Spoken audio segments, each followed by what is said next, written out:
this mouth. Move this over here. Yes. Okay. Now here, do that. Looks like we are live. All right, I take it. Hello, everybody. Welcome to the program. Come on in and sit right down. We're going to get things started here in just a few minutes. Let me get on away. Off and away.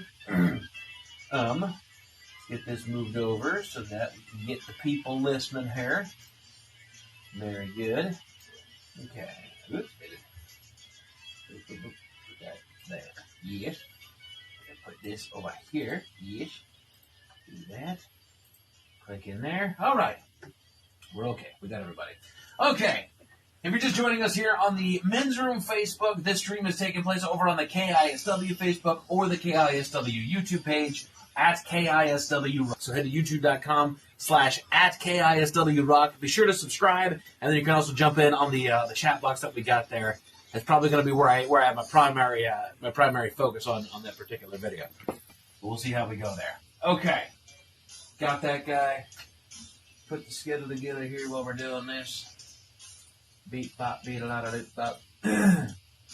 How's everybody doing today, guys? Y'all hanging in there? You gonna make it? We alive? What a great day to be live. 4, yeah, 5, yes, 1. Move this guy over, y'all. On Wednesday. Hump Day Wednesday. How y'all doing, man? You guys hanging in there? I don't know how much longer I'm gonna make it. I'm exhausted. There we go. Move this over here so that we give our boy Miles plenty of time soaked up there. Beep, bop, wham. Okay. By golly, we are ready to land a show. All right. We got Shane over there. What's up from Houston? What up, Houston? What up, Justin? Got Tabby and Silver Bullet over there. What's up, guys? Okay. Now then. A little bit of good news for y'all. Yeah, I think so. Some good news. Here we go. A Wisconsin man named Ernie came to the rescue for a Detroit rock band recently. The Autumn Kings were driving down a rural highway following a performance at Rockfest when their van broke down. Unfortunately, it needed 2 days of engine repairs, but the group had just 10 hours to make 500 miles to their next show at Michigan's Upheaval Festival. But Ernie came to the rescue, and he handed over the keys to his Ford Explorer so that the band could finish their tour dates. And that's one trusting man right there. What up, Lisa? Tim's in the house. Everybody give Tim some love. He's the one that's putting this together to where the camera quality is actually good. We got multiple camera angles for all your viewing pleasure. That's how we do this thing. Oh, yeah. More news. A tiny chihuahua named Flag may have helped save his owner's life after repeatedly pawing at the underside of her arm for years. His owner eventually checked and was diagnosed with an aggressive form of breast cancer. Luckily, the owner is now cancer-free, but she says Flag's unusual behavior prompted her to go to a doctor. She noticed that the dog stopped pawing at her arm after her first round of chemotherapy and has not done it since.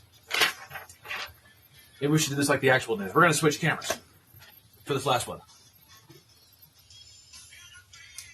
A father and son in Texas turned a simple game of catch into a year-long tradition.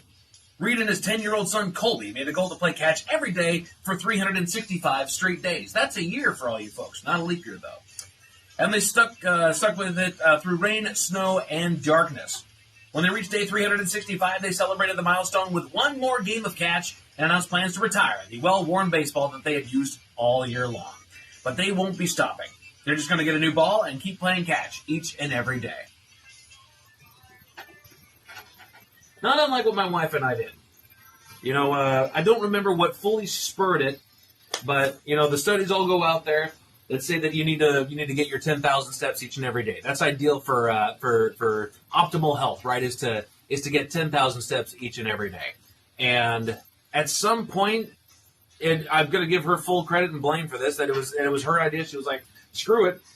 Let's just see how long we can get our 10,000 steps each and every day. And honestly, it was the Samsung Health app on our phones that basically she wanted the badges that they have on there. She's like, I want to do it for a straight year to see if there's a badge for getting our steps each and every day for an entire year.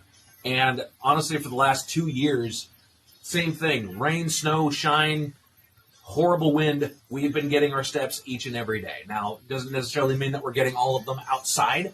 There are certainly some times where we do, step workouts in the house and just make sure that we get all those up there. And while the phone has not always counted it properly, we've been consistent in getting our 10,000 steps for the last couple of years now. And it has oddly changed our lives. I don't know how to describe it any other way, that you don't understand how it's going to change your life until you do it. And then somehow it just magically does.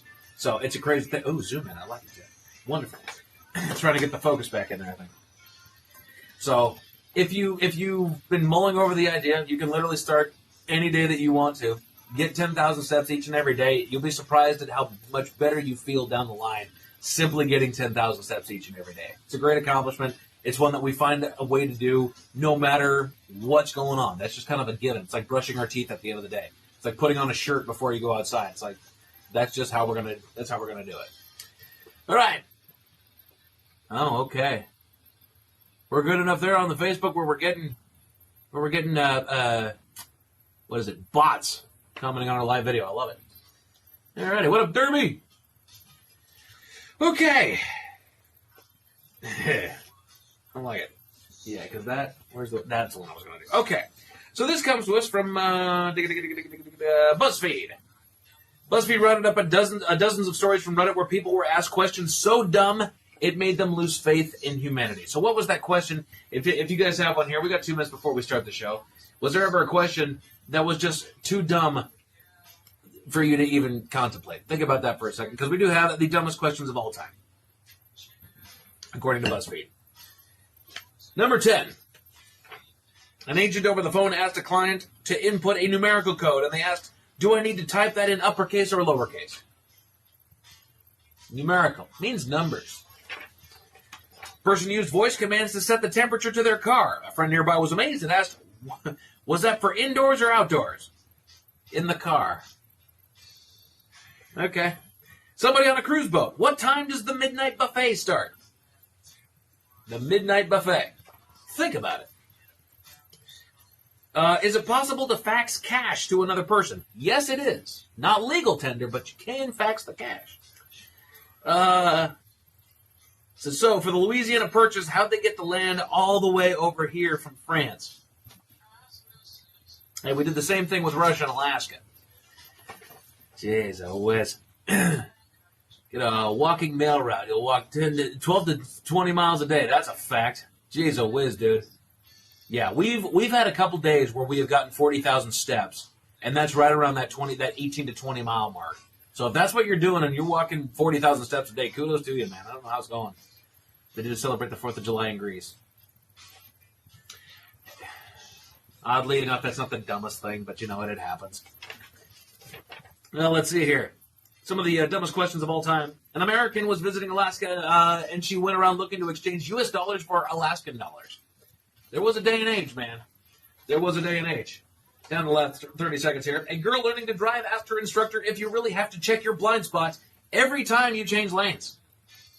It's your blind spot. You can't see there. You don't have to check it, but if you don't, you're running a risk. How do you think they get the mashed potato inside of the French fry? That's a fair call. It's a little-known secret there. Dry boy. What up, Chris? 10 seconds. Hang on, guys. Let me land this show here real quick so we don't have to worry about all this grief. 3, 2. Ah, yeah. In case you were strolling through the park during the last men's room performance. A fishing captain on a boat on the ocean was asked, what elevation are we at? How many feet above sea level? And then finally, somebody asked a below-knee amputee, how long until your legs grow back? Oh, my God. Were they 4? Like, how long until your legs grow back? Was he an iguana? Oh, let's shift gears here. Amy, what's going on? You savage. Let's shift gears here just a little bit to people that are bad at their jobs. I feel like we've all known somebody who's bad at their jobs at some point in our lives and our careers. We've run into that person that just, they can't quite get it. To be honest with you, I don't know how they got the job in the first place. Same with how they've managed to keep it all this time. But we have here, it's a list here of the people online are sharing which celebrities actually suck at their jobs. So, and it's not so much verifiable, it's more of opinion for quite a few of these, but it tends to be some popular opinion. So, celebrities who are surprisingly bad at their jobs. Very bottom of the list. I feel like it's going to be a surprise to nobody, but when it comes to Metallica, this is a very talented band. They have a wonderful catalog, but one thing is kind of universally known about Metallica is that their drummer, Lars Ulrich, quote, he is a remarkably dog crap drummer. Which, I feel like there's worse, and I feel like it's almost become a meme at this point. I'm not going to say he's at all the best, but I don't know how you can quantify that he's not all that good. That's my own ignorance. Like, I'm not saying that it's a bad take. I just have never seen he keeps the beat to a degree. He's not doing anything fancy out there. I'll admit that. But. What up, Albert? How we doing, man? This one says Jerry Seinfeld. Imagine naming your series after you and people tuning in. People are tuning in for it for anybody but you. These are celebrities who are surprisingly bad at their jobs. Miles Montgomery in the studio.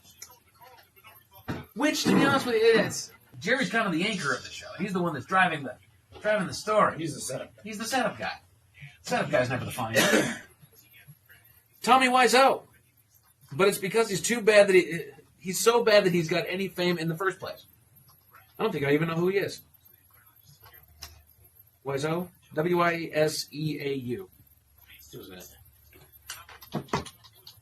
Actor and filmmaker. Oh, yeah, The Room. Gotcha. Yeah, I don't know. I don't know how to describe that. Blame James Franco. The movie The Room. Thank you, Tim. What up, Craig? Jimmy Fallon. His fake laughing whenever a guest says literally anything drives me up a wall. I can't watch his show at all. You know what? Some of us have nervous laughter. Some of us like to support people that say something funny. It's not fake. Bill Nye. Here's the problem with Bill Nye. He never earned a PhD or worked as a research scientist. He was a Boeing employee turned comedian. So he's also kind of a jerk. Notorious. Right? Isn't he also like an economist? No. No, Dr. Phil is not an actual doctor, right? No, I don't know. I mean, it might not be a medical doctor. Right? People are screwing this stuff here. Let's see here. Keanu Reeves. Wonderful person. Phenomenal even. But holy ass, he can't act. I disagree. Just the parts that he plays are not over-the-top acting. I don't know. Got him out of the nose yet, Miles? Oh, did you manage to... Yeah, you got the bandage job. You get the splints out? Yeah. How did that go? I can breathe out my nose. A little bit. Okay. It feels a little bit weird. It's really, really sore. It's sore. Did the pain subside a little bit, though? Not yet. Gotcha. No pain subside. Pressure released a little bit? Pressure released, but it's still a lot of pain. Gotcha. Okay. Some celebrities who are surprisingly bad at their job. They say Bob Dylan. He doesn't sing. He whines. Okay. He's always been kind of known more as a poet than a singer. Right? Like he's a great songwriter, not Yes, so much a singer. Snoop Dogg, rapping. All he's good at is smoking weed and being a headline. There's a bigger element, I think, of entertainment to Snoop Dogg. Absolutely. Like at the end of the day, call it what you will, he's an entertainer. Okay, maybe he's not the best rapper that you've ever heard, but Snoop Dogg anymore is just almost a brand. Yeah. I mean, he can do. He makes anything entertaining. Absolutely. Like when he narrates covered the Olympics. when he narrates nature fucking documentaries. Right. Like, It's hilarious. It's fucking great. These motherfuckers ain't seen nothing like this. Snoop is a pine cone. Did you guys ever watch Starsky and Hutch? The movie? Yeah. No. Yeah. I watched the movie on the plane, And he was hungry. and he was Huggy Bear. He had to He did great. I'd never seen the original show, but it makes me want to watch it. Like, okay, how close did we get here? They pretty much nailed it. Did they nail it? All right. Yeah. Nobody touches the bear, you dig? So apparently, Vince Vaughn, if I'm not mistaken in that one, Vince Vaughn took a little creative liberty. There's a point where Huggy Bear Snoop Dogg is wearing a wire, and he's undercover next to Vince Vaughn, who's this drug runner trying to get information on a deal going down, and he's pretending to be his caddy. And so there comes a conflict between Vince Vaughn and Snoop Dogg, And Vince Vaughn, not on the script, bitch slapped Snoop Dogg at one point. Snoop said, I had to fight everything I had in me not to just beat his ass. It's for the movie. It's for the movie. And you can actually see like a little bit of fear on Vince Vaughn's face as soon as he did it, too. Let's see here. Mad Greek says Tom Cruise. He's good at being Tom Cruise. Not bad. We're talking about celebrities who are surprisingly bad at their jobs. Surprisingly bad at the job? Yeah. Tom Cruise, I would say, is a worse actor than Keanu Reeves. Tom Cruise is just Tom Cruise. He just plays, he's like a Nicolas Cage, only a cooler Nicolas Cage. I'll defend him a little bit. Because he takes movies where he just gets to be himself, so to speak, or the self we believe him to be. Yeah. But then you see him in shit like Tropic Thunder. All right? Yeah. Now, look, I didn't even realize it was him. And I said to my wife, so we're halfway through the movie, and I said to my wife, this fucking character is the best. Because he crushes me. And she's like, you realize that's Tom Cruise. Like, what? So as dumb as it sounds, this way he acted that out. I'm like, you believe that this guy is a raging asshole. Right. So he doesn't take many roles where he has to do something different, but he's not a bad actor. Right. Taylor Swift comes in at number 2. Besides the fact that she's the epitome of basic, her singing and dancing are on par with your average high school talent show. Excellent marketer. That's fair. And the thing is that my wife has a bit of a personal vendetta against the woman, but we were on the plane, and as soon as we landed, her music came on. And she gave me this grieved look. I was like, here's the thing. This is the music that she writes. Airplane music, elevator music, mall music. Completely non-offensive stuff. Like, you can't even say she sucks. She's not interesting enough to have an opinion. Right. Like, you hear about her all the time. But, like, musically, I'm like... Because I was saying, man, I don't know her music. My kids are like, dude, you've heard her songs without Exactly. And I'm like, didn't realize it was her. Right. But this song doesn't even register a blip in my memory. Barbra Streisand was not a horrible singer-songwriter. She just wasn't extraordinary. Same with Taylor Swift. I don't get why everybody finds her extraordinary. She's found a way to make mid an international phenomenon. And it's not her personality. Like, there's nothing wrong with her. Yeah. And that's why I find her so boring. You know what I mean? There's nothing wrong. She seems nice. She seems smart. Right. She seems bullshit. You know, so she's just not interesting. Chris over on Facebook says Tony Danza. Yeah, bro. I mean, yeah. I think we've seen basically everything Tony Danza's had to offer. One, he always plays a character named Tony. Yes, which always led me to believe that he's too stupid to respond to. And he's not a dumb guy. He's a very charitable guy. Apparently, he's like he's kind of like Keanu Reeves, cool behind the scenes, but not a good actor. And then they ended up with Jennifer Lopez. She wasn't mega famous as a dancer, which she is excellent at, but she's famous as a singer, which is very much the reverse. She's shitty at it. Yes, she is. But she's hot. That's why she's there. Pretty much. So he points out The Rock. The Rock, yep.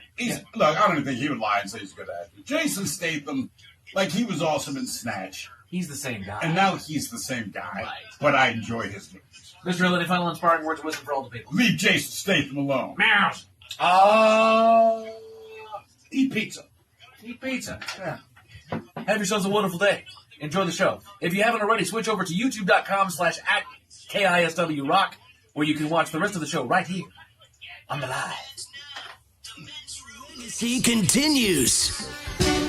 Unfortunately, what you're about to hear is real.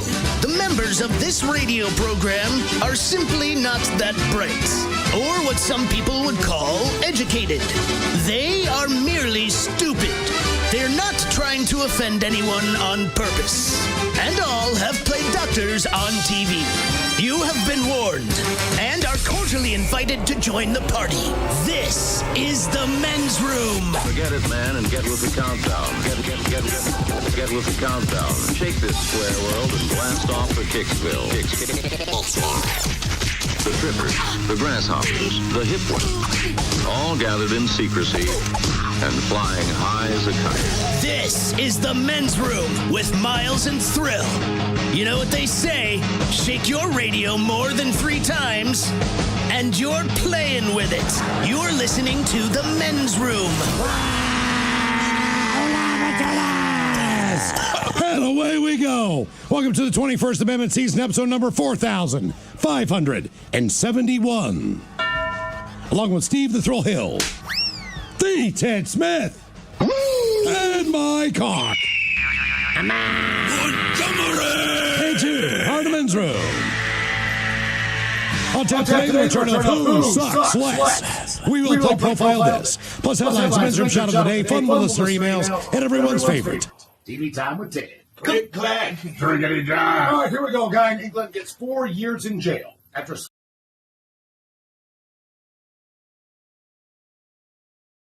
One can burn down when caused by crime. Pennsylvania lost dog found in Wisconsin after 2 years. A python in your car, that should be life's great fear. And today's rescued animal, that would be a cat, hiding for 3 days in a burning apartment building.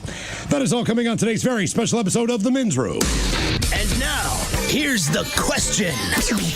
Hola, bitches. Good day to you and yours. All right, you probably did not know this, but today, right now, it's National Underwear Day. That's right. Yeah. Exciting stuff. Now, as it is National Underwear Day, it should be noted that Hanes, Victoria's Secret, Jockey, other underwear makers, they're offering deals today. And I might take advantage of those because, quite frankly, I would argue that you can never have too many pair of underwear. But not everyone agrees. According to a new survey, 20% of men, that is 1 out of 5 men, wear the same underwear for a week. So that's right. Look around. If you got 5 guys in your view, one of them rocking the same underwear 7 days in a row. Now, if you're part of that club, maybe you should invest in Cribby Underwear. That's a line of underwear that the company claims can be worn daily for weeks, even months, without becoming smelly. That is their claim. But this is the same company that also sells a T-shirt that they say does not require washing for up to a month of daily wear. That would have been great for me years ago when I was homeless. Now, not through any choice of my own, but I wore the same clothes for 4.5 months straight. And I smelled like it. The entire situation sucked, but smelling like old ass was one of the worst parts of the entire experience. But it beats getting bullied. A 13-year-old middle school student in Tennessee, he was getting bullied because he wore the same clothes to school every day. He wore the same clothes to school every day because his family could not afford new clothes. And bullies, well, they're going to bully. Don't worry, the story is a happy ending. We'll get there. And then there's the harrowing tale of a fisherman who was lost at sea for 438 days. He may have even resorted to cannibalism to survive. But the only thing I can really think about is the brother was in the same clothes for 438 days. 430. To put it in perspective, imagine that whatever you're wearing right now, you're going to wear these exact same clothes every day until October 17th of 2027. Let that sink in. That's what my man did. But today we're talking about clothes. And not just clothes, not about being fashionable, but sometimes, typically through no choice of your own, you find that you have been in the same clothes much longer than you're comfortable being in those clothes. And then other times, when you dig through your closet, you're like, wow, I can't believe I still own this thing. Maybe it still fits, maybe it doesn't. But that brings us to today's question, brought to you by our friends at Advanced Hair Restoration. We want to know, what is the longest amount of time you've had to wear the same clothes? Or what is the oldest article of clothing that you still own? To be a part of the big show, call 206-803-ROCK. Like the Men's Room on Facebook, follow us on X and Instagram and Men's Room Live. Send those emails to the Men's Room at KISW.com, and I'll watch the show live on YouTube at KISW Rock.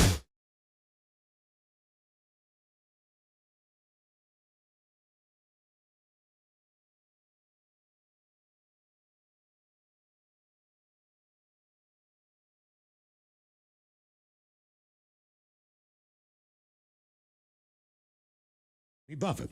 Tonight we're going to do something that even Jimmy would say is crazy. The cruise line CEO called it extraordinary. Thank you to the fans who've supported the band, which first played in Fenway in 2014. The group had already been raffling off 4 days cruise trips a night on its current tour. It was unbelievable. One fan in attendance says, I am still speechless. I woke up this morning and I still can't believe we're going on a cruise and Zach Brown is paying for it. $40 million. 37,000 fans all got an invite plus one. Jesus, damn, man. That is unbelievable. And I grew up on KISS with Gene Simmons, who's like, if you look at me for 30 seconds, it costs you $10,000. Our KISS cruise is dry docked in Vegas. Right, I know. The KISS cruise it's in Las Vegas. It's at the Virgin Hotel. That's not even a joke. No, that's the cruise. You just go to the hotel. Wait, what? So they had the KISS cruise, and I'm going to say years ago, I think it was off of Florida. It was an actual cruise. But it was a cruise. Now they're still calling it the KISS cruise, probably because I own the naming rights to it. But it doesn't go anywhere. Well, it's in Las Vegas. And it's not on what? It's Lake Yeah, Mead it's not or whatever. sailing anywhere. No. It's at a casino. It's where we do those radio conventions, or used to, back in the day. Same hotel. With a big round bar. Yeah. Yeah. Where the Hard Rock used to be. Yeah. Yeah. The Virgin. Good times. All right, good job. Yeah, but What's, call it a cruise. All right. What happened to the show? 206-803-ROCK. I don't know why this comment makes me so happy. There's something about, we're talking about concerts and all these professional people. There's also the smaller deal stuff. You're in school and, some amateur group kind of shows up to entertain the kids. So, Mike, you might remember the Trash Toad. The Trash Toad. So you're trying to get kids into recycling and all this kind of thing. Sure. So when that was a big deal, the Trash Toad, he was kind of the mascot. That would show. It's kind of like McGruff the Crime Time, right? Okay. So Matt Greek here says, I remember Trash Toad falling off the stage at McCarver Elementary School. It was the first year of the recycling program, and he fell off the stage mid-performance. Absolutely hilarious. I don't know why I find that so funny. Jesus, man. Here's one. Okay. So this happens. My kids are probably, 4 to 5 years old, maybe a little bit younger. Disney on Ice. They are doing Nemo, I believe, on ice. Okay. Yeah. All right. So we were at the Baltimore Arena back then. And the arena is older. It's antiquated. Let's just say 62, I believe, is when it opened, and it is still. It does have an air conditioning unit, but there's a reason the Baltimore doesn't have a hockey team. Yeah. And this arena is part of the problem, all right? So, okay, they put the ice rink in the middle of, obviously, of the arena. This is Saturday, okay? This is the first showing. They do a matinee at 1 o'clock, and they do one at 4 or 5, and then 7. It's endless, brother. So they do 3 shows a day, whatever. They maybe do a couple on Sunday.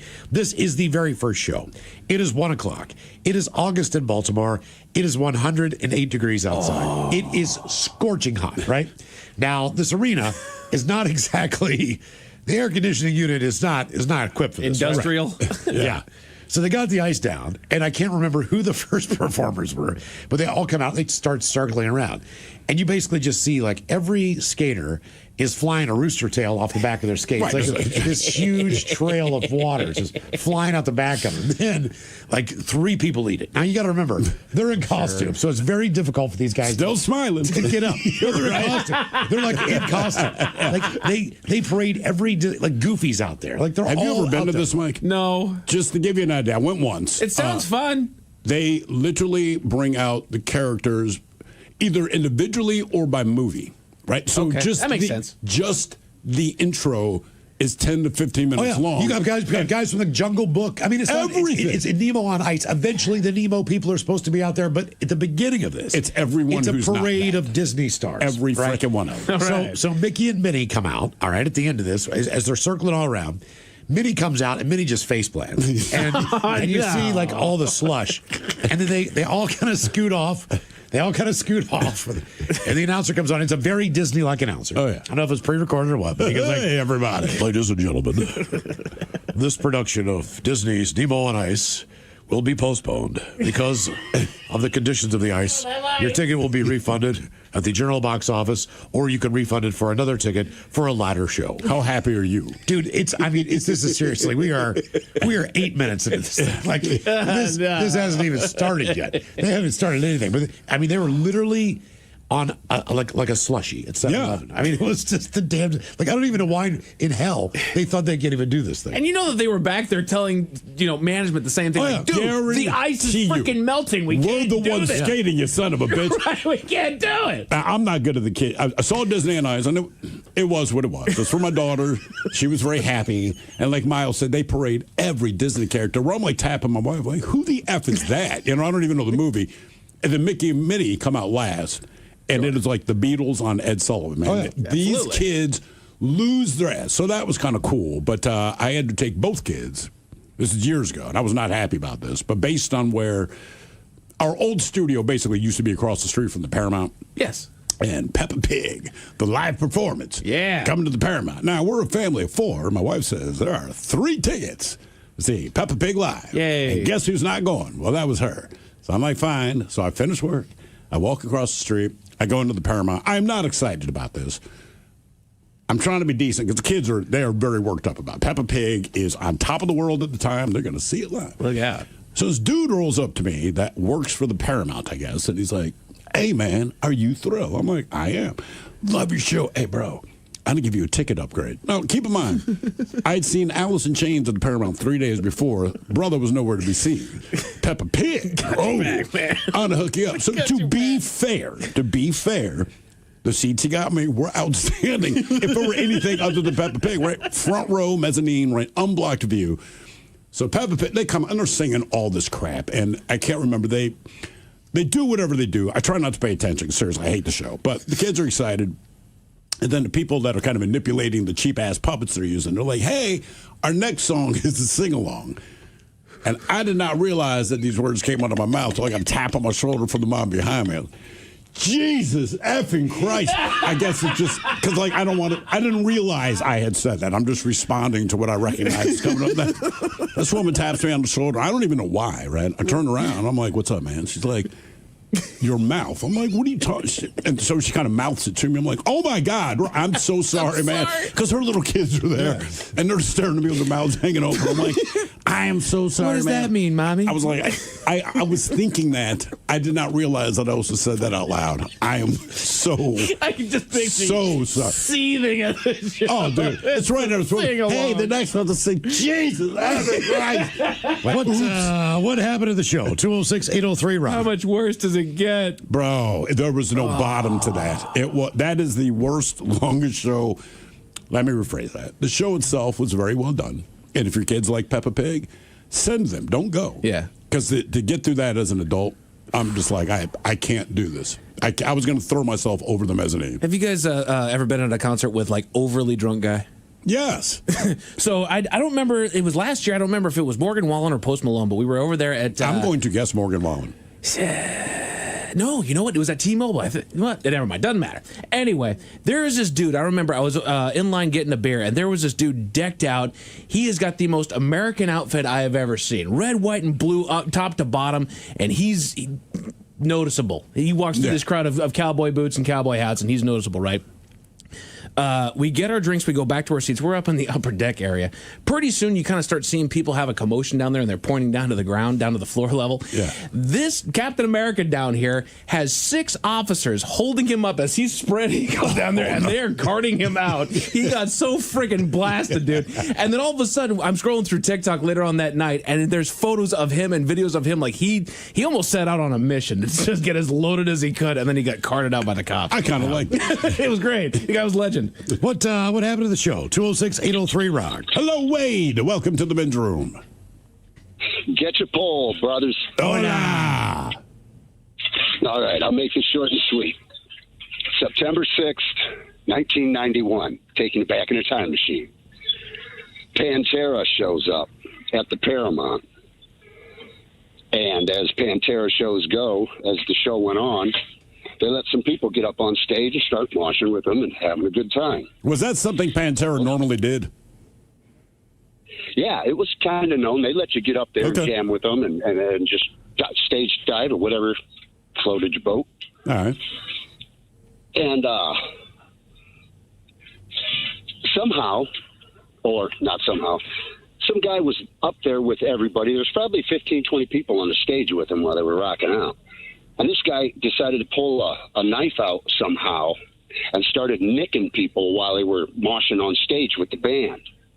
This guy was just cutting people. It was, anyways, so Phil, after a moment, kind of figured this out. He shut the whole concert down right then and there. They found the guy. Or I don't know if they actually found the guy, but they cleared everybody off the stage.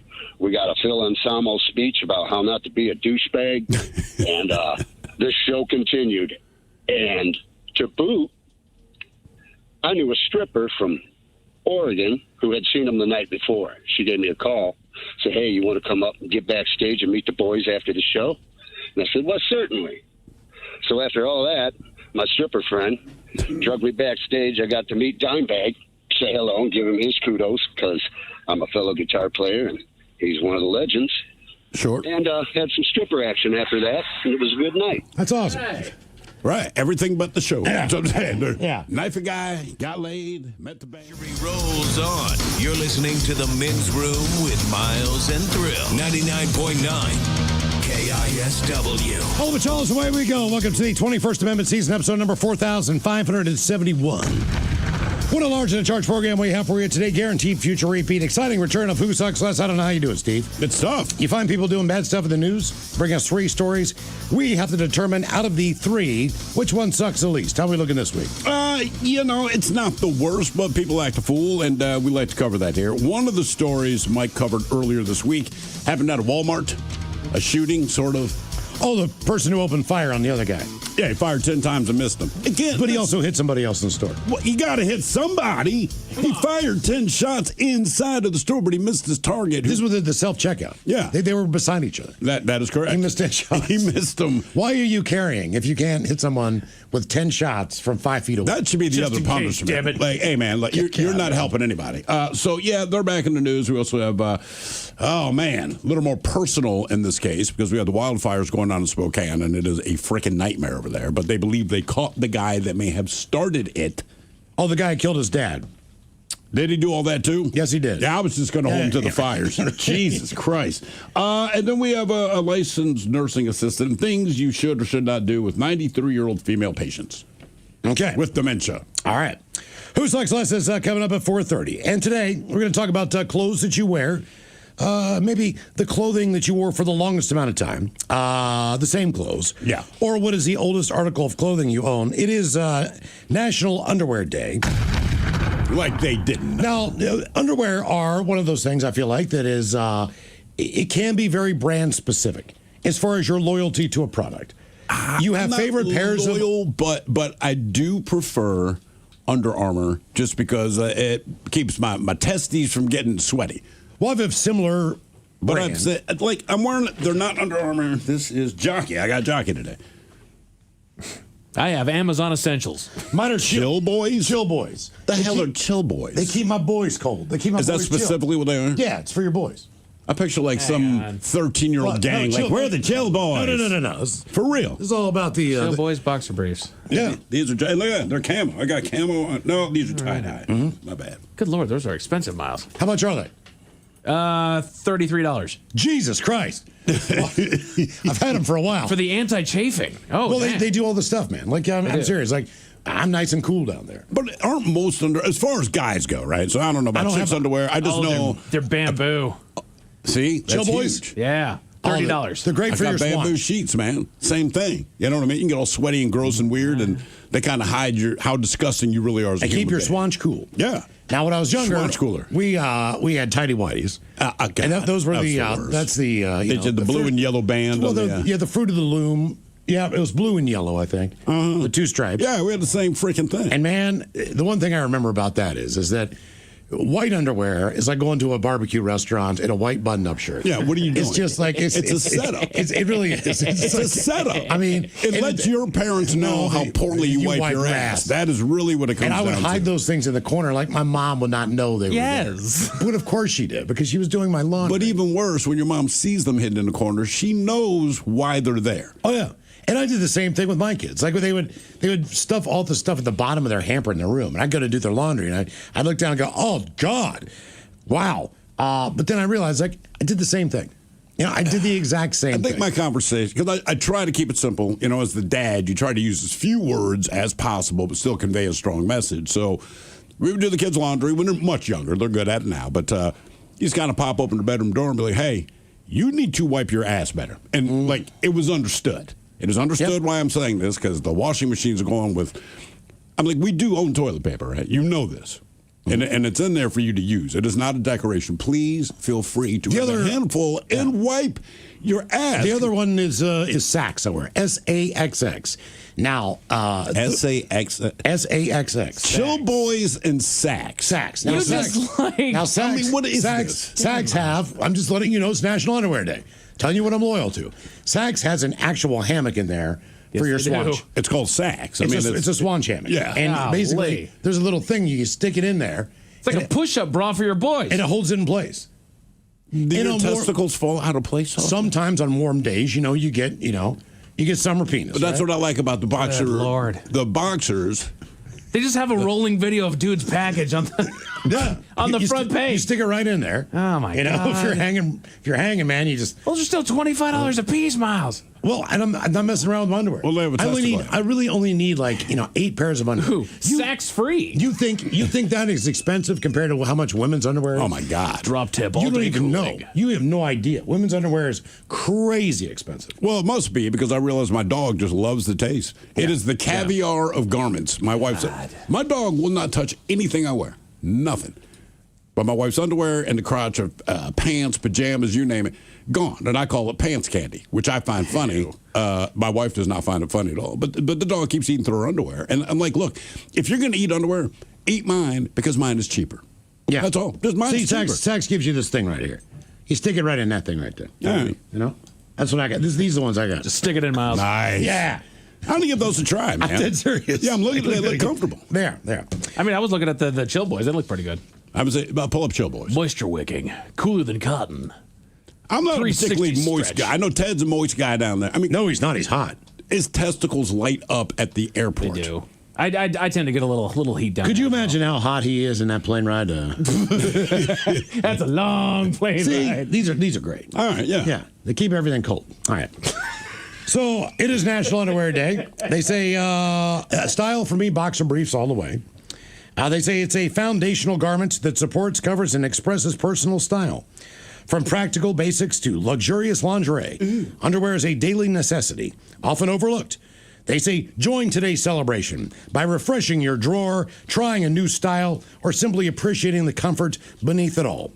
And they do expect some retailers today to offer specialty brands to roll out enticing promotions. Look for deals from Hanes and Jockey, offering multi-packs at discounted prices, while fashion-forward brands like Calvin Klein and Victoria's Secret might feature buy one, get one free offers or percentage off sales of their latest collections. They say if you're online, there are a couple. There's MeUndies and Parade. You're familiar with those? I've heard of MeUndies, yeah. I just don't remember Look where. at MeUndies. They sponsor some podcasts. Okay. All right. If you're going to go brick and mortar, they say Macy's and Nordstrom most likely have the biggest selection of intimate garments. I saw some intimate garments at Nordstrom over the weekend. Yeah, we just look. I'm there. My son is getting a new pair of shoes. Okay, and he has to get them fitted because he's a teen, so his foot's always growing. And the woman that works there, who's helping us, is a stunningly gorgeous woman who's wearing a very tiny dress. She sits down across from my son to check his shoe size, and her dress just pops up. But she's wholly unaware of this. And I'm not going to tell her. And I'm just getting an eye full of happy. All I can say is beautiful black underwear. Okay. Oh, really? Have a little bunny cotton on the back? I did not. I just saw the front. Okay. And, well, ironically I can make some determinations about some habits she may or may not have when she's... I mean, dude, I'm telling you, she sat down and it was just... clear in my view, and like I said, she was hot, so I was looking. Well, you couldn't see past the cotton, could you? No, but in my mind I could. All right, and I was trying, but you could see contours and outlines. Like you understood what was happening under there. Like somebody wearing a ski mask, you can still see what they're saying. Steve and I were younger and way more immature than we are now. We would go to the bar and guess grooming styles on people. And we were about 90%. Exactly. Hey, I bet you got...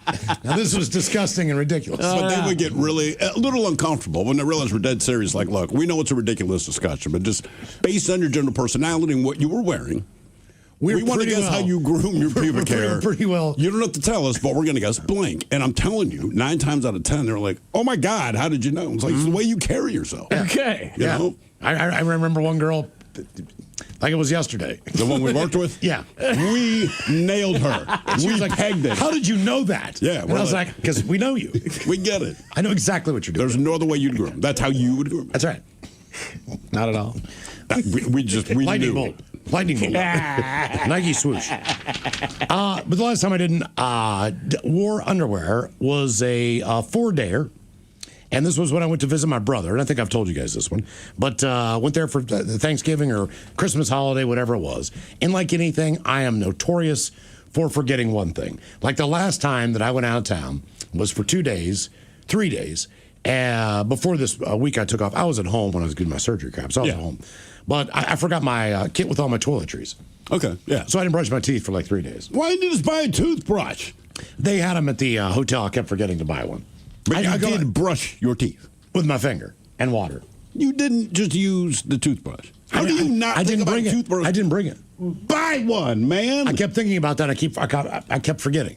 But the time, I'm taking that serious. So by the time I got home, man, I was like, man, I really need to brush my teeth. Yeah. And put on deodorant and floss. But so I go to my brother's house and I wear the underwear for like 3 or 4 days. And then I'm like, dude, whenever you're going to do a load of laundry, tell me, because I've got some stuff I want to put in there. Now, I did not tell him that I forgot my underwear. Like I was just playing it cool every day, wore the cool boys. I was fine. Yeah. Did you do the thing people recommend, like wear them backwards and inside out and spin it around? I think I wore them inside out one time, yeah. Did you? Or like for 2 days. But I didn't tell him that I didn't bring any underwear. And he's like, so he goes to do his load of laundry. He's like, what do you need washed, by the way? I'm like, just this pair of underwear. He's like, you just have one thing? One thing. And I'm like, well, yeah. He's like, just one pair of underwear. I'm like, dude, I forgot to pack underwear. Could you give me a pair of underwear to wear? So for that day, I had to wear a pair of my brother's underwear, which was weird. Why didn't you just go commando? I just, I don't. Like if he opened a package and handed me a pair, I'd go, cool. But if he opens his drawer, and I know they've been washed and all that, but. I think it was because I was going to someone else's house. I don't care. And it was jeans. I don't care. And like. If it's not sweatpants. Button up. Like I just didn't want to set it on a testicle. So with jeans, the danger of you sitting just because they're tighter, or you sitting on your Jimmy, it's just greater. I don't know. Those are the pants where you're going to sit on it. If you're going to sit on it, it's going to be in a pair of loose shorts or jeans every single time. Was there any second of the day after you now put on your brother's underwear that it was not on your mind that you're wearing your brother's underwear? He had a different style. He had cotton, and they were more like booty shorts. Instead of being boxer briefs, they were like booty shorts. Okay, really, like booty, like on the back it said booty. Form fitting. Not really. Let's kind of change how you see him. Like, really, man? Like I met the dude. He would not strike me as a booty shorts underwear wearing guy. Well, see, like my brother has a butt. So, like, I felt like it was kind of more poofy in the back, but it was tighter in the front. Just because of the way we're built. We're built differently. So it was weird, though, man. I was like, this doesn't feel right. No. As soon as I got him off, I was like, thank God. But, yeah, it was 4 days, same underwear, same pair of underwear. Yeah. I mean, it's kind of I mean, like, I get it when you camp.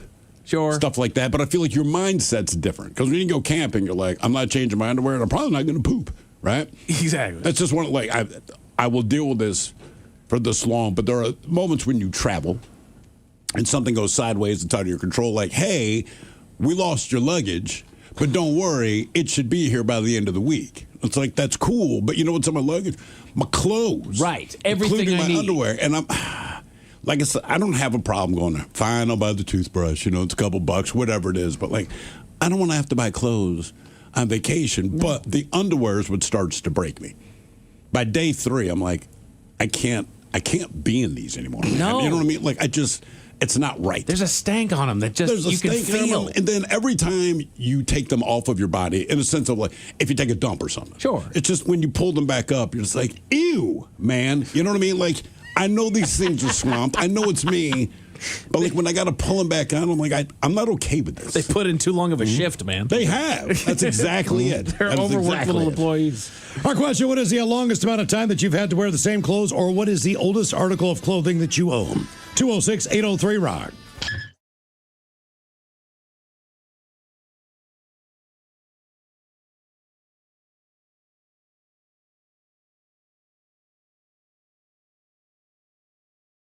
David Radburn told Stuff Magazine he noticed the smell before realizing what had happened. He said he and his fiancée were standing close to the person involved when the situation unfolded. This comes, by the way, after a stateside performer here also had audience members walk out on his show. Guy who was directly in front of me proceeded to shake a log down his leg, Damien said, adding that the man then tried to deal with the situation in a way that made things worse. Rather than stepping away immediately, the individual attempted to move the mess with his foot, which only spread it further across the mosh pit. Damien said he and others nearby tried to distance themselves once they realized what had happened. We shoveled to the side of a meter or 3. Then I realized that I needed to alert security. One guard came over and verified with me the culprit and saw the offensive material on the floor. Now, before security could fully respond, other concert goers unknowingly stepped in that area, then spreading the smell throughout the crowd. Another attendee said the odor had an immediate effect on those nearby.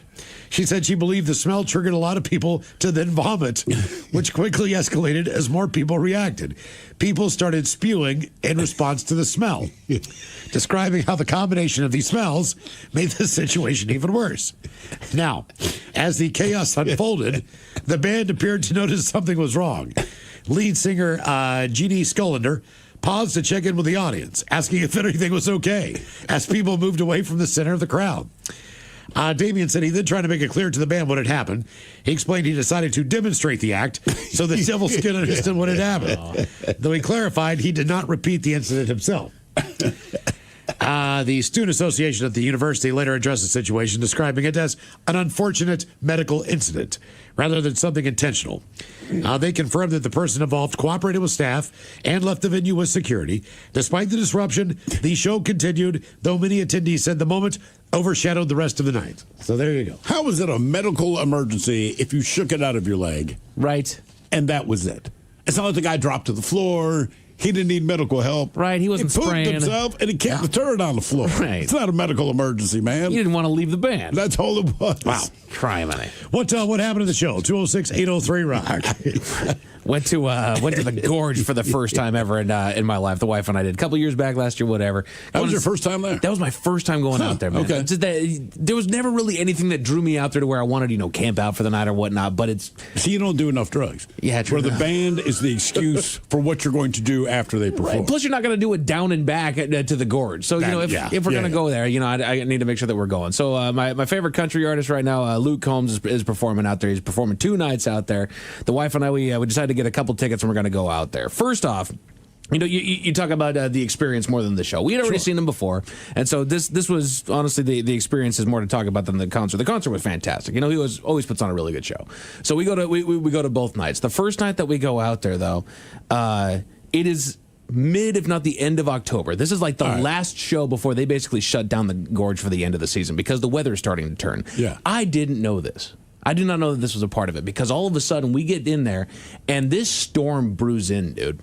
And there's wind just whipping all over the place up from out of the Gorge, and they've pushed the show off. They've gone out there multiple times and announced we are not canceling the show. We are just going to delay this thing for a little while. Don't worry, everybody stay there. They don't want to give anybody a refund just yet. Of course. So this thing is going on, but it is freezing outside. It's October, so it is freezing out there. We actually we got kicked out of the basically the merch shop that they had there that everybody was seeking shelter over there. And if you're not actively buying something, everybody get the F out of here. So we finally make our way to our seats. The show has started. We're just going to grin and bear it. It's died down just a little bit, enough to get the show started. My boy Luke comes out there in a big old jacket, like he's feeling it too. So he goes out there and he puts on this awesome show. Now there is one song that is new at this point, the Twisters movie that had just come out. He made a song for it, Ain't No Love in Oklahoma. It's a great rockin' tune, right? Love it. The wife absolutely loves it. She wants to hear it live.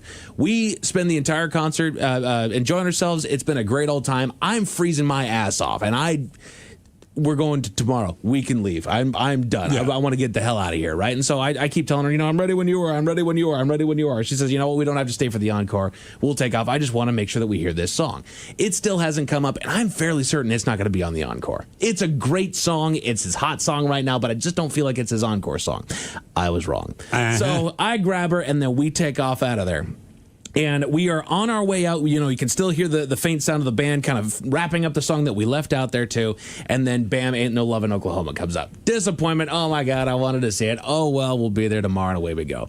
She was not alone in being disappointed that it was on, because as we're walking out and as that song goes over there, we hear a very large woman over to the side over there shout, "Hear that? Ain't no love in Oklahoma, bitch!" And then this fight freaking breaks out, dude. She's smashing her friend right in the face. What? There's a scuffle that breaks out because of this doggone song. Because of the song? Yes. And you were just outside of the concert venue. You're like, yeah, you're not in your seat, but this is like his last song that he's going to go back in. And she beat the crap out of her friend for it. We walked away. Wow. Wow. Yeah, that's right. I feel like that's the way the Gorge operates. I mean, every time I go there, I end up in a different frame of mind. But the last couple times I've been, it's always with Castle. And I want to say the second to last time, we can never find our campsite again. We're always in, as they call it, District 9, right? And it's dark out there. It's hard to see anything out there, man. It's easy to get lost. And we're not going to remember. And like I said, we've imbibed in whatever we've imbibed in, so you're not going to find it. And one night, we had to be wandering for like 3 hours, right? And we end up in this weird, like, in-between place. We're kind of like on this dirt road. We can see where the campsite should be. Then there's a whole nother one. And we know we are hopelessly lost. It's like 4:30 in the morning. We're still having a good time, but we're hopelessly lost, whatever. And we see these headlights and like this kind of like mini bus comes flying out and security jumps out and they're like, you can't be here. We're like, hey, man, like we don't even know where we're at. And then the woman that's driving it, it's like, are you guys a KISW? We said, yeah. It's like, get in. I'll take. Nice. She's like, we're not supposed to do this, but I know your reputation and you're proving it. Just sure enough. So and it cut a lot of time out of our night, man. She drove us back. And then the last time we went, may have been Soundgarden or something, but it's just me and him again. Well, in this case, my wife says, hey, good news, I packed the tent for you. Thank you, baby. That is very nice of you to do. We go out to the gorge. We're going to set up camp. Castle's setting up his tent. And I realized I had to call her. Said, I have the rain flap. No. There is no tent. It is just a rain flap and then the poles, right? I mean, no. Yeah, I mean, so it's just laying on the grass. We happened to find our campsite that time. So she's like, well, what'd you do? I'm like, I just laid under the rain flap. Man. And it's the desert, man. You know, like the temperature drops a bit. So I'm snuggled up in that. But all night, I hear comments from people. And I'm like, the tent was not in the bag. Guess who had it? Was it Castle? The Ted Smith. Ted Smith had it. He had used it, I don't know, like 6 months earlier for something. Somehow we just never got it back. I'm like, cool. That's my biggest deterrent. Is it just having a camp? Yeah, I'm not a fan. I hate breaking it. I don't mind setting it up, breaking it down. The last time that I was there, well, I went to the Zach Brown Band show. Yeah. That was when we stayed in an yurt. Oh, the yurt. The yurt, whatever the hell that thing is. But before that, it was Velvet Revolver and Alice in Chains. Mm-hmm. And that was the time where I don't know what I did. I know what I did. I know what you did. I shouldn't have done all I did. But I did. I was eating some mushrooms. And then Steve Rock had some stuff in a Visine bottle. Mm-hmm. All right. So I took a drop in each eyeball. Now I'm just absolutely losing my mind. I'm fried on the grass. Like I'm rocking back and forth. I've got my sweatshirt over my knees. I'm just going back and forth and back and forth. I am just flying. Yeah. And Ted goes, hey, man, I'm going to go down and bring out Velvet Revolver. Do you want to go? And I'm like, hell no. No, man. Like, I'm way up in the grass. I'm losing my mind. Like, you do it, dude. I believe that was the time that Ted says the only time he's ever seen it where he's gone up and said, hey, Miles, you want a beer? And your response, no. No, I don't. Do you want to smoke a joint? No. Because everybody kept asking, dude, is Miles all right? Because he's about 20 feet away from us, right? You need your space. But like you say, he's rocking back and forth with his shirt pulled over his knees. Right. So I said, let me ask you something. Does he look all right? Have you ever seen anyone doing what he's doing, the way he's doing it, and they turn around and say, I'm great? So Ted goes, I got to go bring out the band. I was like, okay, you do that. So I turn around and say, like, well, what time do you... And he's gone. And then I look him on stage, and there he is. Like, he's just like, it's all of a sudden he's teleported. And there he is, like, bringing him out. I'm like, wow. And then he does it. And then I turn around. He's right beside me again. Smoking a joint. So time just stopped. I mean, just absolutely had no idea what was going on. Yeah, you were definitely in. And I said, just leave him alone. Because everyone mentioned, just leave him alone. If he needs something, he'll ask. I said, but he's rocking back and forth in the fetal position. What about that says he's doing great? I'm not doing good at all. Yeah. Oh, they say when you get a good spot at a music festival, you'll do anything to keep it. That was proven over the weekend at Lollapalooza. Videos have gone viral, people passing around a cardboard box containing a plastic bag, which appears to be full of pee. Now, it's not clear how many people have used it or where it's headed. They also would ask why so many people were comfortable passing it over their heads as if they were crowd surfing with this thing. You've been to Lollapalooza? That explains itself. Especially when the bag appears to be open and perilously close to spilling over the side of the box. They say for anyone who's ever been on the fence about attending a music festival, this does not seem like a great selling point. One person commented, in my day, we used to just fight the crowd to go to the bathroom, then find our way back like normal people. That is nasty AF. Another said, you can't hold your bladder, stay home or get a diaper. Yeah, I mean, I don't know. I guess that's a new thing. Because they're right, man. Coming up, you can go to the bathroom. You went back to where you were. And most of the people in your general area remembered you'd been there. What happened to the show? 206-803-ROCK.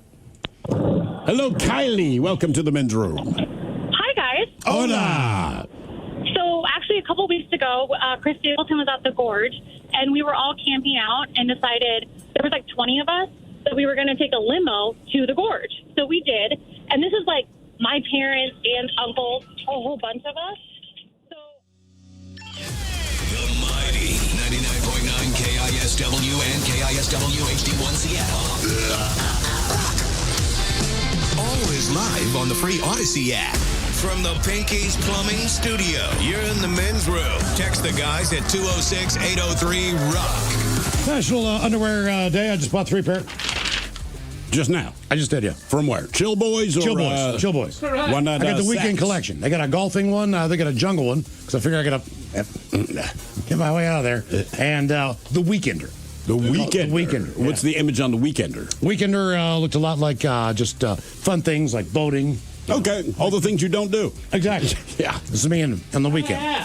According to a new study, 20% of men, that would be 1 in 5, wear the same underwear for a week. 1 in 5. That's like 2 guys on every bus sitting on a seat you might drop your ass onto in boxers. That really put the Y into Y, friends. They say only changing your underwear every 4 to 6 days doesn't just have social ramifications, it can have medical ones too. Wearing dirty underwear can lead to a buildup of bacteria or fungi on your skin, as sweat, dirt, feces, and oils from your skin accumulate in your boxers. This creates a perfect environment for the growth of these microbes. This unpleasant concoction can lead to infections and rashes. With this guy, Ian Budd, saying, you could get a urinary tract infection. You can get balanitis. Is that really the name of it? Penile thrush. Oh! Penile thrush. Jeez, man. Do you ever know anybody with thrush? Yes. No. You can't stop looking at it. You knew one person. You did. You did know it's thrush. With the crusty stuff around the corner of their mouth. Like always, no matter what day you see them, there's like this white, kind of white, yellowish foam crap in the corners. In the corner. Really? You know what thrush is? No. Okay, that's what it is. Just Google it, and I'm looking up penile thrush right now. No. Look up regular it thrush. Can't be. Don't do it. Thrush. And of course, jockeying. Given the litany of groin issues, it's not surprising that they recommend changing your underwear every day. Just for the penile thrush alone. I didn't know that was a thing until just now. What is the longest amount of time you've had to wear the same clothes, or what is the oldest article of clothing you own? 206-803-ROCK. Hello, Mimi. Welcome to the men's room. Hey. Hola. My dad has a jacket that he got before he and my mom got married, which as of July 22nd was 54 years ago. He still has it? Yes, he still wears it. It was his dad's. Is it a dress jacket? Condition. No, it's one he actually uses when he mows the lawn in the winter. So he can actually fit it. Because that's one thing. A lot of people, I've had this for 30 years. And you can't say anything mean, but I'm thinking, you haven't been able to fit in that for 25 of those. Yeah. I mean, if I hadn't lost a leather jacket, maybe I still have that. Sure. Maybe it's still okay to wear. What's the oldest thing that you own, Mimi? Oh, man. I have no idea. I've got some old stuff, but I have no idea, to be honest. Wait a minute. You don't have like one of those closets that says, like, maybe I could fit into this again, and it's been in there for 25 years? No, because I've moved around a lot. I moved from Texas to Washington twice, so I lost a lot of my stuff. Good. Now, with that in mind, I'm glad you threw it away. When it comes to changing your clothes, I'm guessing you probably changed your clothes more in Texas than you did in Washington, just based on the heat and the humidity. Yeah. Okay. Yeah, it's really humid there. Especially the underwear. And anytime you're somewhere humid, right? So we were just in Orlando, Florida. But man, I'm sweating through my shirt. That's what a lot of people are telling me. And all I can think is, I'm sweating through my underwear. Like, I can keep my shirt on. I need to change my drawers because that bugs me more than anything else. Mimi, did you ever get married? No. You did? How many times? No, I did not get married. You've never been married? Okay. No. Would you marry a man with penile thrush? No, you wouldn't. Look. I would occasionally, with both wives, there was a box, typically either underneath my bed or taking up all the top shelf in the closet of my bedroom. Yeah. Where I would like to put like boxes of shoes or clothing up there. But no, I have a vacuumed wedding dress that's sitting perfectly vacuumed. It almost looks like it's a framed picture in a box. Like it almost looks like a cake. Like there's a clear sheet where you can look through and see the dress from the outside of the box looking in. This is the wedding dress that my wife wore when we got married. Now, why? Look, we're not going to have kids. It's one thing to say, look, if I pass this down. If I'm 22 years old, maybe if I have a daughter, I will give this to her. And you know damn well your daughter is not going to she's not going to wear anything you wore. If it's the grandma, she'll wear it. Maybe. Yeah. But not direct lineage like that. No. Kids don't act like that toward the parents. And also, they might not like it. That's the deal. But why so, look, we keep it? At the end of the day, it was my job to go to all my groomsmen and make sure that I got their Men's Warehouse rental tuxedo. Correct. Because I had to throw it in a garbage bag and take all that crap back the next day and give it to them like, thank God it's over. Yeah. Why do you need to keep that dress? I don't know. What is the... I get it. You wore it one day. We got the pictures. You have the pictures.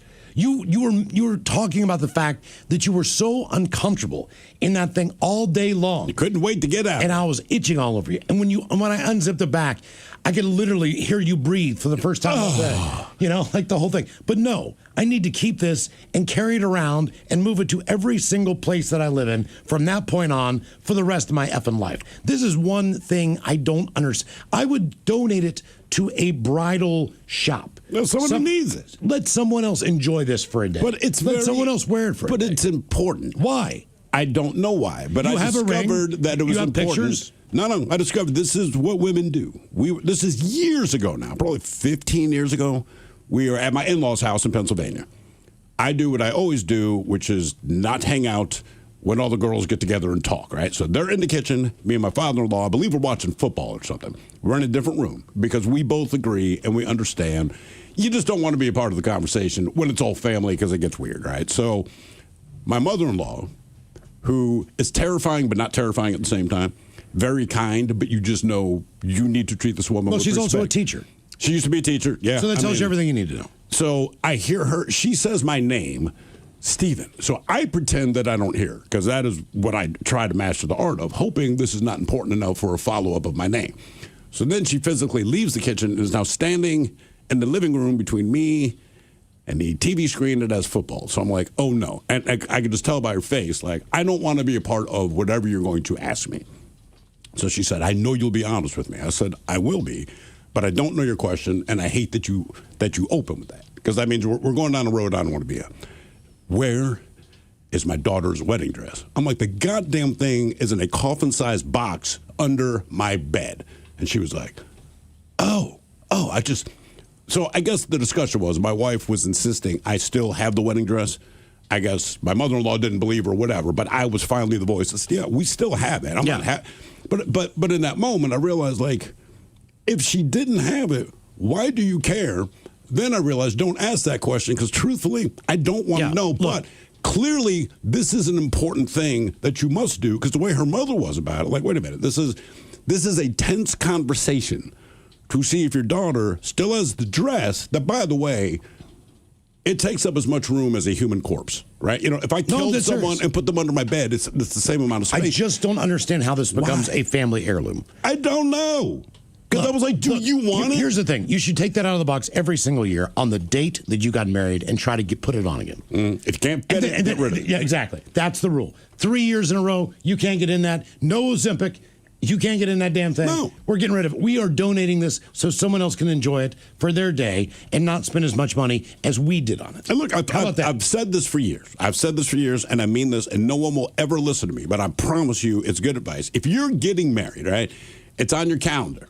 You know it's coming up because that's the only thing you guys are going to talk about until the day it happens, okay? Guys, don't shave for a week leading up to the wedding. Ladies, don't do that crash diet crap that you guys always do.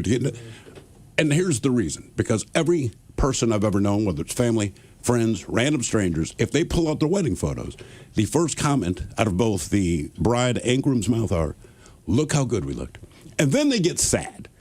Because now they're fat and they're losing hair or whatever. So my thing is like, look, instead of taking Ozempic to fit into, eat pasta primavera for 4 months leading up to the wedding. Be bloated. Right, seriously. Look ugly. Have red eyes. That way, 10 years from now, you look back at those wedding photos and you feel good about how good you look now. Right. I would go to our favorite dinner place where maybe, we kind of celebrated the fact that we were getting married. Sure. Or maybe we replicate the food that we had that night. Anything other They keep in the dress. Right. Because, I mean, it takes up a lot of I wore $100 tux and gave it away.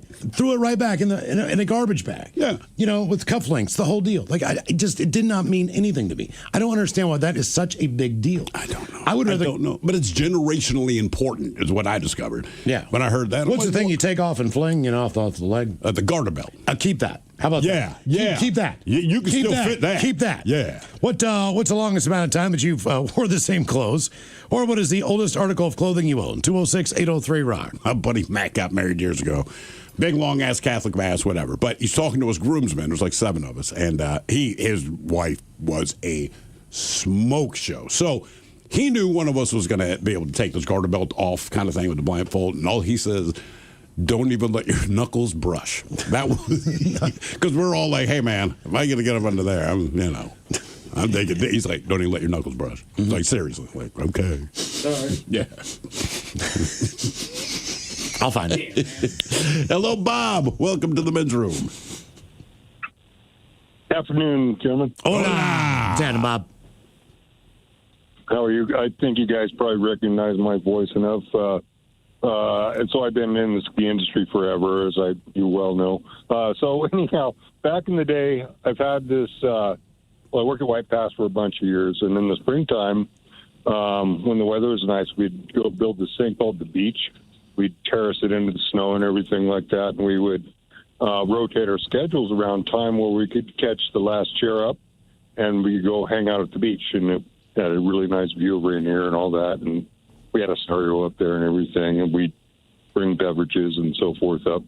And so it was like, okay, I need a one-piece. And so really wanted this one-piece suit. It's a full zip, to where you could just have your shorts on and a T-shirt and then have a full zip one-piece. So when you got to the beach, you'd just unzip and you'd be in your shorts and so forth. All right.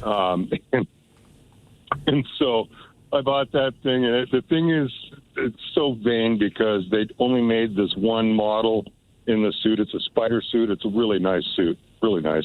Back in the day, it was $500, but we got a pro deal, etc. So anyhow, I've only worn the thing like 10 times, and I was just looking at it the other day. I can still fit in it and everything. And it's like basically brand new. It's like the thing is about it, it's so vain because that model that year only had the USA symbol on the back. It's got like a eagle and the big USA symbol on it. So it made me look like a U.S. ski team person, and I'm not. And so you really look vain and stupid, even though I was a really good skier. So I just haven't worn it since, but I still have it, thinking my son might take it on. But this doesn't fit in now at all. You'd be like the biggest geek on the hill. I say wear it. Why do you think your son would want to wear it then? As an adult, I can deal with people. Oh, you're a nerd, you're a geek. I'm like, yeah, whatever, man. But as a kid, nobody wants to be identified. USA on the back. Because it says USA on the back, and I'm not a flash person at all. It's just a really, really nice suit. And he's not a flash person at all either. So, but we have this one thing where I work now. It's called the Polyester Fiesta, and a throwback. A couple days of throwback. I might have to wear it this spring for that. But anyhow, it was like, and I'm like, God, should I just take it to Goodwill? But nobody would appreciate it because it's a really, really nice suit. So anyhow, it's funny. It's like, damn, was it really worth it? And yes, it was. Yeah, I would wear it because you won't part with it. That's how you know. I would wear it. Honest to God. Yeah, look, man. If you ever skied in the '80s, everything was kind of like neon. Yeah, that was just the look. Kind of like you remember Living Color. Every single one of those colors they wore on their clothes. That's what basically your skis looked like. That's what your jacket looked like. That it was just you had that look, and a lot of aquas. A lot of salmon bright colors. Yellow. Yeah, all those colors were. It was like a Benetton ad. Oh yeah, you looked ridiculous. But the people that still have that clothing, when I see them, I'm like, that is cool. It's great. That is cool, and it's got to make it a comeback. The oldest thing I own. This is stupid. All right, so we did whatever the hell we did last year at Black Raven, and we're trying to figure out which men's room T-shirt to bring back. So we got like 20 years worth of them. And I had them in this big-ass tub out in the garage. So grabbed the tub. Me and my wife were digging through this thing, pulling out shirts that we'd forgotten about. And most of those shirts were old. But also in that tub, I had 2 pairs of Champion shorts, right? And I realized, oh my God, I've had these shorts before I even got into radio, and I got champion because back then people laughed at you for wearing champion because it meant you're broke. But I happened to be broke back then, so I had these 2 pairs of shorts. My son sees these because something has happened where now champion is, I don't know, cool among the kids. I don't know. He sees these things, and his mind is blown. And it's like I've opened a time capsule, and he's like, are those original champions? I said, yeah, man, they were probably like $7.99 a piece when I got them. Can I have them? Like, you want the shorts? He goes, yeah. I said, to wear? He's like, yes. He rocks those things all the time. His friends They're comfortable. Think it's cool. They're super I used comfortable. to wear champion sweatshirts. But I realized, I was like, dude, these shorts are like 35 years old. And he still wears them. You wouldn't know, but I'm like, that's the oldest clothing I own. I don't own it anymore. He does. But I could not believe that this was the coolest thing you'd ever seen. What is the longest amount of time you've either had to wear the same clothes, or what is the oldest article of clothing you own? 206-803-ROCK. Hello, Jesse. Welcome to the men's room. Hola, guys. Hola. So I got I always like rock and roll merch and stuff as a kid. My parents are rockers. Sure. So I used to live in Seattle, live in Montana now. But I always wear every T-shirt I own is from either a band, concert, or it's from a tour. And I got them all given to me when I was in like 7th grade, I think, because I always wanted to borrow my older brother's, my parents' clothes.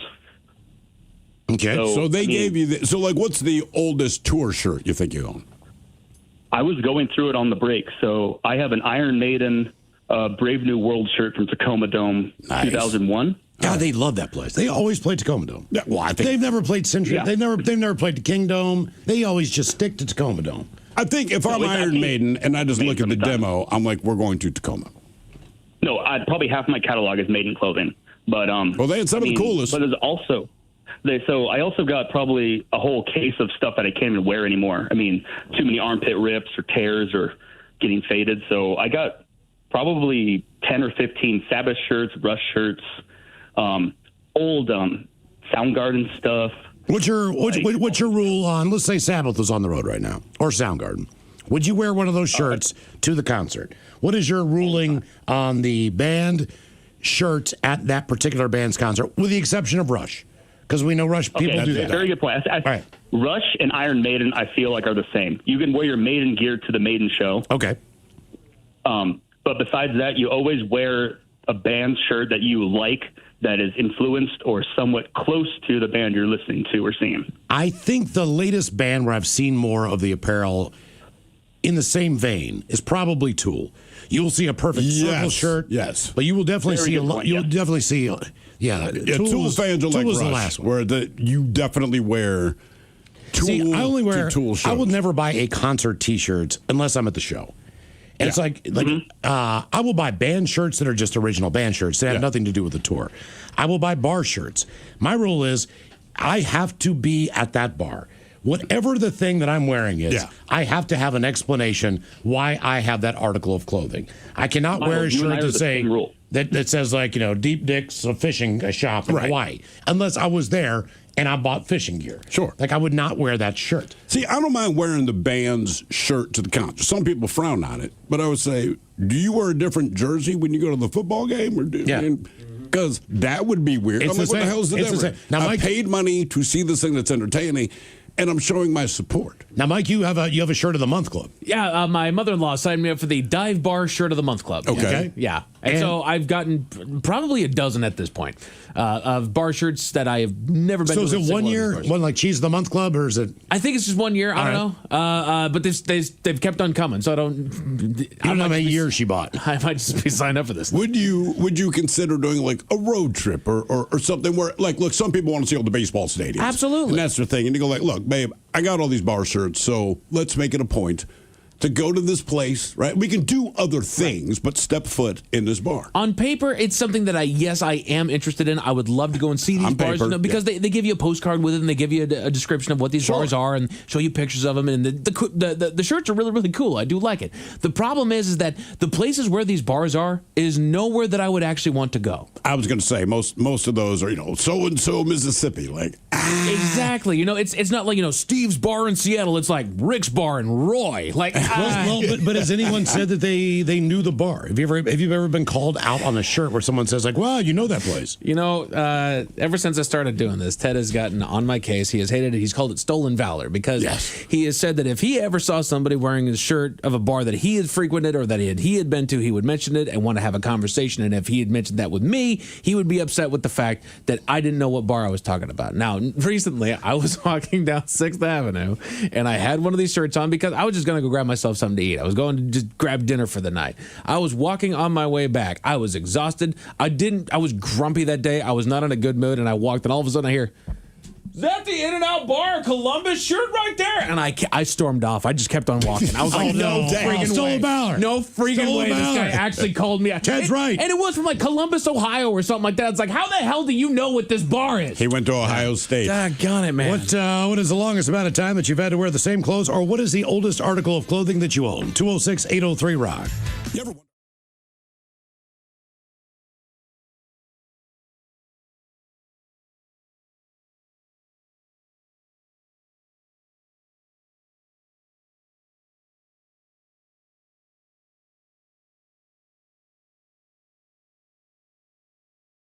Hello, Zach. Hold up. Hello, Zach. Welcome to the men's room. My bad. What's going on, guys?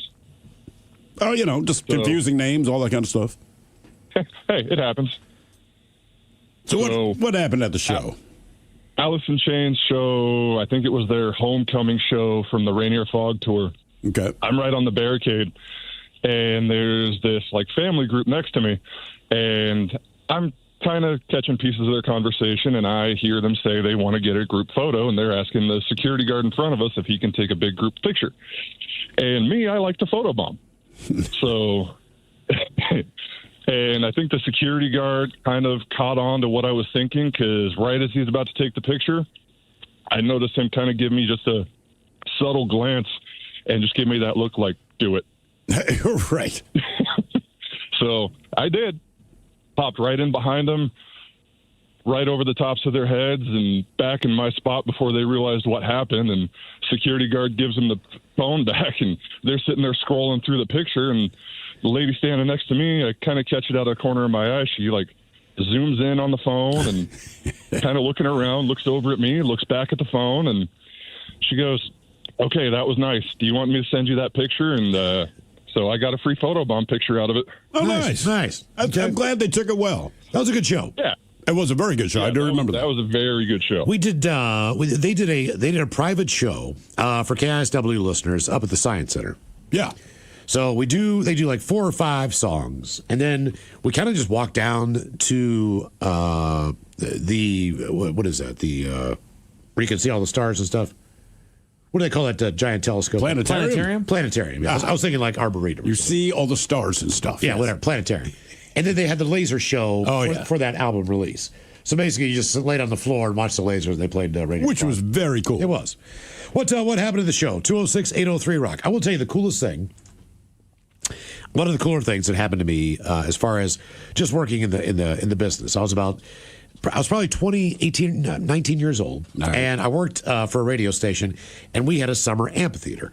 Now, the summer amphitheater was part of a park, but where the amphitheater was, it was kind of gated off as far as entrance to parking, roads, and all that stuff. But it was Hall & Oates, and they were playing with Dave Mason was the opening act. He's a guy from Traffic and had a couple solo hits. But they do the stage, the sound check early. And so there's this giant pond right behind the amphitheater. And Daryl Hall, he's like, hey, and my job is to drive them back and forth wherever they need to go. Like if they need their laundry dropped off someplace, dry cleaning, that's my job. Sure. I take them to the hotel. I take them back and forth. I do whatever. And so Daryl Hall's like, we're driving out. He's like, hey, man. He's like, are there any fish in there? And I'm like, dude, the legend is there's a lot of them in there, but I don't know that anyone's really allowed to fish in it, because this is always closed off. It's because it's an amphitheater. Like it had, barbed wire fence going around the perimeter, so no one could sneak in and all that crap. So I was like, well, I don't know, but supposedly there's some big fish in there. He's like, do you want to fish it? And I was like, yeah. He's like, do you have a fishing pole? And I'm like, well, I mean, I do at my house. He's like, let's go to your house. I'm like, all right. So we go to my house. We get 2 fishing poles. Come back. I've got like weedless frogs and just like little tiny salmon roe eggs, crap like that, man. And we just started tearing it up. We fished for probably like an hour and a half. You catch any fish? Yeah. We caught tons of largemouth bass, smallmouth bass, huge sungills. We caught catfish. You name it. I mean, seriously, they were all there. We just caught a release, man. And then they went out and they were doing like really bad stuff then. It was like, you're out of touch, I'm out of time. Yeah, out of touch. I mean, it's just, they played all their own stuff, but they were like in a weird 80s phase. Yeah. The concert was still pretty good. That's pretty cool, man. Yeah, it's like I fished with Daryl Hall. And we went to see him the last time. I was just sitting there thinking to myself, because they had a rough night that night. But I'm just sitting there like, I fished with that dude for a couple hours. It's all right. What happened to the show? 206-803-ROCK. Hello, Matt. Welcome to the men's room.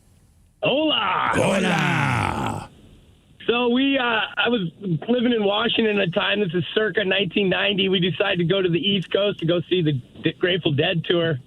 And we moved out of our house, and I took my rifle and put it in our Volkswagen bus in the little closet of the Volkswagen bus. Well, the minute we pulled into Newark, New Jersey, we get pulled over. And they start searching the bus. There's like 5 cops. They search the bus. This is before we get to Giant Stadium. Like, we're cuffed up, and they're all telling us we got 1-year mandatory minimums because we got a gun. And I told the guy I lived in Eniat, Washington, handed him a map and said, this is not even a town on a map. Everybody has a gun. Anyways, finally something happened. Their squawk boxes went off, and they all left us. And so we got to the show.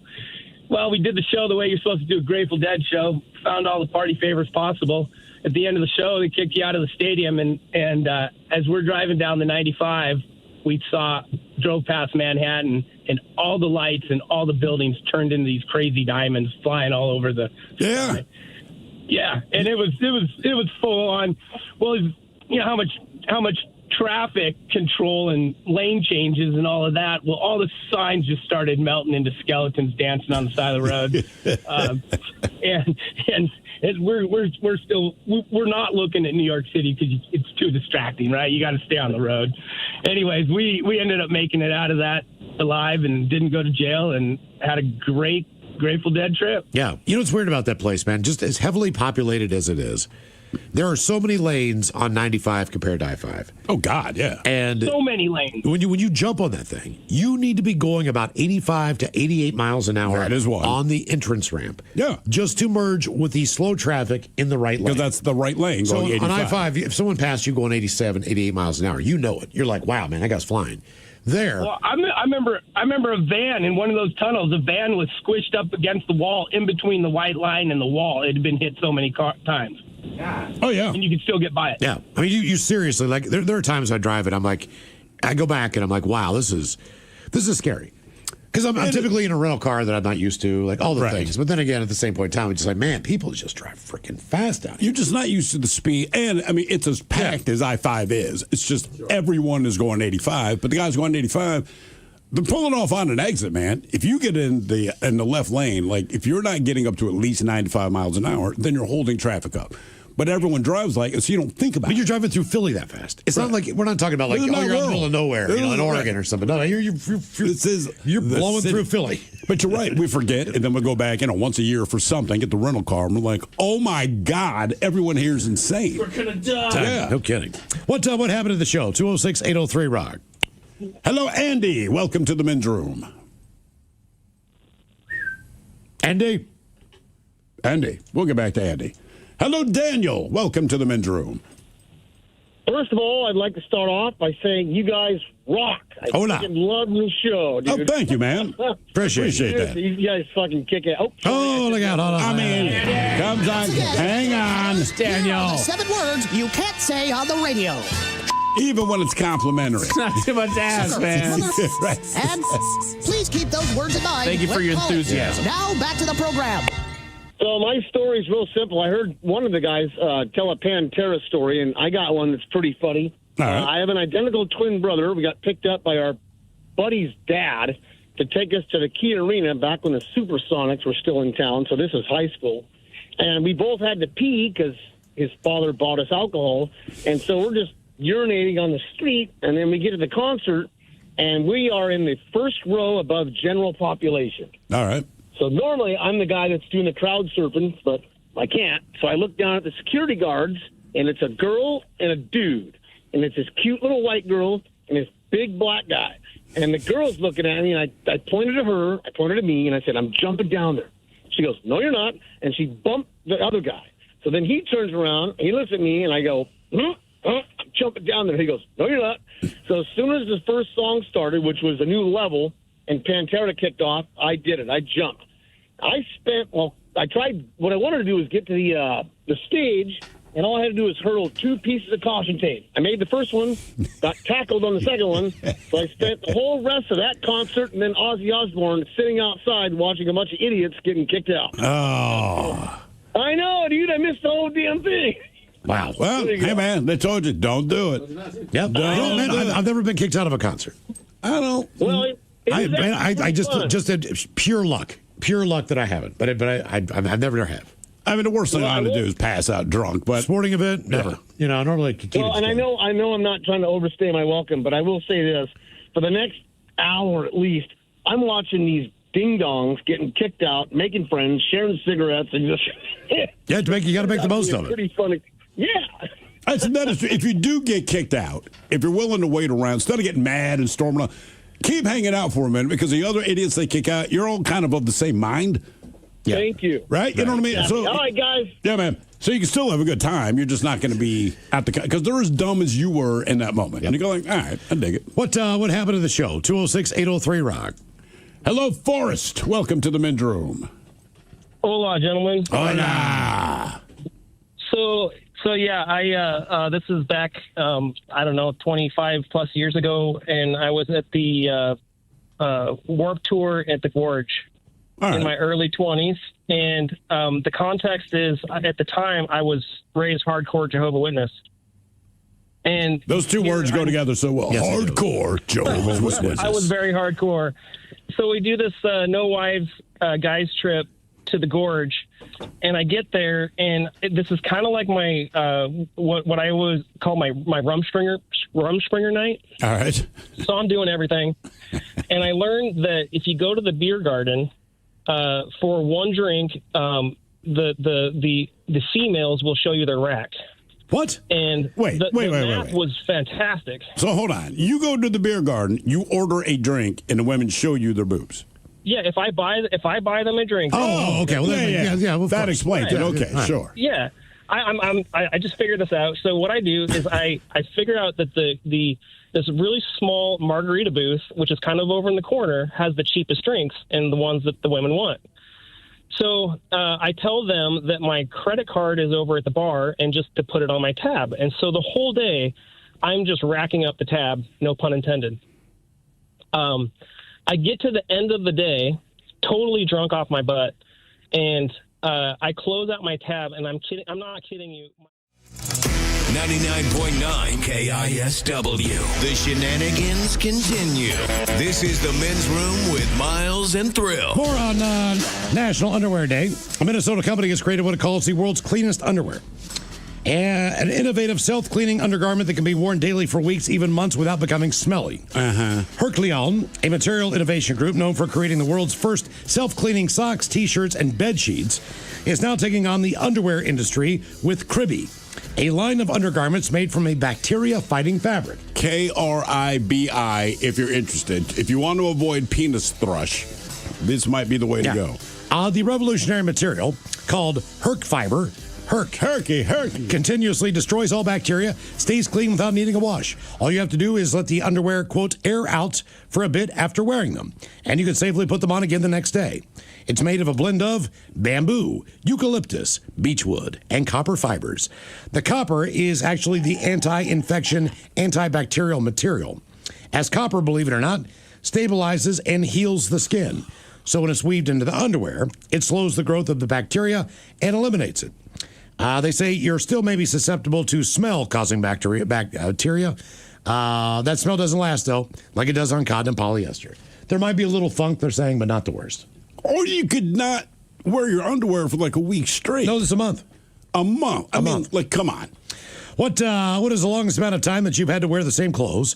Or what is the oldest article of clothing that you own? 206-803-ROCK. Hello, Chris. Welcome to the men's room. Hola. Hola.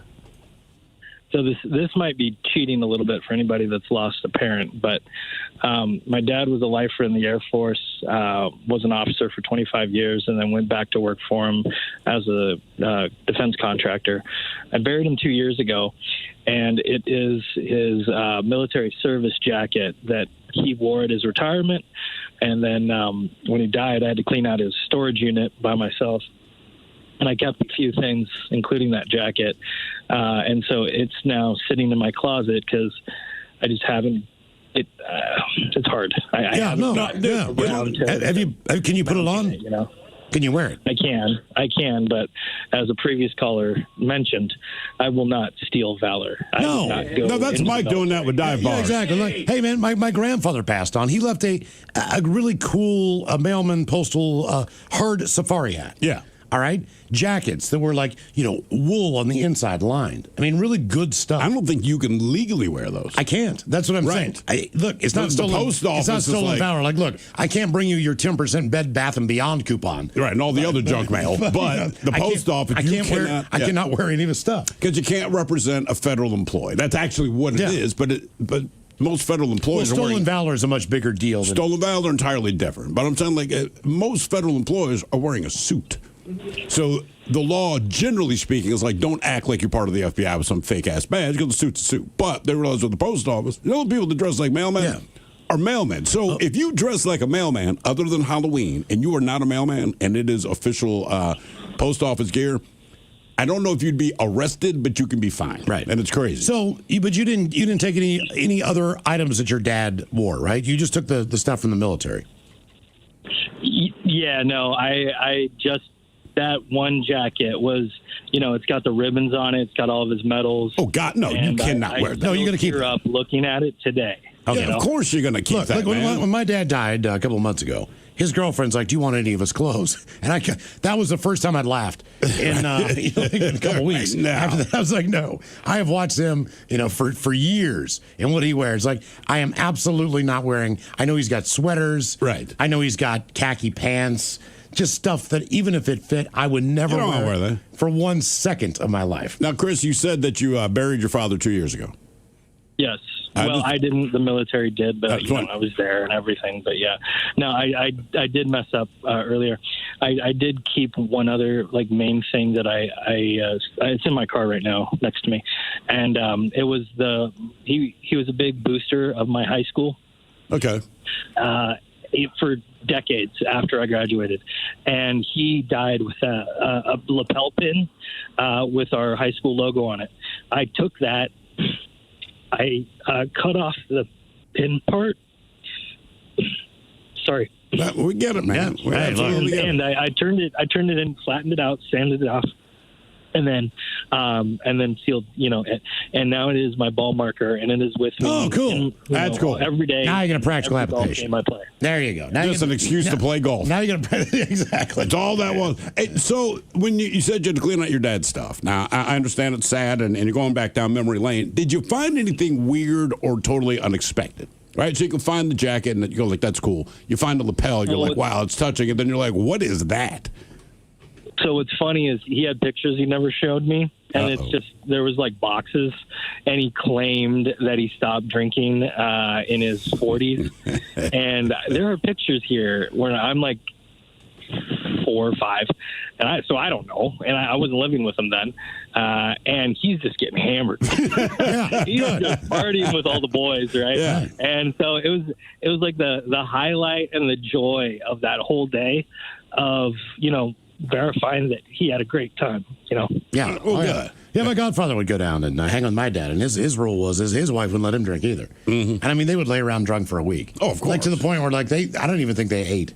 I just think they delivered got a pizza delivered on the day 3, tried to eat as much as they can, then just started drinking again. And by the time that my godfather would go back home, apparently he was just crawling off the aircraft. He couldn't even walk. His side hurt for days because he probably did liver damage. It's always anytime you go to Vegas, right? My wife would be like, "Well, call me when you get there," and I'm like, "Listen, I will call you when I get there. After that, you know the condition I'm going to be in. Don't ask what we're doing because you know what we're doing. Right? Like, I'm not going to be able to talk to you. It's just going to upset you. Just understand. I'll call you when I get there. Then we're going to go do the stuff that you know damn well we do. We just don't talk about. And then when I get back and you say, how are you? You know I'm hurting because we did everything that you thought that I did. What's the longest amount of time that you've had to wear the same clothes, or what is the oldest article of clothing you own? 206-803-ROCK. Hello, Mark. Welcome to the men's room. Hola, bitches. Hola. How you gents doing? We're doing well, man. Good. So I called in to talk about the concert tee that I got, 1980, early Feb. I understand that there were only two places that Pink Floyd played The Wall. And it was a freaking awesome concert. The T-shirt is obviously a few years old. From 1980. Is it the white one with the black brick outlines on it? It is. In fact, it's a baseball tee, so I got the sleeves a little bit, but both the front and the back are embellished by some serious artwork, regarding the Wall's story. And you said they only did, what, 2 of those performances? They played in 2 cities in the U.S. Oh, damn. Oh, okay. All right, gotcha. Wow. L.A. and Nassau. And I think they had, it was like a 2 or 3 day stretch where they performed the same show. Have you looked to see what that thing would be worth? Because, I mean, like, Pink Floyd fans, they're as crazy as Rush fans, as crazy as Tool fans, et cetera, et cetera. But based on its age and, like you said, that particular album and those particular performances, I would think you could actually get a lot of money for that. I haven't pursued that, but I certainly could. Yeah, I don't think I'd part with it either. But hey, if you have kids and you leave it to them, they'll sell it for you. But, yeah, that's pretty cool, man. That's awesome. I appreciate it, guys. Yeah, man. Yeah. I can't believe you held on to that. What's the oldest concert tee you have? I don't know. Because I kind of stopped buying them. Actually, the oldest one I have now, and it's not even that old, but just as an adult, you don't get as excited to buy the merch, but Clutch. Okay. They were in town about 15 years ago, and I bought a Clutch shirt. It's probably early Alice in Chains or Soundgarden or something. And you still got it? Yeah. The one I don't have is Pearl Jam. I don't. Used to have a Nirvana one, but that wasn't an actual concert shirt. That was just the Target version? Yeah, exactly. Yeah. What is the longest amount of time that you've had to wear the same clothes, or what is the oldest article of clothing you own? 206-803-ROCK. Hello, Kim. Welcome to the men's room. Hola, guys. How are you? Hola. Doing well. How are you, Kim? Pretty good. Hey, so back in 1985, I was 15 years old. I went and visited my great aunt for a week, and she was going through some old boxes, and she had found her bathing suit from when she was 15 back in 1940. Oh, God. And she had me try it on, and it fit me. And so she asked me if I wanted it, and I said, yeah. And it's a real thick canvas, one piece, peach colored with some teal and what probably used to be white but is kind of beige stripes on it. Nothing says comfort at the beach like canvas. Like canvas. Oh my gosh, yeah, it's very stiff. But I still have that to this day, and it's one of my greatest treasures of my great aunt. So, do you wear it to the beach? No, I never wore it because I didn't want to ruin it. Is it a one-piece or a two-piece? I just Googled 1940s women's bathing suit styles. I mean, they were kind of the unsexiest thing in the world back then, comparatively speaking. They had to be thick because they were white. Oh, yeah. If you know what I'm saying. Oh, yeah. Yeah, so it was definitely thick. All right. And then the other thing I have, you guys were talking about concerts, and it made me think, I still have a sweatshirt from a Boston concert I went to in Seattle back in 1987. Man. Wow. 1987. So it can't be recent. That had to be Boston 3 with like Amanda on it. Yeah, I think that's the third one. Yeah, I don't remember. I have to look at it again because it's actually stored away. It's one of those things. Well, Boston, you got to remember, Boston only had 3 albums. Right. And for the most part, they only toured on 2 of them. And they still sold like 100 million copies. Because everything they did was in studio, and it was so layered and so hard to play live. Yeah. That's why there's no Boston cover bands. That's why you don't go someplace exactly and you're like, dude, they nailed More Than a Feeling. No one's ever said that. You can't sing like them and you can't play like them. That's whether like you're just not good enough, right? So, did you actually see Boston in a concert? Yes, I did. Yeah, in Seattle. All right. Okay. That's cool. Yep. Because those guys aren't around anymore. Brad Delp was passed on. Like, not that they could get back together and do it. But as far as production and being able to put on a live performance, the only band more complicated than them is ELO. As far as their studio, yeah, because they're studio bands, what they do. You know, I mean, Toto is a studio band, but they kind of rock. They can still go out and play the song. Yeah, you know, where with Boston, it's like layer after layer after. You know, and ELO's the same way. What is the longest amount of time that you've had to wear the same clothes, or what is the oldest article of clothing you own? 206-803-ROCK. Hello, Alan. Welcome to the men's room. Well, hello. Hola. In '87, I had a pair of boots, cowboy boots, made for my feet. I still own those boots. Can you still fit them? Yeah. I haven't blown up that much yet. Okay. But they're 38 years old. I've probably worn them maybe 20 times. I have no idea what possessed me to think that I needed a pair of custom-made cowboy boots, but I have those. How old were you when you got these made? 28. That's why. Okay. Yeah. But they're lifers, like you just said. I mean, that's it. It's like Doc Martens. Yeah. I mean, you've had 20 occasions in your lifetime where, for whatever reason, that fit the occasion. Yeah. And they look good. I go to a rodeo. Yeah, perfect. I've never been to a rodeo. I haven't either. I once wore them because I was dating this gal who was like 5'11", and when she put heels on, she towered over me at 6'2". I'm 6 foot, so tried to make up a little bit of height. Okay, I got you. Good call. Yeah, good call. Yeah, I mean, if I had cowboy boots, I'd never get rid of them. Actually, you know what? I had a pair of cowboy boots when I was 10 or 11. I remember living out in the cut, so it wasn't unusual. God, hold on, man. They have to be, I'm 57, so they have to be about 48 years old. So the thing was, I had them when I was a child, kept growing, never wore them again. My mother kept them because she would wear them, because I guess our feet were the same size, at least when I was that age. It has now gotten to the point they're sitting in my closet, and my wife wears them. Right? So she does whatever kind of dress, and she needs cowboy boots. But it blows my mind, so I look at these things, and I'm like, these boots have been with me for, almost 45 years, somewhere around there. And what's the most ridiculous article of clothing, looking back, that you wore not because it was ridiculous, but because it was a practical thing to do? So, growing up in West Virginia, I had a deerskin jacket. Sure, makes sense. And it had like the tassels that came off the bottom of it. Oh, of course it did. Yeah, but it was warmer than hell. Also had a coonskin hat. It's warm. I know. And it was big enough to cover my ears. So you look like Jimmy Crockett, essentially. I basically look like Davy Crockett. Yeah, Davy Crockett. Yeah, right. exactly. The coonskin hat. I didn't wear them at the same time. But how cool. But I'm serious. If I was going out to like shovel snow or whatever, sure, I would put the coonskin hat on. I would not wear the deer skin jacket. Believe it or not, deer skin jacket, not waterproof. Really? So I don't know, like, what the hell's going on with deers. Like, when it rains, they're probably like, I hate it. Does the water just go inside their body? Yeah. So, as a kid, though, I mean, that's serious. Did you think the fringe was the coolest part of that jacket? It was underneath the arms. Yeah, I was going to say, as a kid, you're like, oh, he's got fringe. That's badass. Well, like Rhinestone Cowboy was a popular movie. Yeah, it was a sign of the times, for sure. I'm glad times have changed. I thought it was cool. What is the longest amount of time that you had to wear the same clothes, or what is the oldest article of clothing you own? 206-803-ROCK. Hello, Corey. Welcome to the men's room. Hola. Hola. It's not as cool because it doesn't wear like a lot of other stuff does. And if you still have it and you keep it, you're going to wear it out. It's hard to wear out a watch. But, my grandpa in the 50s and 60s worked for Coca-Cola.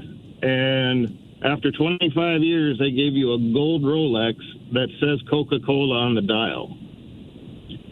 And so Grandpa had the watch, and my dad had the watch, and I've got the watch, and I'm wearing it right now. It really hit me when you guys were talking about burying dads, because I'm over 20 years since he's been gone. But, sure. Have you ever taken it anywhere to see what the potential value of that thing is, just based on the age? It's funny because older watches like this actually don't value as high as the new stuff today, just because of the way the styles have changed so much. So it's more meltdown and gold, except for being a Coca-Cola item. That's what I was saying. Then pops it into a different pantheon. So I've never pursued it. I don't keep extra insurance on it. I wear it every day, as a just normal part of life. Yeah, pretty cool. I think that's the way to do it. I mean, why lock it up in a box? Yeah, what's the point of that? That's exactly what I said. When I moved out of, working with my, from the neck down, working with the body, I started wearing it every day when I started working neck up, and making the money for what I know. And at that point, I wear it every day for everything. I don't care. I'll be working on the car wearing it, By the way, we just want to clarify, when we're talking about burying fathers, they are in fact dead. That's right. Yeah, we're not just. Well, yeah, exactly. Right, well, look, dude, right, I got a $20 Timex for my dad, I've worn it, 2 or 3 times a week since it passed. Just it's the ugliest damn watch I've ever seen in my life. But it works. It's glow in the dark. You press a button and it glows. That was tech back then. You just press the button and then you can see what time it is. Yeah, exactly. What was it? Takes a licking and keeps on ticking? Timex. But it keeps time great. Like, I understand it's why. It's in the name. I understand why he actually enjoyed the watch. Timex. This thing is just absolutely amazing. What is the longest amount of time that you've had to wear the same clothes, or what is the oldest article of clothing that you own? 206-803-ROCK. Hello, Barb. Welcome to the men's room. Hello. Hola. Hola. I got a Rolling Stones concert T-shirt from like 1976, 77, and a Sammy Hagar concert T-shirt from 1982. Damn. That was probably like I Can't Drive 55. I think that was a little later. No, that's not right. But anyway, so the kids will wear it if they would go to like an 80s, get together or something. So it just sits in the drawer. Well, it's cool though. I mean, look. And you were at both of those shows? I did go to both those shows. Matt, you got to rock those. Come on. I think we had a $9.99 Sammy Hagar concert back in the day. That sounds about right. Yeah. Well, they run these 55-year stuff. If you go on the website, they have all that stuff. And I'm pretty sure he was a part of the. Or no, was it a $9 concert? Might have even been cheaper than that. Might have been like 99 cents. I don't know. Damn. Yeah. Our question now, what is the longest amount of time that you've had to wear the same clothes, or what is the oldest article of clothing that you own? 206-803-ROCK. How's that nose feeling, little?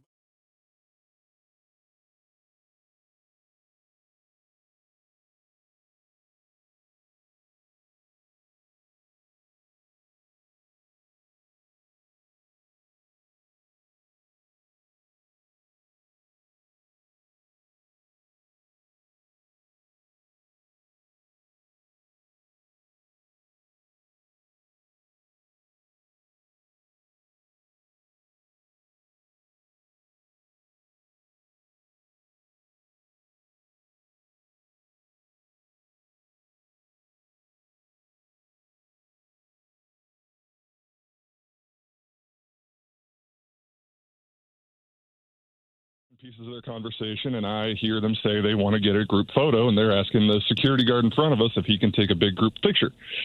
And me, I like to photobomb. So, and I think the security guard kind of caught on to what I was thinking, because right as he's about to take the picture, I noticed him kind of give me just a subtle glance and just give me that look like, do it. Right. So I did.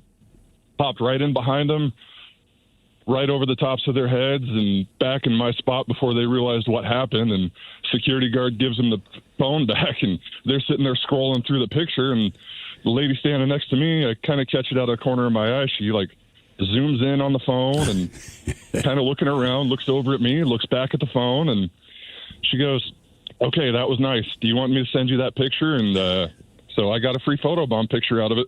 Oh, nice. I'm glad they took it well. That was a good show. Yeah. It was a very good show. Yeah, I do remember that. That was a very good show. We did. They did a private show for KISW listeners up at the Science Center. Yeah.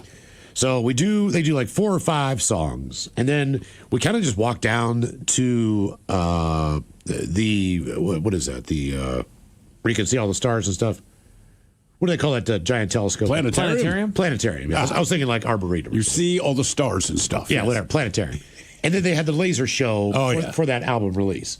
So basically, you just laid on the floor and watched the lasers. They played Radio Which was very cool. It was. What happened to the show? 206-803-ROCK. I will tell you the coolest thing. One of the cooler things that happened to me as far as just working in the business. I was probably 19 years old, and I worked for a radio station, and we had a summer amphitheater. Now, the summer amphitheater was part of a park, but where the amphitheater was, it was kind of gated off as far as entrance to parking, roads, and all that stuff. But it was Hall & Oates, and they were playing with Dave Mason was the opening act. So he's a guy from Traffic and had a couple solo hits. But they do the stage, the sound check early. And so there's this giant lake pond right behind the amphitheater. And Daryl Hall, he's like, hey, and my job is to drive them back and forth wherever they need to go. Like if they need their laundry dropped off someplace, dry cleaning, that's my job. Sure. I take them to the hotel. I take them back and forth. I do whatever. And so Daryl Hall's like, we're driving out. He's like, hey, man. He's like, are there any fish in there? And I'm like, dude, the legend is there's a lot of them in there, but I don't know that anyone's really allowed to fish in it, because this is always closed off. It's like it's an amphitheater. Like it had, barbed wire fence going around the perimeter, so nobody could sneak in and all that crap. So I was like, well, I said, I don't know, but, supposedly there's some big fish in there. He's like, do you want to fish it? And I was like, yeah. He's like, do you have a fishing pole? And I'm like, well, I mean, I do at my house. He's like, let's go to your house. I'm like, all right. So we go to my house. We get 2 fishing poles. Come back. I've got like weedless frogs and just like little tiny salmon roe eggs, crap like that, man. And we just started tearing it up. We fished for probably like an hour and a half. You catch any fish? Yeah. We caught tons of largemouth bass, smallmouth bass, huge sungills. We caught catfish. You name it. I mean, seriously, they were just caught and released, man. And then they went out and they were doing like really bad stuff then. It was like, you're out of touch, I'm out of time. You're out of touch. I mean, it's just out of touch. They played all their own stuff, but they were like in a weird 80s phase. Yeah. The concert was still pretty good. That's pretty cool, man. Yeah, it's like I fished with Daryl Hall. And we went to see him the last time. I was just sitting there thinking to myself, because they had a rough night that night. But I'm just sitting there like, I fished with that dude for a couple hours. He's all right. What happened to the show? 206-803-ROCK. Hello, Matt. Welcome to the men's room. Hola. Hola. So I was living in Washington at the time. This is circa 1990. We decided to go to the East Coast to go see the Grateful Dead tour. And we moved out of our house, and I took my rifle and put it in our Volkswagen bus in the little closet of the Volkswagen bus. Well, the minute we pulled into Newark, New Jersey, we get pulled over. And they start searching the bus. There's like 5 cops. They search the bus. This is before we get to Giant Stadium. Like, we're cuffed up, and they're all telling us we got 1-year mandatory minimums because we got a gun. And I told the guy I lived in Eniat, Washington, handed him a map and said, this is not even a town on a map. Everybody has a gun.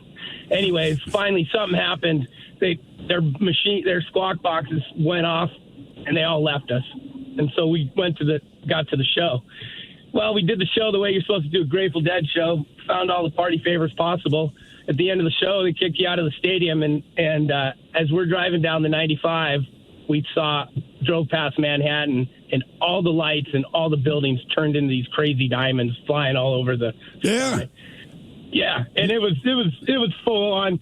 Well, how much traffic control and lane changes and all of that. Well, all the signs just started melting into skeletons dancing on the side of the road, and we're not looking at New York City because it's too distracting, right? You got to stay on the road.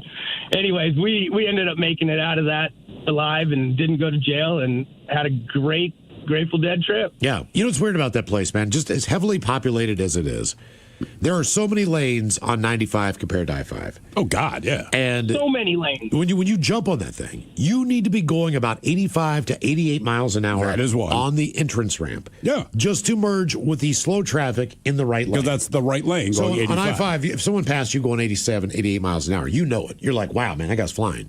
Well, I remember a van in one of those tunnels. A van was squished up against the wall in between the white line and the wall. It had been hit so many times. Oh, yeah. And you can still get by it. Yeah. I mean, you seriously, like, there are times I drive it, I'm like, I go back and I'm like, wow, this is scary. Because I'm typically in a rental car that I'm not used to, like all the things. But then again, at the same point in time, it's just like, man, people just drive freaking fast out here. You're just not used to the speed. And, I mean, it's as packed as I-5 is. It's just everyone is going 85, but the guys going 85, they're pulling off on an exit, man. If you get in the left lane, like if you're not getting up to at least 95 miles an hour, then you're holding traffic up. But everyone drives like it, so you don't think about it. But you're driving through Philly that fast. It's not like, we're not talking about like, you're in the middle of nowhere, in Oregon or something. No, you're blowing through Philly. But you're right. We forget, and then we go back, once a year for something, get the rental car, and we're like, oh my God, everyone here is insane. We're going to die. Yeah. No kidding. What happened to the show? 206-803-ROCK. Hello, Andy. Welcome to the men's room. Andy. We'll get back to Andy. Hello, Daniel. Welcome to the men's room. First of all, I'd like to start off by saying you guys rock. I fucking love your show, dude. Oh, thank you, man. Appreciate that. You guys fucking kick it. Oh, look out. Hold on. I mean, comes on. Hang on. Daniel. 7 words you can't say on the radio. Even when it's complimentary. Not too much ass, man. Right. And please keep those words in mind. Thank you for when your calling. enthusiasm. Now back to the program. So my story is real simple. I heard one of the guys tell a Pantera story, and I got one that's pretty funny. All right. I have an identical twin brother. We got picked up by our buddy's dad to take us to the Key Arena back when the Supersonics were still in town. So this is high school. And we both had to pee because his father bought us alcohol. And so we're just urinating on the street. And then we get to the concert, and we are in the first row above general population. All right.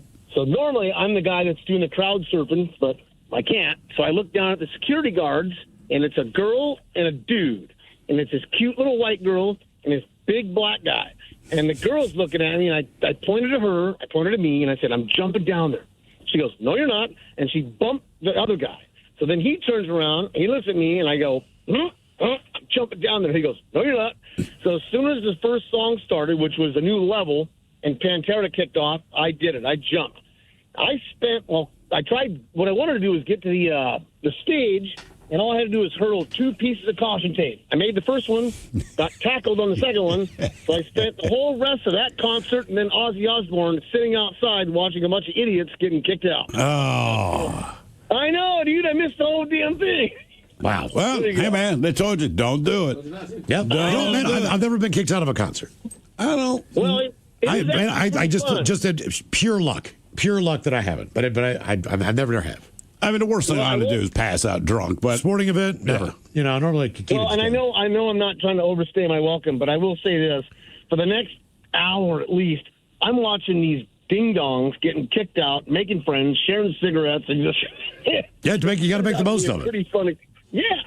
That is, if you do get kicked out, if you're willing to wait around, instead of getting mad and storming out, keep hanging out for a minute, because the other idiots they kick out, you're all kind of the same mind. Yeah. Thank you. Right? You know what I mean? Yeah. So, all right, guys. Yeah, man. So you can still have a good time. You're just not going to be at the... Because they're as dumb as you were in that moment. Yep. And you go like, all right, I dig it. What happened to the show? 206-803-ROCK. Hello, Forrest. Welcome to the men's room. Hola, gentlemen. Hola. So yeah, I this is back, I don't know, 25 plus years ago, and I was at the Warped Tour at the Gorge in my early 20s. This is the mighty 99.9 KISW and KISW HD1 Seattle.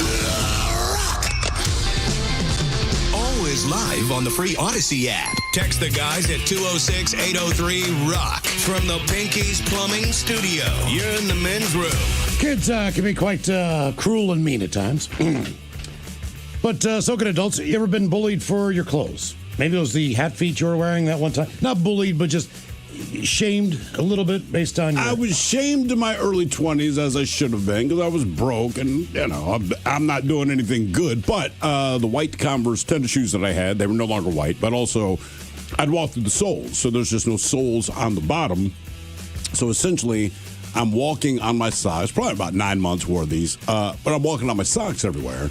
Most people couldn't tell, because I figured out a way to kind of curl my toes to keep them on, but my buddy Hollywood kept saying, brother, you don't have shoes, you're wearing feet hats. And he wasn't wrong, because that's what they were. It was just a topping. And got a little shame. I also avoided getting my ass kicked because of them. But, yeah, I never heard anything positive about it. I wasn't really picking up chicks when they're like, are you walking on your socks? Like, yes, I am. And I'm single. So, okay. So my parents... they just really never spent a lot of money on a lot of different... It was just... times were tight. So, Nike shoes, there was another brand that was a knockoff brand. They think they sold them at Kmart or whatever. Oh, yeah. But they were called Stadia. I remember that. Now, Stadia looked like a Nike swoosh. But sort of. But it was more like a whale. Okay? Yeah, I mean... So these shoes, I mean... It was like the Hunt Club shirt from JCPenney instead of the polo shirt. Yeah. So that was my whole existence in life. And there was these second-hand, third-hand stores in West Virginia, and they were always packed because obviously it's West Virginia. There's a lot of people on food stamps, a lot of people on social benefits. Yeah. and it was called Gabriel Brothers. And Gabriel Brothers had all of the stuff that was messed up. So anything that was, right. The sleeves too short on one side, whatever. Correct. If you were training to make clothes like in China or Taiwan or somewhere, if you messed up, all those clothes went to Gabriel Brothers. Oh, yeah. So you'd have to look. Like you'd say, like, okay, here's a medium shirt.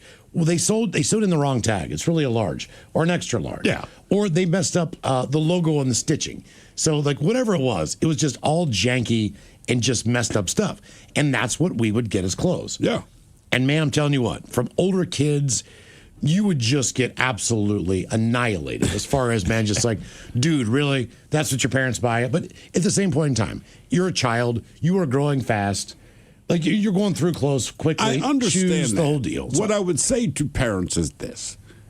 Don't buy something that looks close to the actual thing they want, right? So if you just wore a collared shirt that had no logo on it, no one says anything. But when you got a Hunt Club, you're right, because it's not polo. But what you're saying is, I want polo, but I don't have polo. No. That's what they jump on. Your Stadia shoes, like, look, just get them a pair of shoes that doesn't have anything on the side, because when you look at Stadia, exactly. Oh, you wanted Nikes, but you don't have Nikes. That's why when I bought the Shaq shoes, I was made fun of at the gym all the time. Oh, my God, yeah. Well, I didn't have the money. I know. I couldn't buy, like... Everyone knew why. I couldn't buy That's Jordans. why they made fun of him. His whole thing was like, look. I'm going to Target, I'm going to buy him Shaq shoes. I got Shaq shoes for $35 because basketball shoes at the time. And you showed up at the gym, we're playing basketball, man. I just get hammered. And them dudes are like, yo, I mean, are those Shaq shoes? Yes. Okay, man. Good for you. All right. Good chance to plug up Kicks for Kids right now. Yes, indeed. Since we're on the topic. Kicks for Kids, KISW.com. Those are for the kids at Mary's Place. The kids don't want to hear this right now, but they're almost ready to go back to school. Yep. Sorry, kids. Summer kind of flew by there. The goal is 20 grand. And what Mary's Place will do is they take the money, and then the kids get to pick out their shoes. So back to the confidence. Pick them out. Back to the confidence level we were talking about, me walking in with Stadias or whatever. They're not getting those. No, they're not. Not one of those kids is getting Stadia. No, if they, whatever they want. If they want Vans, they're going to get Vans. If they want Nike, they can get Nike. But your parents would have got you Old like, Chucks. They're not Vans, but they're buses. My shoes were tied together without a box. Those were the shoes that I got. Yeah. There was no box with it. And they sold them at the grocery store. It's not like where you used to buy TV Guide and candy and gum. They had a big ass bin, and one bin would be a bunch of big rubber balls for like $1.99, keep your kid occupied. Or there's that big ass shoe bin, and every shoe looked exactly the same. You just had to find your size. And the words I hated most, you'd be in line at the grocery store. My father rarely went. I'd take after him on that tip, but we'd be there. And he would turn around, look at me and my brother, and say, "What size shoes you guys wearing now?" And we knew that meant he just saw the supermarket bin, and it's like, dude, please. So you try to lie, because the last thing you wanted was him to actually buy you these pairs of shoes. So I'd always try to go like a size smaller, right? Because you couldn't try them on there. But then when he got home, he'd be a little upset, like, damn it, Stephen, how do you not know the size? And I'm like, I do know the size. I don't want to tell you the size, because if I told you the size shoe correctly, you'd have bought me a pair. Now I can't wear these. The most name brand shoes I ever got were shoes called Keds. That was that was the biggest name brand shoe I had. It's like the nurse's shoe, isn't it? I don't know what it is now, but back then I was like, this is awesome. By the way, if you could please give to Mary's Place and Kicks for Kids. Yeah. Help out the kids, seriously. KSW.com. Yeah, but this leads me to this story here. They say, often bullies are cruel and petty. For one high school freshman, he was being treated so badly because of his clothes. And you know the drill. Mom didn't have enough money. So Michael was just starting his freshman year at MLK, a college preparatory school in Memphis. And from his very first day, he was getting bullied. This went on for 3 straight weeks. And what is now his new school, sadly, was nothing new for Michael. He'd been bullied all of his life for this. But his classmates had noticed that he wore the same clothes every day. And as bullying often does and goes, it was enough for him to become the target of his peers. He just said, look, I really don't have clothes at home. My mom can't buy clothes for me. I'm growing too fast, and we don't have any money. Then one Monday, they say things changed. One Monday, Michael was surprised with an incredibly thoughtful gift. 2 of the school's football players handed him a present, a bag full of clothes. He says, I was very happy. I was shocked completely. He never expected such kindness from his classmates. His 2 new buddies could not stay silent in the face of bullying. When I saw people laugh and bullying him, I felt like I needed to do something, according to Christopher Graham and his buddy Antoine Garrett. Christopher went through his own closet, grabbed a bunch of clothes, and then asked his friend Antoine for help. He said he admits he, at first, had been part of the bullying, but then he decided he needed to make things right. He wasn't smiling or anything. I was like, man, I think this is going too far. I'm sorry. I want to make this kid smile. I told him we're in the same third period. I apologize for laughing at you, and I want to give you something to make it up. Good on him, man. Yeah, he said it was an awesome moment. They wanted to put an end to a bullying, and apparently they did. So our question, what is the longest amount of time that you've had to wear the same clothes, or what is the oldest article of clothing that you own? 206-803-ROCK. Hello, Leo. Welcome to the men's room. Hey, guys. Hola. Hola. So, hey, you guys talking about shoes, that reminds me. So my mother divorced my father when I was about 6 years old. It was me and my brother, and she moved out of the house and took us with her. And we lived in an apartment, and we didn't have a lot of money, and she was trying to get a job. And there was a basketball camp I wanted to go to, and we didn't have the money for it, but I got some sponsorship from some neighbors. We went around, collected some money, and they all said, oh, yeah, we support you. And I didn't have any tennis shoes to play, to wear to this basketball camp.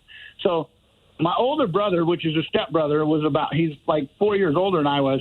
I borrowed a pair of his Converse, and they were like 2 sizes too big for me. And so I kind of stumbled through that basketball camp. But hey, it's the original basketball shoe. Yeah, exactly. Grow into them. That's what they tell you. I'm going to buy you a half size bigger than you are right now, because you're going to grow into them. I always say that to my kid now. Seriously, that was the drill. Yeah, this weekend. Every I'm time. like, dude, get a half size bigger. You tripped for the first 3 months, and any pair of shoes you had that were new. Yeah. Oh, yeah, absolutely. So the reason I called really was when you were talking about clothing. So every concert I've ever really been to, I've always bought a T-shirt. If I could afford it, I tried to buy one. And back in the day, they weren't as expensive as they are now. Correct. But the first concert I ever went to, I saw it was Ted Nugent, Cheap Trick, and AC/DC opened up for him at the Coliseum, and that was in 1978, I believe. I was like 13 years old. So I still have that T-shirt. It probably fits my dog better than it fits me. But I can believe that. That's cool, though. I'll tell you what sucks about the merch table these days. First of all, I don't know what's going on. Back in the day, you walked up to the table, you gave the guy cash, he throws the shirt at you, you throw it over your shoulder, you leave. Now it's a complete us show. People just stand up there like the people at McDonald's who've never been. It's and then they have to do the card thing and all this crap. And I mean, you've been in line for 20 minutes. Right. The merch line is almost to the point of just like, no. It's not worth it. I'm not doing, like, you need more merch areas or something. Figure this out, guys, because people don't want to miss the show. And I don't think it's on the merch table, though. Something slowed them the hell down.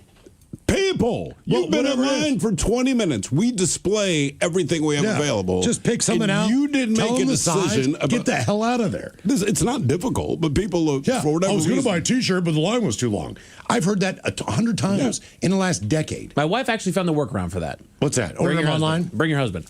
Why is that? So you'll go? So you wait in line. So we'll go to a Jonas Brothers show or something like that. Well, that's because you don't care about the show. We'll go over to the merch table and say, I want number 14, I want number 38, and I want this bag over here. I'll do that. I'll do that for if I'm going to a show that I don't care about. I'll put 3 songs in, and then I'll go. But if I want a damn Soundgarden shirt, I'm standing in line for it. Mm-hmm. You know, that's mine. Wait for the song that you don't want to listen to, then run through the merch. Yeah, but to say, hey, we have a new one. That's when you go to the merch table. Exactly. Or hey, we're going to slow things down. I like Black Rain when they played that. That's when I go. But like, you can. This is one for the chicks. This is my like. I need this shirt. This is my band. Yeah. You know, like we have people in front of me. We speed the F up. Like, what is going on? How did you not know what you wanted? You've been here for 20 minutes, and not until the guy said, "Hey, what can I get?" Damn it! This is the first time. Why did you even get in line then? And why do you need to see it up close? They also have a code so you can scan it, and you can just order it online and get it sent to your house. Like, no, I'm at the damn venue. This is how you do it. You get the T-shirt and you take it home. That's the way it works in a concert. Mm-hmm. You take something home with you, and also just take cash. I know it's $40. Everything used to be by increments. See, you're slowing it down. Because here's $20. I'm out. Yep. I'm not scanning anything. I got to pull out anything on the app. Just like, Jesus Christ, man. Just hand the man cash. What is the longest amount of time that you had to wear the same clothes, or what is the oldest article of clothing that you own? 206-803-ROCK. Hello, Mike. Welcome to the men's room. Hola. Hola. Well, this is bringing back the memories this whole last hour. The tennis shoe thing, my folks got divorced when I was in junior high, and Mom didn't have much money, and she bought me the ugliest, crappiest tennis shoes at Kmart, and I was mortified to wear them. But that's the only shoes you got, though. Nowadays, you just have to look back and kind of smile. But I mean, look, but I still never would do that to my kids, even as an adult now, because I remember how just crappy that was to go through that whole. Like that would be one thing I would try to, if I can avoid you having to go through what I had to go to. I don't care if they're $100. I will buy them for you. The one thing I would say, though, and I can't bitch about it much, because my grandfather years ago showed me a picture of him, one of his school pictures. He was in either late junior or early high school, just based on the age. But it was like 9 of them in the picture, and no one had shoes. And I said, where were your guys' shoes? And my grandfather said, we didn't have shoes. I'm like, you went to school barefoot? He's like, yeah, because we didn't have shoes. I'm like, damn. So don't bitch too much about the kids, because it's better than being barefoot. For sure. But go back to the concert shirts. I have a 36-year-old concert shirt from the last Stevie Ray Vaughan concert at the Gorge. Oh, wow. And Miles, you were talking about your fringed deerskin jacket. Yep. My 81-year-old father was a huge cowboy fan when he was a kid. He wanted to be a cowboy. He loved cowboy movies, cowboy TV shows. He used to wear cowboy clothes. He had a deerskin fringed jacket when he was a kid that he handed down to me in about probably 1968. I'm 60 years old now. And I wore it till probably the mid-70s. And then my sister got it, and she wore it, and she still has it to this day. So, okay, so what's the answer to the magical question?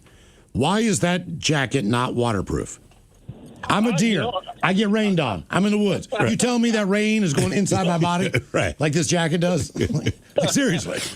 Yeah, I have no idea. I have no idea. Just makes no sense to me. It's skin, damn it. I've also seen those jackets, man, where it's leather from a cow, but they kept the fur on, the hair. Yeah. Which is pretty cool, too. That's super cool. Like a spotted white and light tan brown. I got a pair of boots cow. like that, and everyone's like, dude, is that real cow? Now, to make people uncomfortable, I tell them it's Dalmatian. It never goes over well in Seattle, but I say it every single time. Mm-hmm. I'm like, oh, no, it's Dalmatian. What is the longest amount of time that you had to wear the same clothes? Or what is the oldest article of clothing that you own? 206-803-ROCK. Hello, Candy. Welcome to the men's room. Hola. I don't care that nobody knows who Black Oak, Arkansas is anymore, but I had the wildest night. Jesus, man. I know who they are, but I'll be honest with you. I feel like Obi-Wan Kenobi, and I'm like, that's a name I haven't heard in many years. Is that Jackie Blue?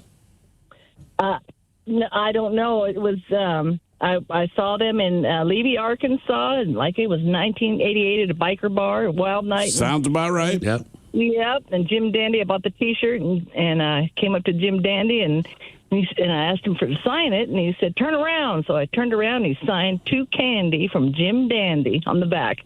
I'll break that thing out anytime. Okay. So you kept it? Oh, yeah. When's the last time you wore it? Oh, I'd say about 5 years ago. All right. And did anybody know who they were? No. Really? No, but I pointed it out. I mean, look, I remember the band. It's just, but yeah, I've not even heard that name mentioned in many. They did a song called "Hot and Nasty." Yeah. Candy knows. Hot and Nasty. Yep. All right. Okay. All right. Wow. Backdoor Man. They do a version of that. Black Oak, Arkansas. Mm-hmm. That is a reach. All right. Okay. Good for her. Hello, Brandon. Welcome to the men's room. Hey, guys. Hola. Hola. Happy Wednesday. Happy hump day. Oh, hell yeah. First time caller, long time listener. Been listening to you guys since I was probably 21 years old. A little bit older now, but, you know. We appreciate it. For sure. So my story was I started out playing high school football. I was probably like 230 pounds, maybe not even 6 foot. I brag and I say, yeah, I'm 5'7", and people pull out a tape measure and they're like, no, you're not. So I had a lot of anger issues growing up, and so my boxing coach, or my best friend who had a boxing coach, which is his dad, said, hey, let's work out some of those issues. And I said, all right, whatever. Started doing boxing with him for maybe 3 years or so. All right. And unfortunately, I had to move up to Seattle from Colorado for family reasons. About a year later, he ends up dying in a DUI car accident. Oh, damn.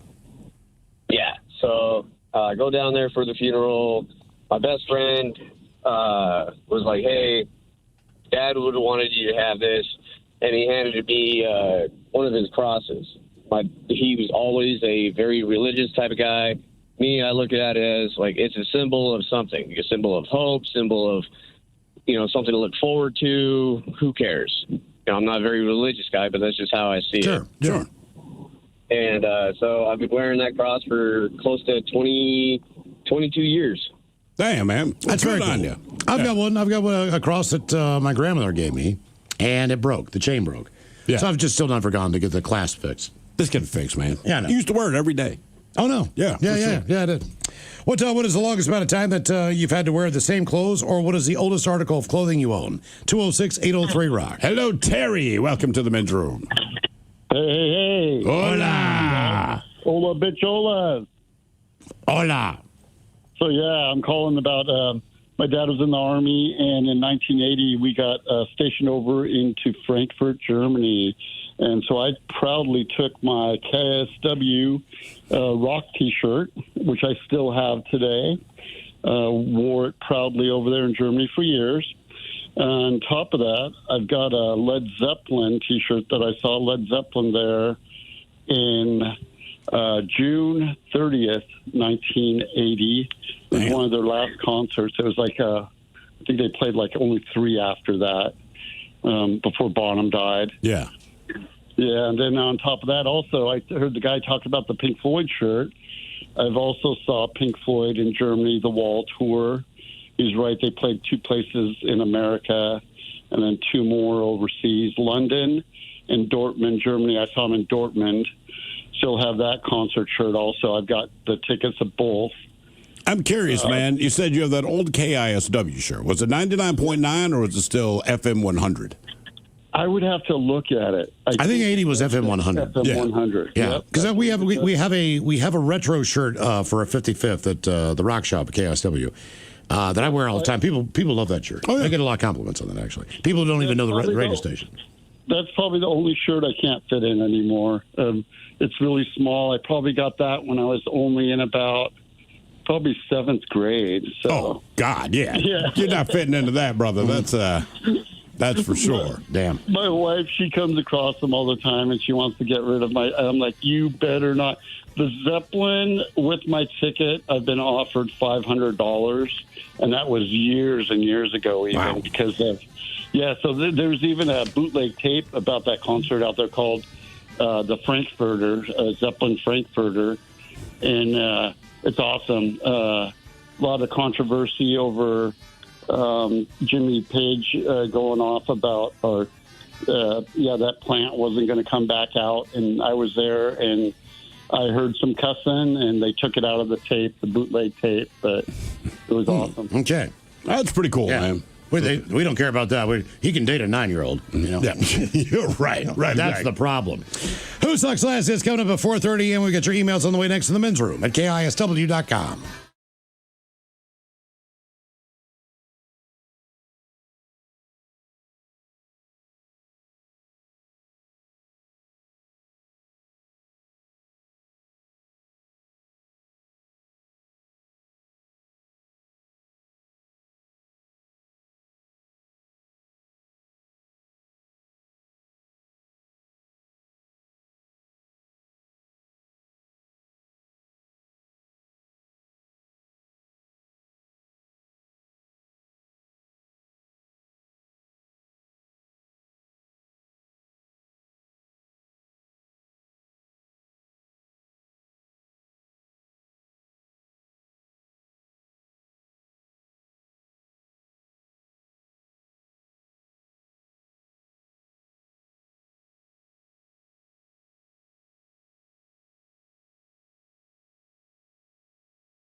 coast to coast and around the world.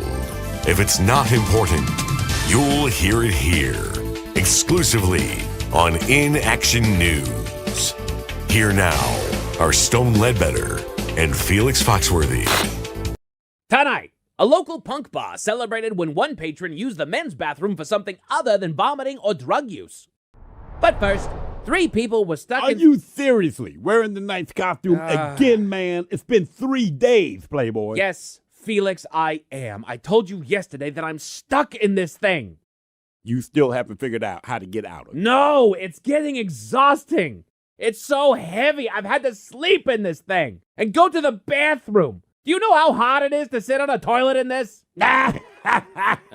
Word. Man, that is so sad. Look, I'll help you get out of it after the broadcast, Playboy. Thank you. I'll help you get out of it if you buy me lunch for the next week. Felix, you steal and eat my lunch out of the office fridge every day of the week. Yeah, I do, but you bring that lunch in for you. You don't buy it for me. I want you to buy me lunch. Will you stop stealing my lunch out of the fridge if I do? I cannot guarantee that, but I will get you out of the costume. Deal. We are off next week and I have to go out of town after Friday. I can't go through the airport dressed like this. Where you going for a week off? I'm treating my wife to a lovely week in Cabo San Lucas, Mexico. We've been planning this trip for months. What about you? Do I even want to know what you have planned for next week? If you must know, I'm taking my show on the road with a couple of cover bands. We have 4 dates next week. Your show? My puppet show, man. Your sock puppet? What was his name? The Lil Reggie? Yes, Stone, me and Lil Reggie are the comic entertainment between bands. You and your sock puppet are touring with musical acts? Yeah, man, we got a couple of gigs at area old age homes. You're touring old age facilities? I am, and each assisted living facility has its own rock cover band made up from the residents there. The elderly have formed rock cover bands? Oh, yeah, man. There's Earth, Wind, and Fiber. Earth, Wind, and Fiber? That is correct. There's also Dead Nugent, Jane's Prescription, and Grateful We're Not Dead. Me and Little Reggie provide comedy between sets. Felix, that sounds both noble and like a terrible idea. What? Man, I've been practicing my routine for weeks. Hang on. No. Do not break out Little Reggie, Felix. I told you puppets make me uncomfortable. They're creepy. Oh, hey, Stone. Good to see you. Better not to. Where did that laughter come from? What's the secret of having a smoking hot body in old age, Stone? I don't know. Regular exercise? Cremation. The best part of old age is it doesn't last very long. Felix, I don't know if these jokes are right for elderly people. Well, Felix won't be telling the jokes. I will. I see that old age makes some of you great multitaskers. The man in the front row sneezed and peed at the same time. Working single men over 70 find women who are interested in them. The bookstore. Under fiction. Okay, Felix. I have to say a lot of you are aging gracefully. No, don't thank me. Aging gracefully is just a nice way of saying you're slowly looking worse. You're going to insult your audience. That's your act. Don't be so sensitive, Stone. Unlike you, some people can take a joke. I can take a joke, Lil Reggie. Yeah, you know you're yelling at a sock, right? That's a bad look, Playboy. You do kind of look ridiculous, yelling at a sock dressed like a knight. Okay, enough. Let's go to break. Put away the sock puppet and get me out of this costume.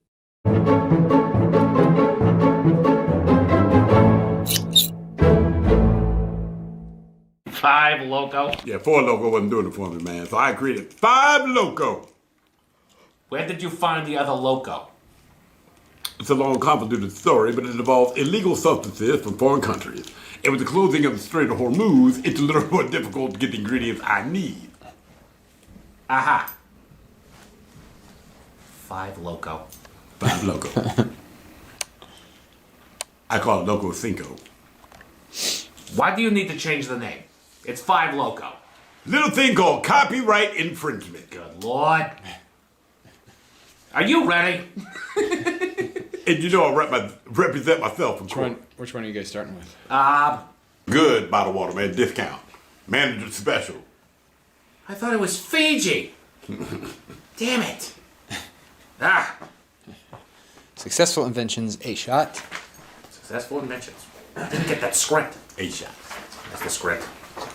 Got it. You ready? Ready when you are. You ready? I'm born ready. Okay, here we go. Audio, please. Are your eyebrows good? I'm chanting the 8 pagoda. 8 pagoda, all right. Here we go. Tim, are you finally ready? We are ready. Off and fit. Studio ain't paying for it. Yeah. I would do that, but my arms are broken. Let's see where it feels natural. See where it feels natural. Old lefty over here can get his arms right. That is correct. Ink smudger. Okay. All right. Cut.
Bud Light presents Real Men of Genius. Real men of genius. Today we salute the men of the men's room on KISW. The men of the men's room on KISW. Steve the Thrill Hill, whose thrill is breaking a breeze and clearing the room. Thrilling. Thanks for sharing. Miles Montgomery, from arena football punter to radio redneck. A short distance of just under a 17-yard average. He kicked himself out. The Ted Smith, caught in a one-man nightmare, death spiral, fat and bald, thus getting zero loving. Links lip-syncing Justin alone. So crack open an ice cold Bud Light and include Ben, because you never exclude a psycho with one eyebrow from anything. Don't go in the men's room alone. Bud Light Beer, Anheuser-Busch, St. Louis, Missouri.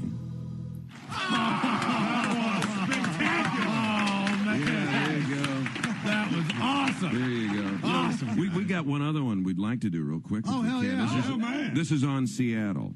Okay, excellent. Okay, this is on So Seattle. you've already been here long enough. Yes, we have. Yes. Okay. And we sent spies ahead. All right. Here we go. You ready? Okay. Bud Light presents Real Men of Genius. Real men of genius. Today we salute the city of Seattle in the great Northwest. The city of Seattle in the great Northwest. Seattle Speak, UW, EMP, CDID, SODO, SIF, The Wall of Gum, and Gooey Duck. Say what? Only in Seattle can you sit at a coffee shop window and stare at the exact same coffee shop across the street. Ice Grundy, 5-shot caramel, non-fat, easy ice latte. There are now 3 condos for every citizen in downtown, along with 9 bikes and -2 parking spaces. Look at all the ferries. So crack open an ice cold Bud Light and toast something else we need. KISW. We return to the men's room with Miles and Thrill. Who Sucks Last is coming up at first time for a few emails to the men's room at KISW.com. You've got mail. You've got mail. And a couple from our question. What is the longest amount of time that you've had to wear the same clothes, or what is the oldest article of clothing that you own? Let's see. Guys, one on a different note. Hey there, did Miles smell like Ozzy yet? Curious about the review. I'm thinking about dropping the coin for a bottle myself. So what do you think? What's your review of it, man? You got the bottle. You know what? It smells great. But you're not wearing it. Well, I mean, you got to wear it to work, man. I mean, all right. on the weekends, you're hitting on the ladies. I'm not trying to turn you guys on. Well, see if it works. All right, I'll put it on. Look, you already turned us on, man. Just put it on the cologne. Right. Okay. Just make it full circle. You tease. All the guys, my husband will attest that the Shanasty ball hammock underwear are super comfortable and keeps the boys from sweating. Shanasty? Shanasty. Shanasty. That's what it says. What else we got here? Oh, here's a very popular one back in the day. It says, I have a lined Levi's acid wash jacket. Oh, yeah. That I bought in 1987. It still fits. Must be worth a fortune now. I don't know if it's worth the fortune, but I remember the acid wash look was awesome, I thought. Guys, I found my Little League football jersey from 1987, still Rockets. That from Clarence in Marysville.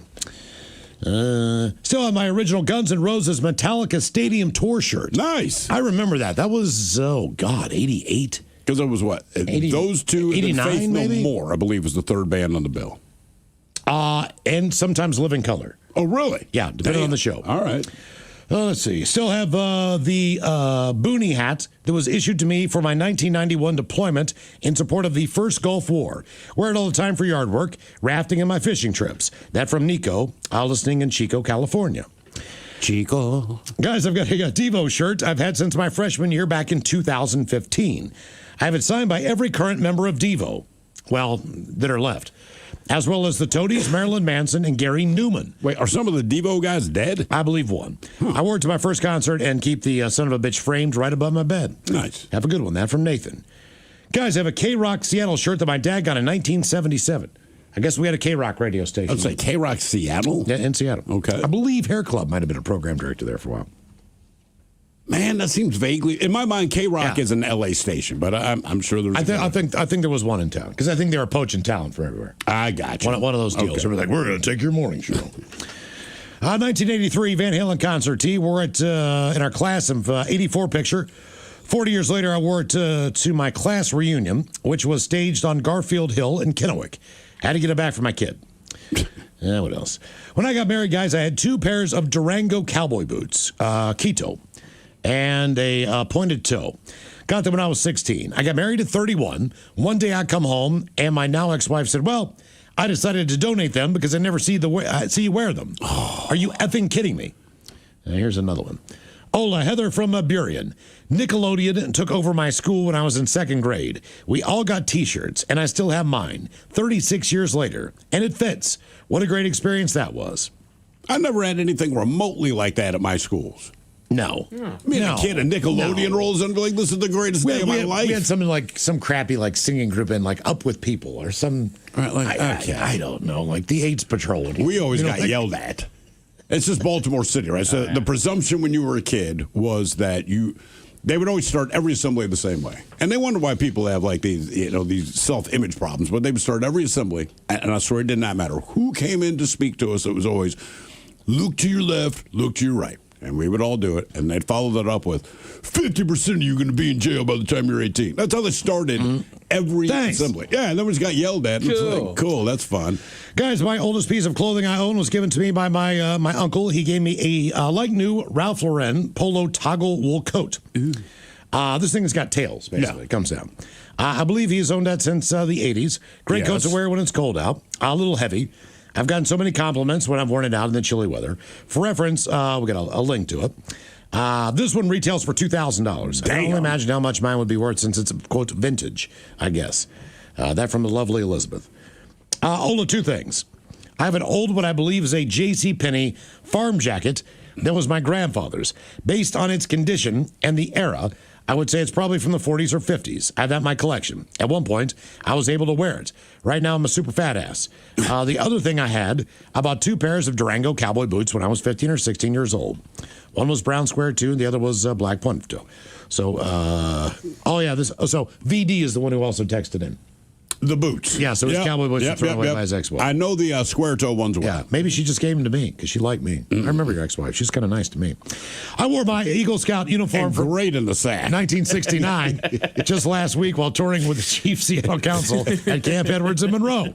That's cool. Eagle Scout uniform from 1969. Still can wear it. Not bad for being 71 years old. Still have your Eagle Scout uniform there, Mike? I do, sir. Miles, do you? Oh, never mind. I've got my. I bet I got my. No, but it's shirt. not Eagle Scout. No, it's Life. Yeah. That's all I got. All right, time for a couple of birthday emails brought to you by Men's Room Roasted Red Salsa from San Juan Salsa Company. Tip responsibly. Konnichiwa, mi amigos. I do declare it is my birthday. Konnichiwa, mi amigos. Of Liam, pronounced tricycle today. How many dad jokes can he get while Batman Thrill tries to navigate through Seattle traffic to deliver him an ice cream cake? He would love to find out. Enjoy the kit. So purple haze, y'all. That from Bacon, who speaks in an absolutely foreign language that I still don't understand. Let's see what we got here. Couple dad jokes. Oh, I got a couple from Jerry since I'm in. Guys, I had to cancel my bullfighting classes. Oh, yeah? They were charging too much. I've been trying to get over my fear of moving stairs. Oh, yeah? But the problem is escalating. There's more Jerry jokes. Where does Captain Kirk go to rent a car? Enterprise. Yeah. Gentlemen, my dad Mark is having his 69th birthday today. He could use a little cheering up, so how about giving him the following? A fart montage, a holy SJ, an andro penis, and Mafia Don Thrill, telling him how to enjoy his vacation in Aruba and Curacao next year. Keep on rocking. That from Michael.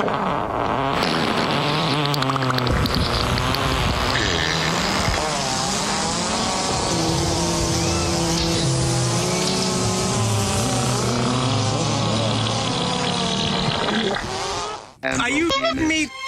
Holy J! You're looking for a good time in the Caribbean. First of all, it's not Aruba, it's Aruba. And Oh, no. at least that's what I'm reading. I see Aruba. Also, it's not Curacao, it's Curacao. Either way, when you get to Aruba, ask for Aruba and then put it to work. You're welcome. Tell your mother I said hello. Gentlemen, today's my mom's birthday. Speaking of Kimberly, she's been spending recent weeks having beers on our porch and listening to the show with me, especially Thursdays for Big Dummy. So, hoping to get an angry sugar glider, turtle sex, and a few dad jokes from Miles if possible. Thank you guys for all the entertainment and the laughs. Sincerely, that from Dylan in Tumwater. Oh, yeah. I'm surprised I still got that. And he's angry. Yeah. And some turtle sex. It's turtle sex. I get a feeling sugar gliders do it better.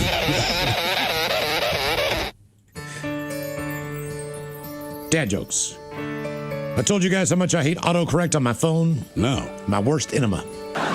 I saw a dude shred 5 pounds of cheese in 30 seconds. Oh, yeah? Greatest thing ever. I used to date a baker. Oh, yeah? I need her. And when younger, I played in a band called The Hinges. Oh, yeah? We opened for the Doors. All right, guys. Here you go. Happy, happy, happy birthday. Happy, happy, happy birthday. Happy, happy, happy birthday to you, to you, to you. Ya's a Dirty Germans brought to you by Men's Room Original Sausage. Available through Uli's World Famous Sausage, mensroomlive.com, and other fine retailers. Mmm, Schweinefleisch. Now, the men's room wants to know who sucks less? Yay! Time for Who Sucks Less. Stephen Thrill here. You bring us 3 stories from the news each and every week. They always suck. It is up to us to determine out of those 3 stories which one sucks the least. Now, if you happen to like the Men's Room on Facebook or you follow us on X and Instagram and Men's Room Live, the debate is already underway on Who Sucks Less. Yes, indeed. Let's just get started with the story that our very own Mike Hawk brought us on Monday, I believe it was. We go to Pennsylvania, where a Walmart shopper pulled out a gun in the store's checkout area and tried to shoot another customer 10 times.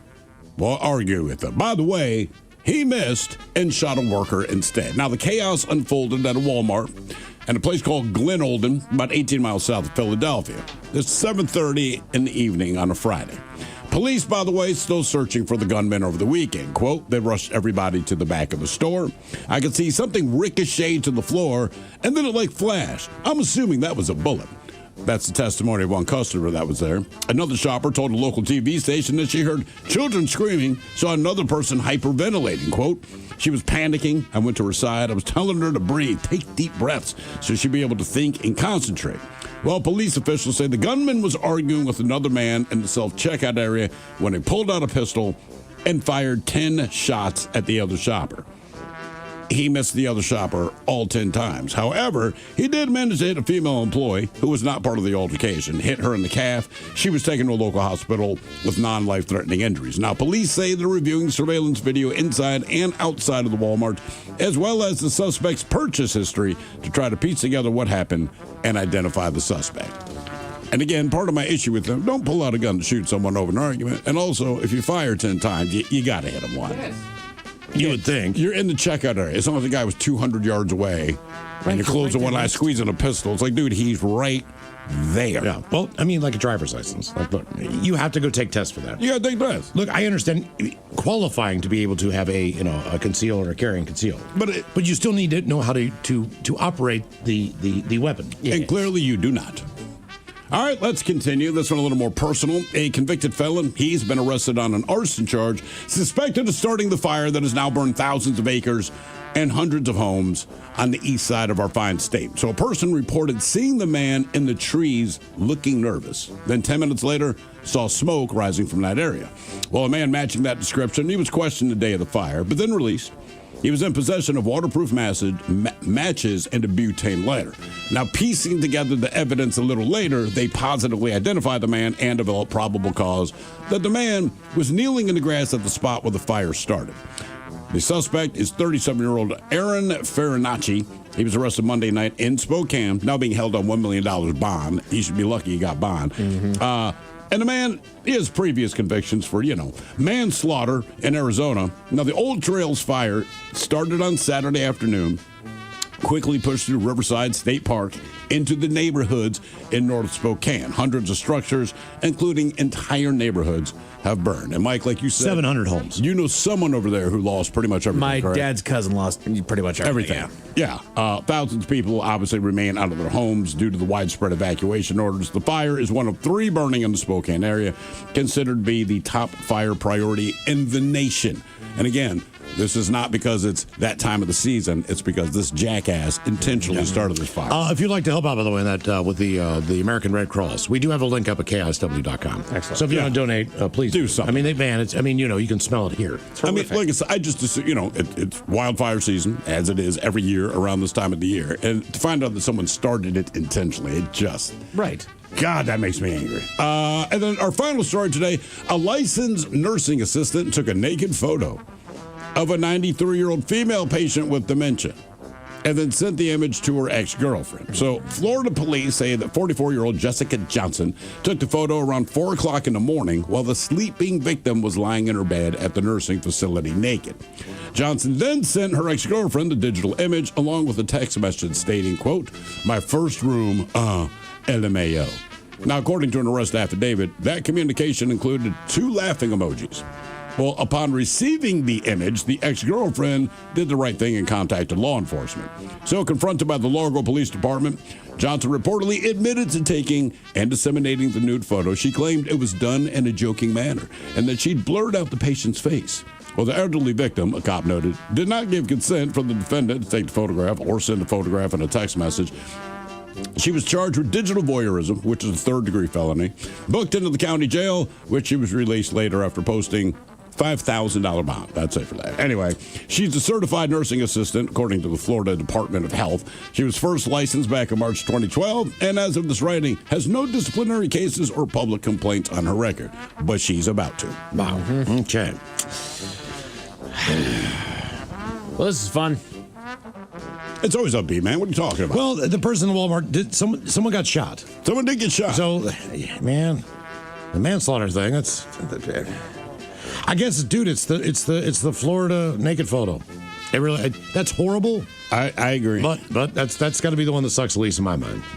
People are saying the nurse, then Walmart, then the fire. I agree. See, I think we're gonna go with the Walmart shopper on this one because they missed. Because they shot somebody though. They did shoot somebody. Didn't mean to I know shoot that, the employee. I might not mean to shoot you, but I did. I get that. Sucks. I get it. Does suck. Like it does suck. I'm not saying it doesn't. Would you rather me take a picture of you nude sleeping or shoot you? Shoot at me, Miles. You didn't hit me. But someone got hit. Somebody. Right. Right. I'm talking about you. You're naked. I take a picture of it. I send it to Steve. Go hee hee. Do not send that to me. Or I shoot you. What would you rather have happen? I would rather he shoot you than send me a new photo right, of it. shoot me. To be honest with you, I'd rather be shot than have a naked photo. Because it's in the taken. calf. Right, and it's a story at that point. They're going to be fine. It's not okay. What, you got shot in a Walmart? You're telling people that? Hell yeah. Okay. I'm just working a day at Walmart, and I got shot. Debate continues on Who Sucks Less. If you like the Men's Room on Facebook or follow us on X and Instagram at Men's Room Live. All right, coming up at 5:08, we'll drink and toast with a shot of the day. You are listening to the Men's Room.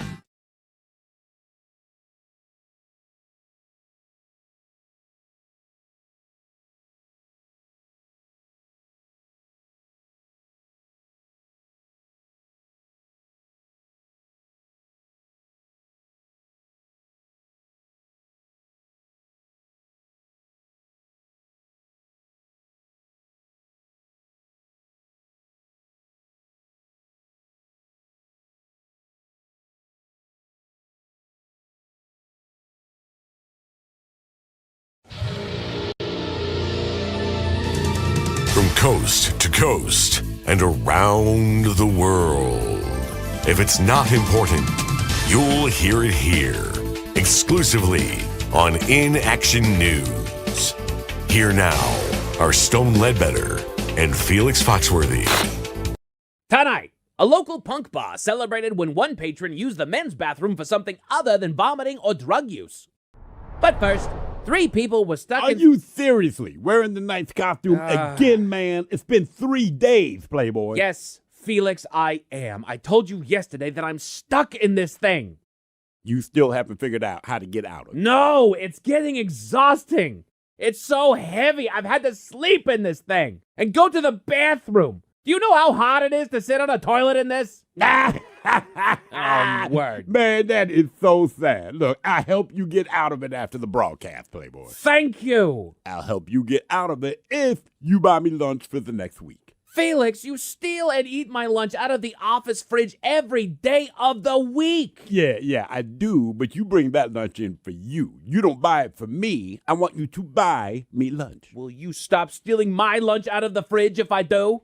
I cannot guarantee that, but I will get you out of the costume. Deal. We are off next week and I have to go out of town after Friday. I can't go through the airport dressed like this.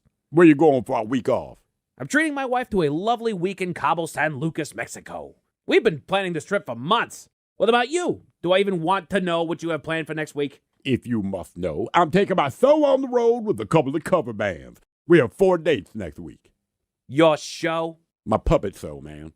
Your sock puppet? What was his name? The Lil Reggie? Yes, Stone, me and Lil Reggie are the comic entertainment between bands. You and your sock puppet are touring with musical acts? Yeah, man, we got a couple of gigs at area old age homes. You're touring old age facilities? I am, and each assisted living facility has its own rock cover band made up from the residents there. The elderly have formed rock cover bands? Oh, yeah, man. There's Earth, Wind, and Fiber. Earth, Wind, and Fiber? That is correct. There's also Dead Nugent, Jane's Prescription, and Grateful We're Not Dead. Me and Little Reggie provide comedy between sets. Felix, that sounds both noble and like a terrible idea. What? Man, I've been practicing my routine for weeks. Hang on. No. Do not break out Little Reggie, Felix. I told you, puppets make me uncomfortable. They're creepy. Oh, hey, Stone. Good to see you. Better not to. Where did that laughter come from? What's the secret of having a smoking hot body in old age, Stone? I don't know. Regular exercise? Cremation. The best part of old age is it doesn't last very long. Felix, I don't know if these jokes are right for elderly people. Well, Felix won't be telling the jokes. I will. I see that old age makes some of you great multitaskers. The man in the front row sneezed and peed at the same time. Working single men over 70 find women who are interested in them. The bookstore. Under fiction. Okay, Felix. I have to say a lot of you are aging gracefully. No, don't thank me. Aging gracefully is just a nice way of saying you're slowly looking worse. You're going to insult your audience. That's your act. Don't be so sensitive, Stone. Unlike you, some people can take a joke. I can take a joke, Lil Reggie. Yeah, you know you're yelling at a sock, right? That's a bad look, Playboy. You do kind of look ridiculous. Yelling at a sock dressed like a knight. Okay, enough. Let's go to break. Put away the sock puppet and get me out of this costume.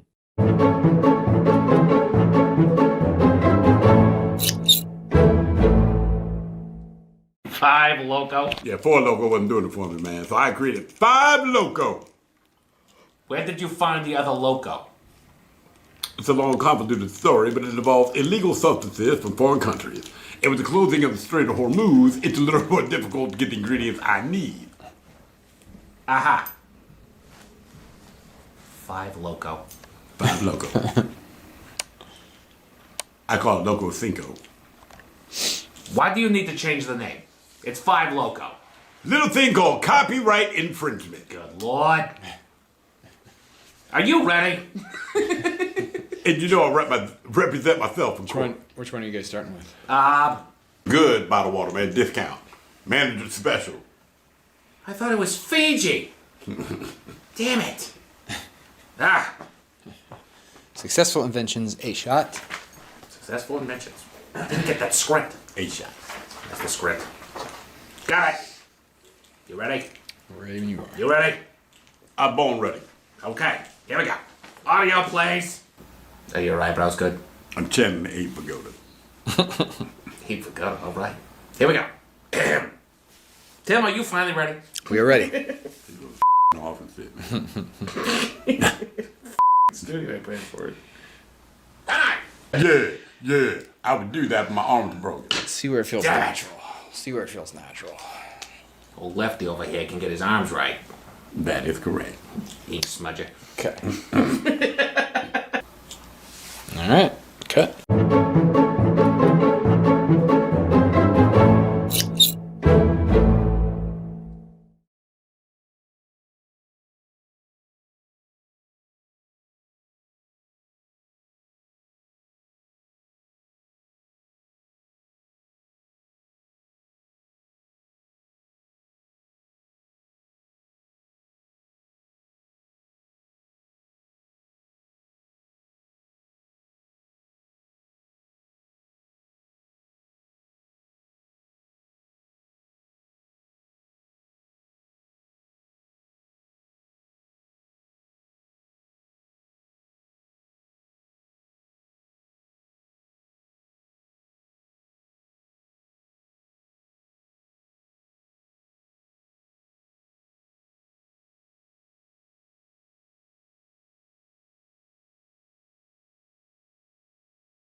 KISW. The men's room returns with Miles and Thrill.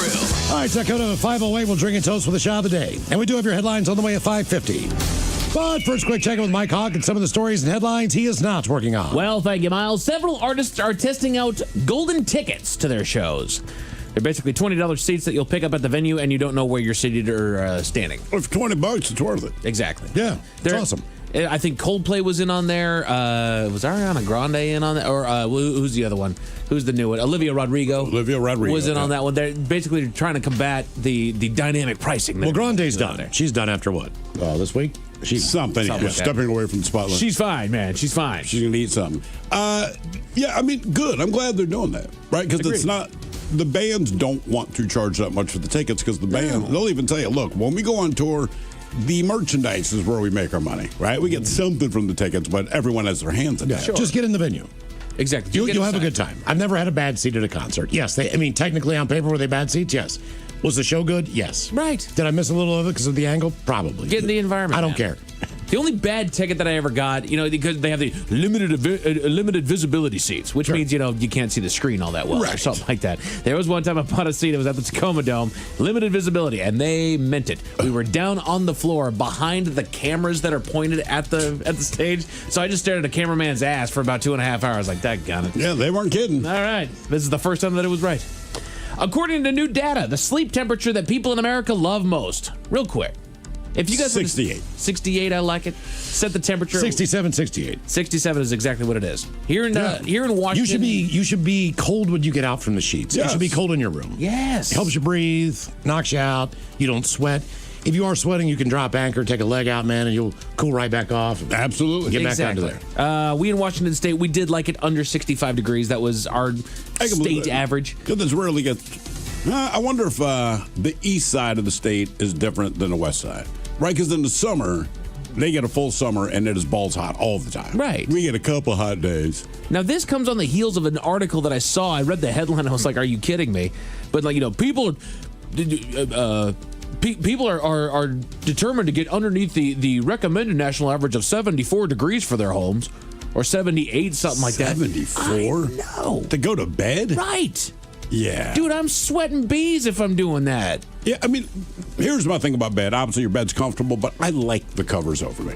Yes. For whatever reason, it brings me that comfort. So I don't want it to be, like Miles said, I want the room to actually be kind of cold, man. Exactly. And it should be. Like, even scientists will tell you, you need to be warm in your bed with a cold environment around you. That's how you can sleep the best. You need San that cool Diego, influence. Man, they had that air conditioning unit. Oh, yeah? And, my daughter was not pleased with me. And I'm like, look, you sleep almost fully clothed anyway. Right. You're under 2 blankets. The only thing that's going to be cold is your head, and one of us has hair, and it's not me. Like, you're fine. And I'm not turning it up.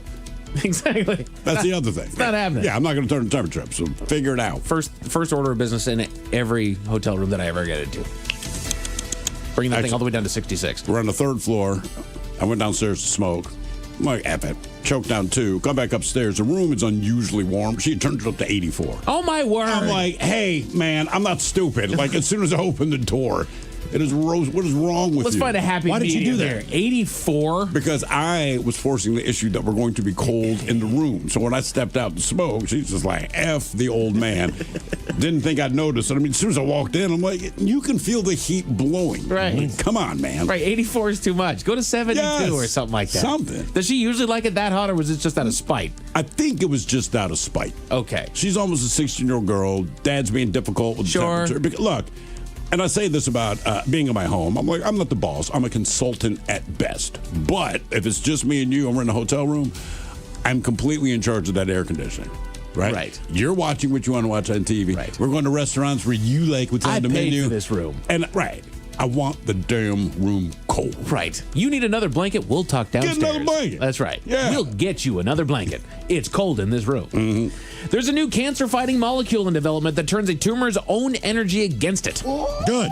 That's what it sounds like. Fighting cancer. One molecule at a time. It's a loud molecule. I'm just waiting for one of these developments to really take hold. I feel like we hear about a new development every other month. We do. So we're getting closer. It's like cancer moves its own goalpost. It does. Oh my God, the humans are getting close. Well, and the number of different cancers that fall into the same blanket, breast cancer. There's not one breast cancer. There's a whole bunch of different ones. So it's like, we figured this guy out. I don't know if you know the answer to this, and I do not. But other than location, would breast cancer be different than lung cancer be different than colorectal cancer? So in other words, is cancer just cancer and it depends where you get it? Or are these cancers slightly different? I think cancers, don't quote me on this, correct me if I'm wrong. I think all cancers do relatively similar things. Stuff, sure. However, there are different styles, if you will, different flavors of cancer. So they all dance, but some do the more samba. aggressive than others. Exactly. So depending on where it's located, it can do damage quicker. Right, like pancreatic cancer is always than others. Always. Yeah, it spreads faster. Colon cancer, you got to catch it. It progresses faster. Right, exactly. Women all over the place have gotten breast cancer. The one that my mom got, they said this is this is an aggressive one. That's what I was wondering, because you do cancer research. It'd be great if cancer is just one thing and it happens to be in different locations and you can target it. But it's like, all right, if you come up with something for breast cancer, does that also show promise for liver cancer or colorectal cancer? I think it's kind of like viruses, like a flu virus. Like no two flu viruses are exactly the same. There's always something different about There's a general thing that's in common, but... Right. All right. Yeah. Put your thinking caps on, gents. Time for the Merriam-Webster word of the day. Currently open after we had no winner yesterday, but this is an adjective brought to you by the letter C. You guys are going to get this one. I gave you guys about an 80% chance of success on this one. Now, this term is used with words like term and word and expression, and it's used to describe language that is used in familiar and informal conversation. Colloquial. Colloquial. Yep. Steve the Thrill Hill, right there. I thought that was more of an accent. No, colloquial is more... It's not so much... So generally it's broken down by region, and each region kind of has its own accent, but put it this way, when I lived in upstate New York, something that was awesome or cool, it was mint. When I got to Baltimore, it was slick. They mean the exact, so the colloquial, the colloquial in Rochester was mint, colloquial in Baltimore was slick. They mean the exact same thing. Gotcha. What was when we moved here? What was the hot term back in the day? Hella. Hella. Hella. Hella. Hella Think everything. about it like soda versus soda pop versus a Coke, a hoagie, a sub, a submarine. No, it took 20 years for Hella to go away. Hella hung on. I didn't even like Hella when I was here. I didn't like it either. No. It's hella cool. Right. She's hella ugly. But it was only it was always positive. It was never hella ugly. Like, she could be hella hot. Right. But it was never hella and then something negative. Like, they hella suck today. Right. They effing suck, dude. Yeah, then just drop the F-bomb. Apparently, your neighborhood's street layout may influence how well you sleep. Well, we're next to the light rail.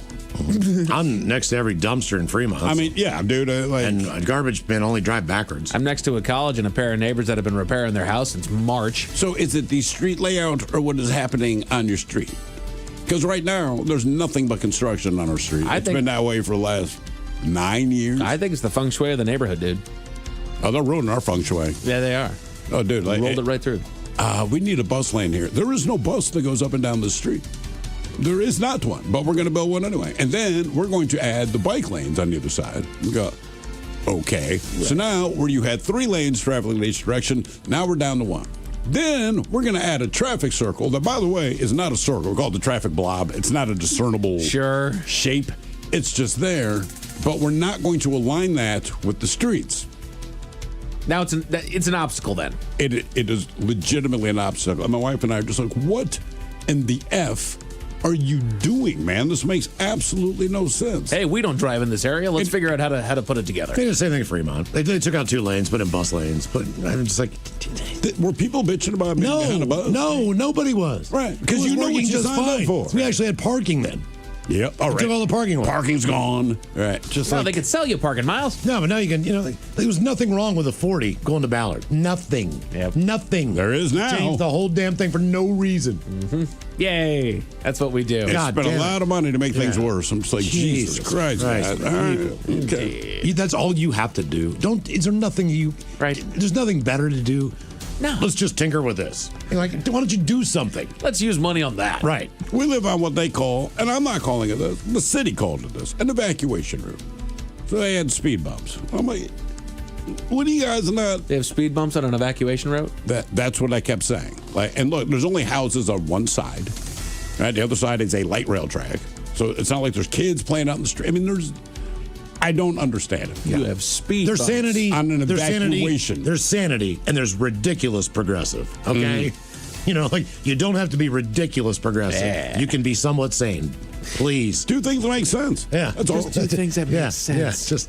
A new study recently marked the first time researchers have been able to confirm the presence of the human herpes virus in lemurs. All right. Get out of here. Freaky lemurs. I tried to warn them. I said, hey, lemur, we can do this, but you might get what I got. Well, then is it still the human herpes virus? Because at this point, no. If lemurs can get it, it can be the lemur herpes virus. Yeah. The primate. Like, it's not just us. To me, if you put your name on it, it should be exclusive to us. Going back to earlier conversation, how is it different than the lemur's herpes virus? Right. Oh, wait, this lemur's got herpes. Oh, but this one has human herpes. Yeah, why you gotta say it like that? Right. Are you implying that someone has sex with the lemur, or is this something that you did in the lab and said, oh, crap, he still got herpes? Right. Or did you have sex with a lemur in the lab? Either way, I'm just saying. Exactly. Why do we know this? Why do we know that lemurs have herpes? He's got the lemur herpes. Same thing with koalas. Man, they have chlamydia. Like, who figured that out? I'm just, look, it doesn't matter. Well, where did you get that from? I'm just curious. Don't want to talk about it. What you got in there, buddy? Don't want to talk about it, mate. We'll leave that one What behind. happens down under stays down under. Yeah, geez. Crikey. People online are talking about the things that have become more socially acceptable in the past 10 years. So let's go back in time. The Men's Room Top 10. The Men's Room Top 10.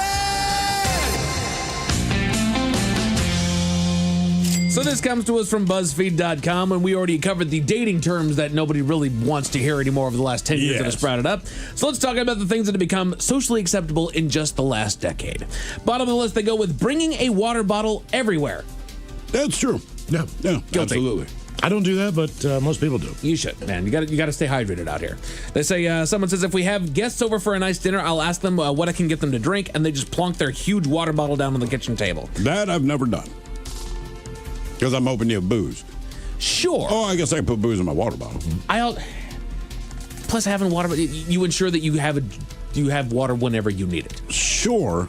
Even when you're drinking, like if I'm going to go someplace and go, if I'm going to go over to somebody's house and go drinking, I wouldn't mind having a water bottle that I can just have for when I need to refresh myself. I can get you water bottle if we got it in the house. I'm aware of that. I got my water bottle. All right. You don't got to worry about me. We're all good. It's like saying I brought my own air. I prefer to breathe that. I have my own vessel. Yeah. Look at that. Nice, clean, ice water. Perfect. Betting and gambling, like online sports and betting prediction markets. Yeah. I mean, that's just a matter of legislation where it's like, look. Was it less socially acceptable 10 years ago? It's not that. It's almost like weed. Everyone I knew smoked weed. Sure. You couldn't always say it out loud because it wasn't legal. Then once you legalize it, everyone that smoked weed is like, yeah, I smoke weed. So sometimes socially acceptable, I think, just versus like, what has the Fed said it is okay to admit to? So gambling was a big thing. But now, like you said, there's all this online stuff and all. So exactly. Hell, if you watch... You can't even watch a football game now because at some point they cut over to, and our gambling expert so-and-so, in the second half. They have our shows just on fantasy football and where to place your bets. DraftKings, Caesar Sportsbook. Oh, God. Our company used to have just radio stations that just talked about gambling. No kidding. Oh, yeah, sports shows. Oh, my word. Sports radio that just talked about. Brought to you by. It was called, it's called The Gambler, whatever they call it, Gotcha. AM radio. Right? And I feel like that was just something that you got to do when you were 21. You had to go to the reservation to go to the casino in order to be to do it, but that was the reason to go to Vegas. You could do anything that you wanted, but the main draw was that you were going to go there and gamble. Mm-hmm. So, okay. Profanity, which I do agree with. Somebody said I don't appreciate how casual and acceptable swearing has become. It's everywhere now, and I remember growing up that was a thing that my parents really kind of clamped the hammer down on was keeping the language clean, keeping it proper. My dad to this day still makes sure that if his wife's present that the language is kept clean. So it's gotten so much looser. It's opened up quite a bit. Open, guilt-free cheating academically. Oh. Things that have become socially acceptable in the last 10 years. Is that socially acceptable? Honey, I'm cheating on you. There's always been cool. cheating on tests and assignments, but using AI and online resources doesn't seem bad to people. Just another faster way of getting it done and over with. That's because, in my opinion, that's because with AI and online sources, that's more the calculator of today. Do this math problem. Well, I can just use a calculator and get it done. Well, that's cheating. Yeah, but it's also the future. No, also I want it to be the correct answer, and I don't trust myself. How about that? Like anything else. Yeah, you told me you wanted the correct answers here. And look, I don't know that AI makes it okay as opposed to the fact that we know like AI exists. Kids need to get a project done, right? There's a percentage of students that always want to learn. Someone like my brother, he would have taken the time to learn. You're not going to change it one way or another. Me, I would have used AI. Point is, I got to turn in this assignment. I'm a kid, so I don't necessarily understand the ramifications or the importance of this. I'll figure it out later.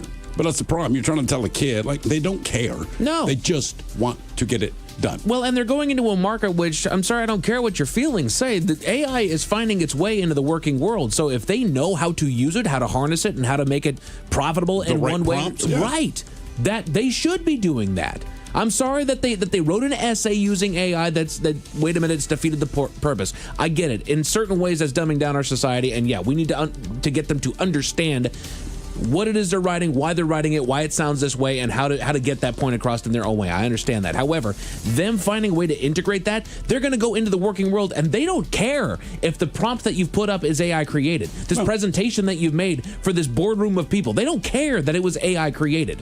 They just want the facts that are on there. People use spreadsheets as opposed to, and look, if you want the kids to remember stuff, because it's like two different arguments to me. I'm like, look, they're going to use AI, and you can kid yourself and say they're not, but they are.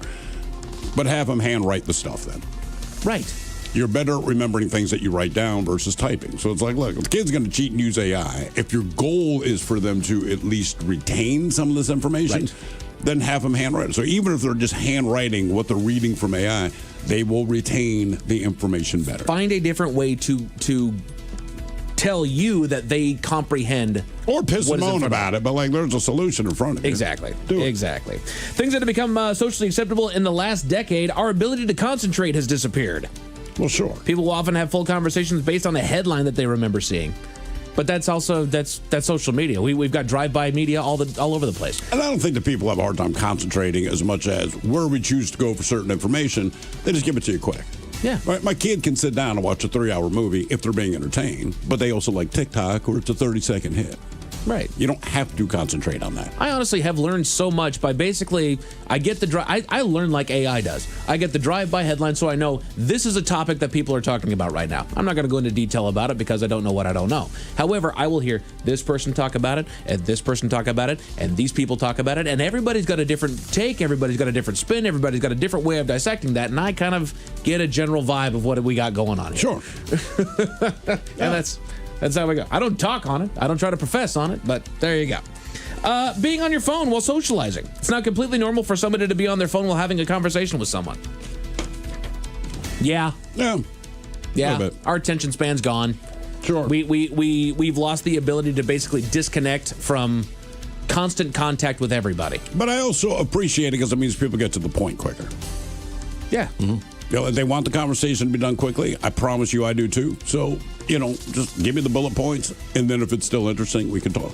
Right. Someone there on YouTube says, you are crazy to think AI is a substitute for real learning. We don't. No. We said it's what kids are going to do. That's one. Right. But we continue. I guarantee you don't want an engineer to blindly basically use AI solution to a bridge without knowing the real physics behind it. That's not how people use it. What they would use AI for with the bridge is, this is what we believe the situation is, you put in the prompt, and then you verify whether it is correct or not. Right. Right? It accelerates the process. It does not replace humanity's ability to understand what is safe. Correct. Right? Because at that point, you're an idiot. Right. If they're using it for the application that it can be used on in that manner, yeah, that's what we're talking about. My brother understands math, but my brother uses a calculator. Exactly. And then he can verify if that that's all. Just cut out all this crap. I understand that 4.2683 million plus 236,000. I understand that we're adding two things together here. It's a lot quicker if I just plug it into a doggone calculator. Right. And then they still have all the things you do to verify that these things are accurate. I comprehend. Yeah. I know. Photos of your kids online. Not only are people less concerned about sharing images of their own kids, but other family members, other parents, and even the kids' schools seemed less hesitant about posting photos online. Yeah, I just don't do it. Yep, I don't blame you. I mean, my wife will do it for me, but I don't do it. Constantly canceling plans, 100%. I like doing stuff. Right. Who's constantly canceling plans? Oh, really? Lots of people. There used to be a stigma around flaking, but now bailing on plans is considered self-care and protecting your peace. Then don't make the plan. No, it's not. Right. We're setting boundaries. No, you're flaking on plans. That's it. When you... Steve, you and I, we're going to make a plan to hang out later on tonight, okay? Yeah, I could be going doing something else. Yeah, maybe I want to go do something else tonight. But you know what? We've made a plan. I'm going to dedicate this time over here. That's what you agreed to do. There you go. Ooh. Guess what? You're going to put yourself out a little bit. Be there for your friends. I made a plan 3 days ago to hang out with my daughter. Go to dinner tonight. There you go. I would never cancel on her. No. And not in a million years. No. Will she cancel on you? No. Not unless something crazy came. But what if you need to protect your peace, Miles? Yeah, well, no. Go be with your daughter. Jesus Christ. AI. This is also used to feel scary, but now people have entire conversations with AI, even if it's during a Google search. Don't have conversations with AI. Yeah, don't. Come on, man. Get out there. And then this is the number one thing that has become socially acceptable in just the last decade. Location sharing. It used to feel creepy, but now many people have at least one app that will show people right where they are. No, it's still creepy. I don't want you to know where I am. You don't need to know. It's none of your goddamn business. If I want to hang out with you, I would cancel plans. Well, sometimes it's right. Sometimes it's easier for, Why don't we meet in Bellingham? Oh, sorry, can't make it. Sometimes it's easier for your wife to see on a map where you are instead of asking and you having to tell her a place that she doesn't know. I like to tell her because I might be lying. No, I'm right up the road. Don't worry about it. I'm on my way. Fire crews in the UK put out a pair of intentionally set fires, but where they were set is a little ironic, Miles. Where were they set? Tell you all about it at 5:50. Thanks, sir. Headlines are coming up at 5:50. In the meantime, every minute to drinking time. Somebody out there deserves to be recognized. And the men's room knows just who it is. So to you, we say, bottoms up, sailor. You're the toast of our shot of the day. Drink time it is, and as usual, we head to the drink desk, and Steve will throw a hill to find out who we're toasting. Yes, indeed. And today we toast 46-year-old Sean Adams of Robbinsville, North Carolina. Now, Sean, he was the passenger in a car that was pulled over. The driver was arrested on an outstanding warrant, was also cited for driving with a revoked license and for driving left of center. Now, then it was Sean's turn. Now, by the time they were done searching our honoree, he was charged with the following. Okay, now, he's the passenger in the car, but obviously his lady he's with seemed a little suspect, so he was then charged with carrying a concealed firearm, possession of cocaine, possession of drug paraphernalia, possession of a Schedule II controlled substance, possession of methamphetamine, possession with intent to manufacture, sell, or deliver a Schedule II controlled substance, trafficking in methamphetamine, and 2 counts of maintaining a vehicle, dwelling, or place to store said drugs. And the reason we're toasting him for all that is because our boy Sean is also the mayor of Robbinsville. Yes, indeed. Jesus. That's the mayor, dude. Yeah, they searched his ass and they just said, look, man, no one's above the law, and this is ridiculous. So, yeah, that's the person they elected. So we pour this booze and we drink this booze because we think it's yummy. Yummy. So over the tongue and down the throat to party in our tummies. Down the hola bichola. All right, let's get a contestant online now for Profile This, 206-803-ROCK. Profile This is next.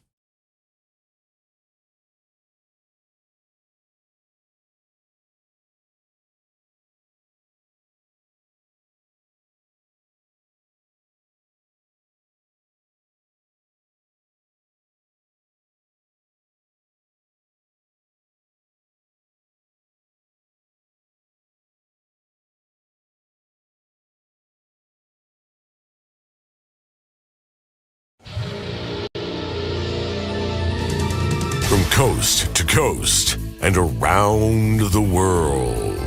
If it's not important, you'll hear it here, exclusively on In Action News. Here now are Stone Ledbetter and Felix Foxworthy. Tonight, a local punk bar celebrated when one patron used the men's bathroom for something other than vomiting or drug use. But first, 3 people were stuck in... Are you seriously wearing the knight's costume again, man? It's been 3 days, Playboy. Yes, Felix, I am. I told you yesterday that I'm stuck in this thing. You still haven't figured out how to get out of it. No, it's getting exhausting. It's so heavy. I've had to sleep in this thing and go to the bathroom. Do you know how hard it is to sit on a toilet in this? Word. Man, that is so sad. Look, I'll help you get out of it after the broadcast, Playboy. Thank you. I'll help you get out of it if you buy me lunch for the next week. Felix, you steal and eat my lunch out of the office fridge every day of the week. Yeah, I do, but you bring that lunch in for you. You don't buy it for me. I want you to buy me lunch. Will you stop stealing my lunch out of the fridge if I do? I cannot guarantee that, but I will get you out of the costume. Deal. We are off next week and I have to go out of town after Friday. I can't go through the airport dressed like this. Where you going for a week off?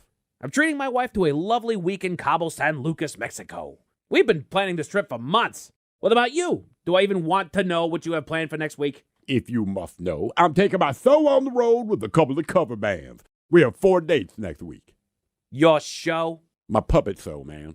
Your sock puppet? What was his name? The Lil Reggie? Yes, Stone, me and Lil Reggie are the comic entertainment between bands. You and your sock puppet are touring with musical acts? Yeah, man, we got a couple of gigs at area old age homes. You're touring old age facilities? I am, and each assisted living facility has its own rock cover band made up from the residents there. The elderly have formed rock cover bands? Oh, yeah, man. There's Earth, Wind, and Fiber. Earth, Wind, and Fiber? That is correct. There's also Dead Nugent, Jane's Prescription, and Grateful We're Not Dead. Me and Little Reggie provide comedy between sets. Felix, that sounds both noble and like a terrible idea. What? Man, I've been practicing my routine for weeks. Hang on. No. Do not break out Little Reggie, Felix. I told you, puppets make me uncomfortable. They're creepy. Oh, hey, Stone. Good to see you. Better not to. Where did that laughter come from? What's the secret of having a smoking hot body in old age, Stone? I don't know. Regular exercise? Cremation. The best part of old age is it doesn't last very long. Felix, I don't know if these jokes are right for elderly people. Well, Felix won't be telling the jokes. I will. I see that old age makes some of you great multitaskers. The man in the front row sneezed and peed at the same time. Working single men over 70 find women who are interested in them. The bookstore, under fiction. Okay, Felix. I have to say a lot of you are aging gracefully. No, don't thank me. Aging gracefully is just a nice way of saying you're slowly looking worse. You're going to insult your audience. That's your act. Don't be so sensitive, Stone. Unlike you, some people can take a joke. I can take a joke, Lil Reggie. Yeah, you know you're yelling at a sock, right? That's a bad look, Playboy. You do kind of look ridiculous, yelling at a sock dressed like a knight. Okay, enough. Let's go to break. Put away the sock puppet and get me out of this costume.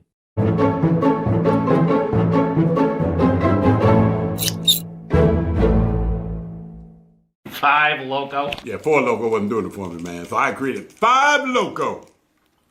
Where did you find the other Loco? It's a long, convoluted story, but it involves illegal substances from foreign countries. And with the closing of the Strait of Hormuz, it's a little more difficult to get the ingredients I need. Aha.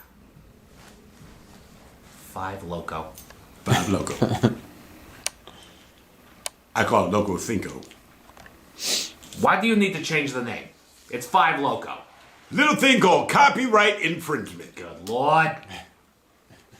Are you ready? And you know I represent myself. Which one are you guys starting with? Good bottled water, man. Discount. Manager special. I thought it was Fiji. Damn it. Successful Inventions, a shot. Successful inventions. I didn't get that script. 8 shots. That's the script. Got it. You ready? Ready when you are. You ready? I'm born ready. Okay, here we go. Audio plays. Are your eyebrows good? I'm chanting the 8 pagoda. 8 pagoda, all right. Here we go. Tim, are you finally ready? We are ready. Off and fit. Studio ain't paying for it. Yeah. I would do that, but my arms are broken. Let's see where it feels natural. See where it feels natural. Old Lefty over here can get his arms right. That is correct. Ink smudger. Okay. All right. Cut.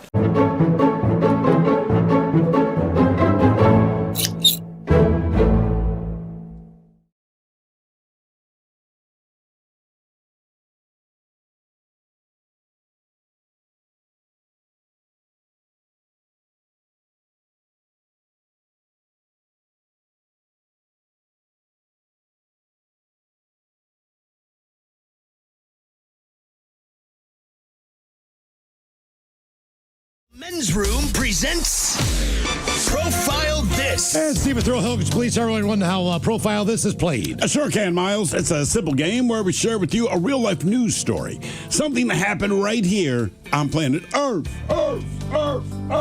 Earth.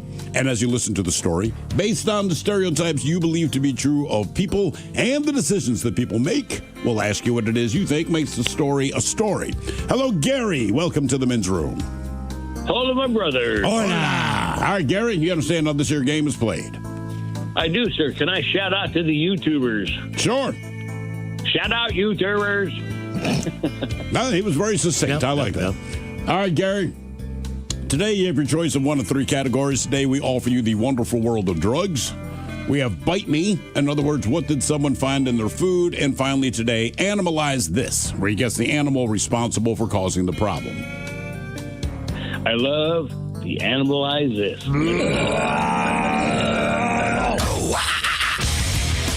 A South Carolina zoo revealed that the animal whose escape prompted the facility to remain closed last Thursday was a potentially scary one.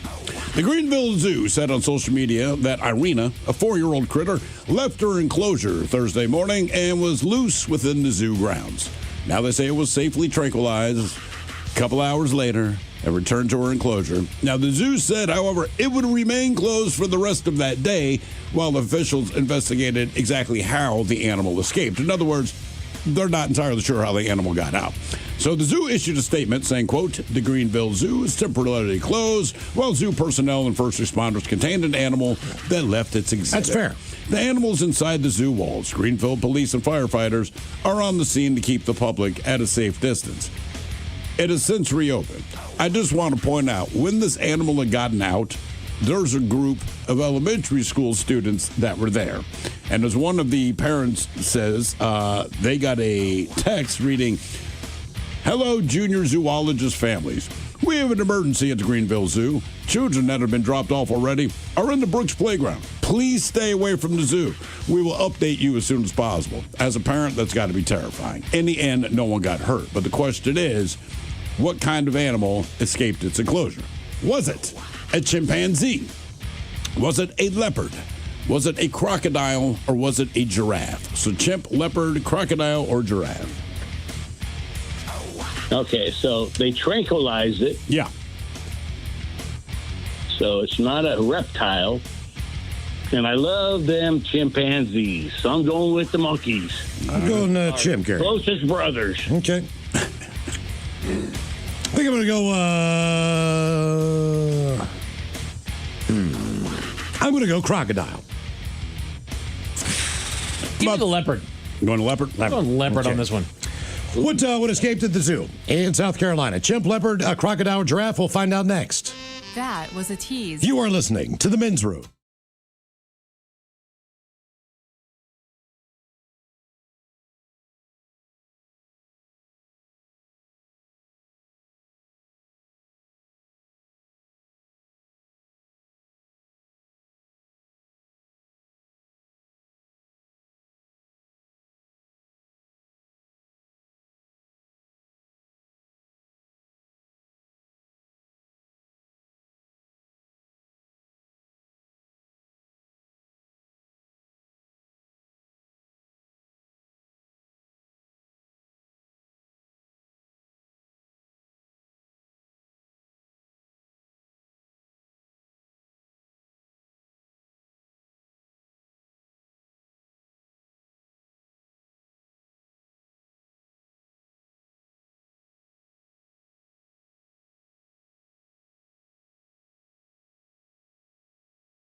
Debauchery rolls on. You're listening to The Men's Room with Miles and Thrill. 99.9 KISW. Category is Animalized. This on Profile. Let's go to South Carolina, where a zoo had an animal escape that they said was dangerous. The zoo closed for the day because they cannot figure out how the animal escaped its enclosure. So you put the animal back in there, you let everyone come back in, it gets out the same way, which they don't even know. It does what it does. But they did let the kids that were already there, like, kids, go to the playground. Question is, was it a chimpanzee, a leopard, a crocodile, or a giraffe? And, Gary, that is a question that we pose to you. Let us start with Miles Montgomery went with the crocodile. I did. And, Gary, like you said, you can't tranquilize a crocodile. Now, Gary, I'm also going to be honest, I did not know that until you said that, and a couple other people confirmed that. Is it because they're cold-blooded? I was a wildlife guy. Ah, okay. So then, Gary, you went with the old chimpanzee, our closest brother. Nope, no, not the chimpanzee. So that leaves Mike. You went with a leopard. I did. And you went Oh, that's bad. Awesome. Yeah, because the other thing about a leopard, you know, like any cat, once it's out, its whole goal is to not be seen. Just stay out. So they're right. like, they already dropped the kids off. Like, oh, Jesus. Now for all TV news all the time, it's time for TV Time with 10. And now, because your pathetic life is confined to countless hours in front of a talking box, the Men's Room presents TV Time with Ted. Oh, that's a hit. What do I got? Need your water, Miles? Let me look around. Need your water? I got it right. There you go. Hold on, what was I talking about? I had really in there. Oh, I know you guys have missed Ted. And with that, you missed your sports report, so I'm here for that. Oh, lovely. On TV Time with Ted, exactly. You're gonna tomorrow, as you know, NFL season is back. Kicks off with the Hall of Fame game in Canton, Ohio. One of the worst fields that any NFL team has ever played on. The cause of injuries, the turf is horrible, the venue is just so-so, but that is where the NFL Hall of Fame is, and they do that game. The coaches hate it, the players hate it. Everyone NFL says, right, but it's the Hall of Fame. Get your... Maybe that's why they pick bum teams. Is it a college field? Like what? No, it's just a field that's attached to the Football Hall of Fame. Okay. Mm-hmm. It's at Tom Benson Hall of Fame Stadium in Canton, Ohio. Okay. I don't even know if they play high school there or anything else. It is what it is. Just know this. The Hall of Fame game is tomorrow. It's at 5 o'clock. Carolina Panthers and Arizona Cardinals. I'm sorry. That will be one of the few nationally televised preseason games out of the 3. But no, wait, there's more. If you are a Panther or a Cardinal, because you're playing in this game, you get to play 4 preseason games. Yeah. Instead of the 3. This year, instead of the 3. That the players lobbied for. Yeah, pretty much. Soften up them Cardinals. So that's that is our first game tomorrow night. Now, just know this: Week 1 has no nationally televised broadcast games. Although the NFL Network will carry 6 games nationally from their local cable or whatever provider. Right. So you can go there. It might be live. It might not be live. But it's funny because you get the local guys calling it. Correct. Right. And correct. Like if you live in that city, you're used to those guys. But anytime you hear the other city's local guys, it's not that they're good or bad. It's just so different than a national broadcast. Mm-hmm. Yes. So how it works is the games are played, in this case, Thursday, Friday, and Saturday. Now, the Hawks play on Saturday. That's 5 o'clock. Dallas is coming to town. So that's our first preseason game here in Seattle. For me and you, Steve, it's the Ravens and the Eagles. My brother will be officiating that game. My son has already reached out to him like, hey, my brother's like, it's a preseason game. Come on, man. Like, pipe down, dude. But as far as week 1, again, there are no games on the national broadcast scale. You have to go to week 2 for that. That will include the Seahawks, by the way, a Sunday night game, August 23rd. The Tennessee Titans come. So the Seahawks have 2 back-to-back home preseason games. Keep in mind, they're only playing 3. Right. All right. The other nationally televised game, the Raiders and the Texans, will be on Thursday Night Football. So we'll have 2 on week 2, Thursday and Sunday. The Raiders look forward to preseason, I think.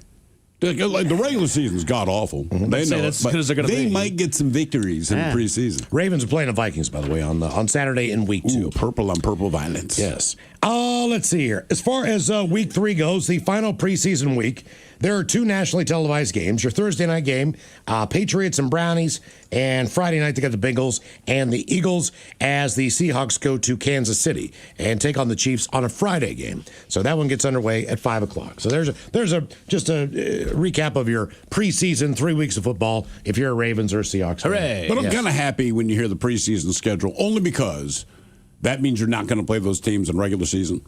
So if you're a Hawks fan, Kansas City, you're not playing them this year. Cool. When I hear Eagles for the Ravens, I go, cool. We're not playing them in the regular season. First week comes back, Thursday Night Football, obviously Sunday Night Football, and Monday Night Football.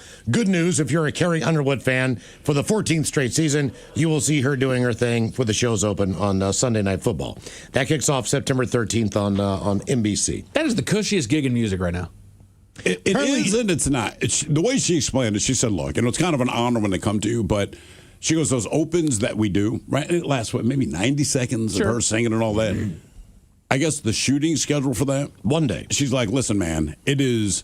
And she's not asking him to boo-hoo for her, but she's like, as a musician and a performer, I have never worked harder than I did to do that NFL to earn Open. that $12 million in one day. That's right. Yeah. Well, basically, what you have the general hook of the song, all right, and then you just put in the individual parts, right? Like it's a party tonight in Buffalo. That's whatever. the thing. She gets the schedule before the rest of us. She does. Chicago. They just do the same thing over and over again.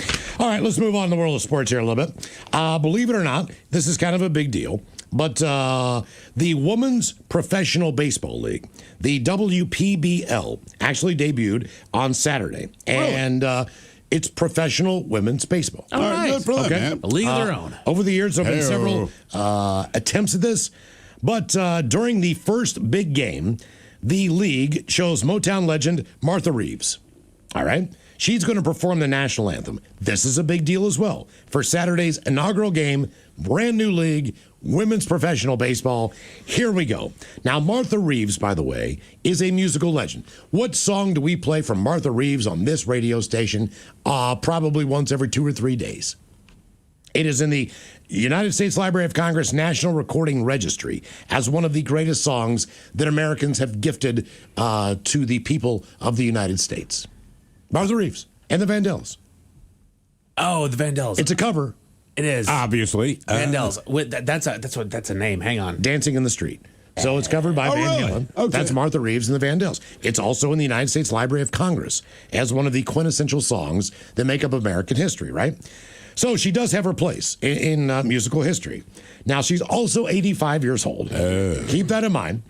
And she was asked to do the national anthem. Now, they say from the start, the rendition was a little shaky and kind of out of sync with the backup singers, to put it mildly. She's 85. But the performance was so bad that the camera kept cutting to people in the crowd and the players on the field, and everyone seemed to be trying their best not to burst out laughing. So everyone had a very awkward-looking facial expression. Here's a little bit of Martha at 85 attempting the national anthem. Oh, say, can you see by the dawn's early light what so proudly we hailed at the twilight's last gleaming, whose broad stripes and Oh, God.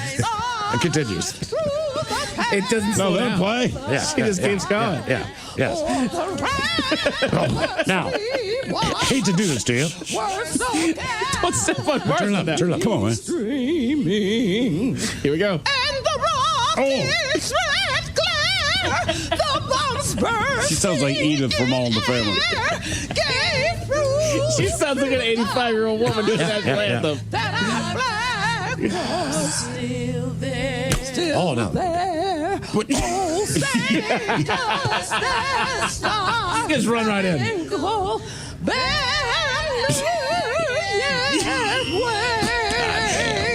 Is this the haunting of the Star Spangled Banner? Oh. Of the free and the home of the brave. Ladies and gentlemen, Way to go, Martha. Women's Pro Baseball League. Okay. And they're off. I didn't mean to do this, but still on the sports theme. So I want to watch a couple shows, and after I got my my nose done, sitting around for a couple days, I decided I'm going to watch a couple of series. All right. So the first one I watched was the Hawk. Now that is the Will Ferrell Netflix show right. about a professional golfer who tries to come back and reclaim his glory. Now his son is an actual professional golfer. In the show, and he is very successful. So he's a younger guy. He is up and coming. Will Ferrell tries to come in and regain that past glory. Now, The one thing I can say about Will Ferrell, and the more I thought about this, what is this show missing? And the idea being, look, Talladega Nights. He's played a race car driver. Yep. He has played a professional ice skater. Yep. He has done a number of roles where he plays an athlete. Semi-pro, he is a ABA basketball player, okay? The thing about Will Ferrell is, Will Ferrell needs someone to have fodder with. He needs a John C. Reilly. He needs someone that he can bounce off with, and they can share their comedic styling. Because he ad-libs all the time, right? Correct. I mean, even if you watch, Anchorman, I mean, he and Paul Rudd are going up. They're all having a good time together, trying to make each other laugh. The only miss on this show is that it's got a little element of Happy Gilmore to it. And I don't know when this became a thing, but look, it's one thing, and Owen Wilson's in it. It's one thing. Wow. Yeah, it's one thing to have someone famous be a character, all right? But it's another thing, I think, sometimes for the person to just play themselves in a Happy Gilmore way. And he seems to kind of incorporated that in okay, all right, to what is going on, so to speak. So when you see whoever it is, Ricky Fowler, it's Ricky Fowler the golfer, all right? It doesn't really make it entertaining. It's cool that he shows up. Right. It's kind of an Adam Sandler thing to do. Yeah. It doesn't really make it, Bob Barker shows up. It's Bob Barker. Right. But Bob Barker's going to put him in a situation that's awesome. It's going to be funny. So I was thinking about this. So then I watched another golf thing, show called Sticks. That's with Owen Wilson. Now that show is a little bit better if you're into to sports. And I'm realizing I'm sitting there and I'm watching sports shows. So I thought to myself, hey, what are some of the best television shows that are based around sports? All right. I'll give them to you real quick. So you got a show called Shoresy. This is basically from the guys who did Letterkenny. Letterkenny, yep. It's a Canadian comedy. It's about hockey. It's a slapstick modern day version. Apparently it's hysterical. This is a show I'm going to watch. He was a character in Letterkenny that was funny as hell. That was actually one of the main characters. I've never even heard of that. They say Chad Powers is great on Disney. This is the one that basically... Chad Powell, I only saw the Eli commercials. Manning kind of started this. But he was a football player, and I don't know, he got himself into some kind of trouble, so he has physically changed his looks. So he can be a walk-on at a different college and continue to play college football. Oh, yeah. So he tries to do his thing. 13 on the list, they say Dark Side of the Ring. That is on Vice. And that's a heavy show, but it's good. That's about wrestling, and it does get down and dirty, and it's like that. Really it takes good, you to the underside of it. Ted's talked about it a lot. Also on the list, Winning Time. That was the rise of the Lakers dynasty. They take it back to Jerry Buss in 1979 when he got the team and the rise of that organization. Number 11 on the list is All American. All right? All right. Ted's show. This is on the CW. And it's a coming-of-age sports drama inspired by the story of real-life pro linebacker Spencer Paysinger. So it's based on a real-life thing. He has written, this is why Ted likes this show. All right, you know Ted went to a private Catholic school. Yes, he did. Yeah. All right? They recruit every player they got. DeMath is number 1 in basketball this year. They're number 1 in football this year. You know why? Because they go to the city and they find the best players. Right. And they offer these high school kids scholarships to go to their school. Exactly. That is what this show is about. It is about an affluent school in Beverly Hills who basically goes around L.A., picks the best players, kicks everyone's ass, and acts like they're great at it. Right. When they're not even taking players from their own area, so to speak, where the people get bussed in, like it used to be. So now, once I realized that, I was like, no wonder he likes All American. Right. You know what I mean? They're just plucking people. It's like, what's over here? O'Day. It's almost like O'Day. All right, what else we got? The League comes in at number 10. That's on FX. The League was great. What else? Welcome to Wrexham. I watched that. That's on FX now. Oh, yeah. That's Rob Mack and Ryan Reynolds. That is a true story. They bought that organization and got it up to the next tier as far as soccer goes. Hell yeah. Stick, by the way, is on Apple TV with Owen Wilson. That's a pretty good show. Glow, Netflix. All right. That goes back to Women the of days wrestling. of Gorgeous Ladies of Wrestling. That's right. And kind of puts that back into history. Remember that show? I do. That was awesome. What else do we have? Sports Night on ABC. That was before The West Wing. And Aaron Sorkin was basically just doing a Sports Center style drama ripoff. They're saying that is the 6th best show about sports. Cobra Kai, number 5. We know that one on Netflix. It's not about sports. I mean, it's a martial arts. Okay, all right. Eastbound and Down is at 4 on HBO. You know that with Kenny Powers, Danny McBride. Yeah. The Last Dance, the Michael Jordan Chicago Bulls documentary on Netflix. That's number 3. Ted Lasso, which debuts tonight. That is number 2 on Apple TV. They say the number 1 sports Friday show Night ever. Lights. Friday Night Lights. Never watched it, but everyone I NBC. know that watched it loved it. Yep. And speaking of television site, what do we got here real quick? I know I'll pull this stuff up. Who Wants to Be a Millionaire? The Challenge. The Shards on Hulu, Sterling Point on Amazon, Star Wars, The Ninth Jedi on Disney Plus. That's a Japanese anime. There's 9 of them now. Ted Lasso, 4th season, premieres tonight on Apple TV. And your Mariners are in action at 6:40, Game 2 with the Tigers. There you go, TV time with Ted.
From coast to coast and around the world.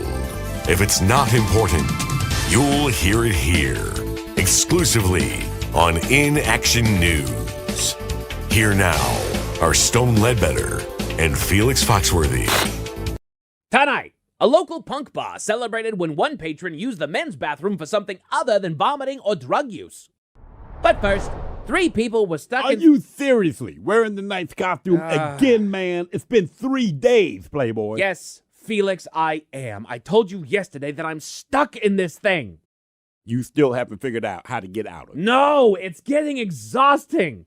It's so heavy. I've had to sleep in this thing and go to the bathroom. Do you know how hard it is to sit on a toilet in this? Oh, word. Man, that is so sad. Look, I'll help you get out of it after the broadcast, Playboy. Thank you. I'll help you get out of it if you buy me lunch for the next week. Felix, you steal and eat my lunch out of the office fridge every day of the week. Yeah, I do, but you bring that lunch in for you. You don't buy it for me. I want you to buy me lunch. Will you stop stealing my lunch out of the fridge if I do?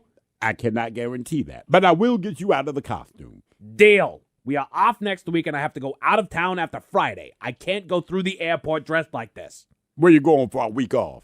I'm treating my wife to a lovely week in Cabo San Lucas, Mexico. We've been planning this trip for months. What about you? Do I even want to know what you have planned for next week? If you must know, I'm taking my show on the road with a couple of cover bands. We have 4 dates next week. Your show? My puppet show, man.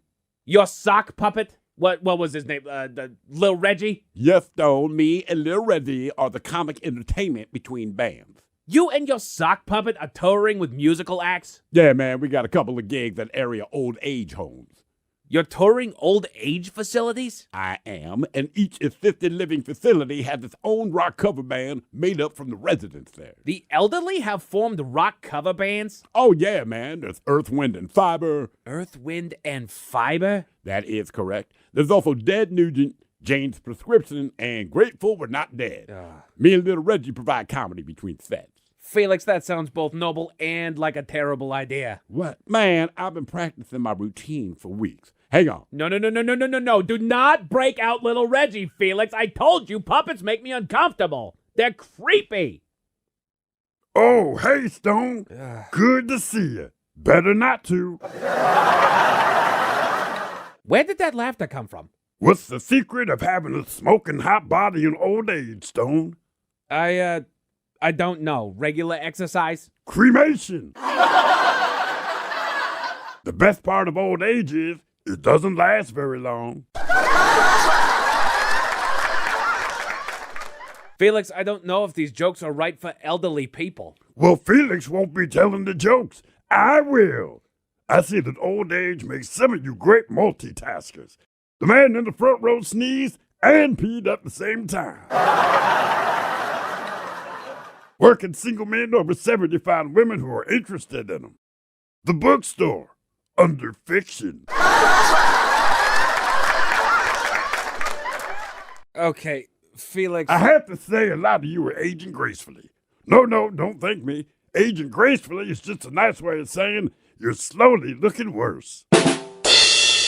You're going to insult your audience. That's your act. Don't be so sensitive, Stone. Unlike you, some people can take a joke. I can take a joke, Lil Reggie.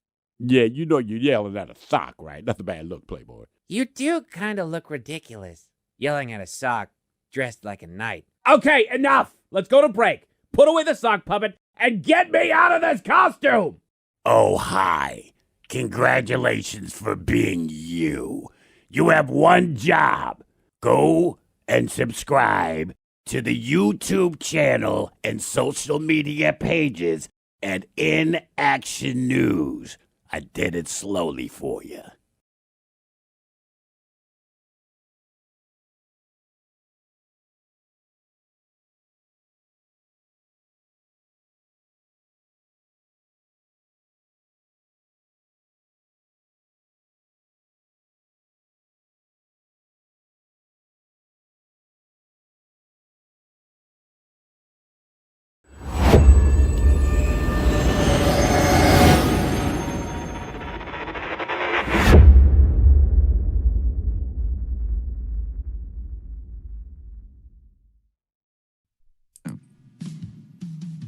Bud Light presents Real Men of Genius.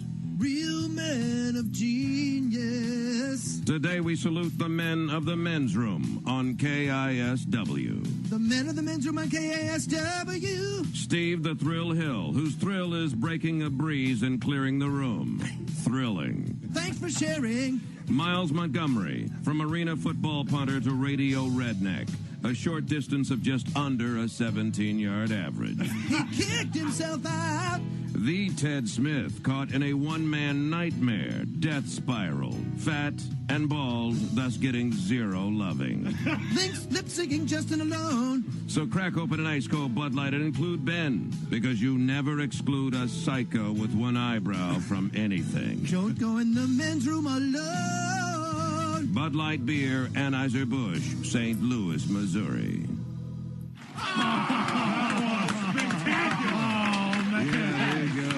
That was awesome. There you go. Awesome. We got one other one we'd like to do real quick. Oh, hell yeah. This is on Seattle. Okay, excellent. Okay, this is on So Seattle. you've already been here long enough. Yes, we have. Yes, okay. And we sent spies ahead. All right. Here we go. You ready? Okay. Bud Light presents Real Men of Genius. Real men of genius. Today we salute the city of Seattle in the great Northwest. The city of Seattle in the great Northwest. Seattle Speak, UW, EMP, CD, Sodo, Sift, The Wall of Gum, and Gooey Duck. Say what? Only in Seattle can you sit at a coffee shop window and stare at the exact same coffee shop across the street. Ice Grundy, 5-shot caramel, non-fat, easy ice latte. There are now 3 condos for every citizen in downtown, along with 9 bikes and -2 parking spaces. Look at all the ferries. So crack open an ice cold Bud Light and toast something else we need. One more Thai restaurant in Fremont. And one more bike around Green Lake. Bud Light Beer, Anheuser-Busch, St. Louis, Missouri. Yeah. There we go. Yeah. We are ruthless. That is top notch. Bud Light, flipping cold. It is Seattle.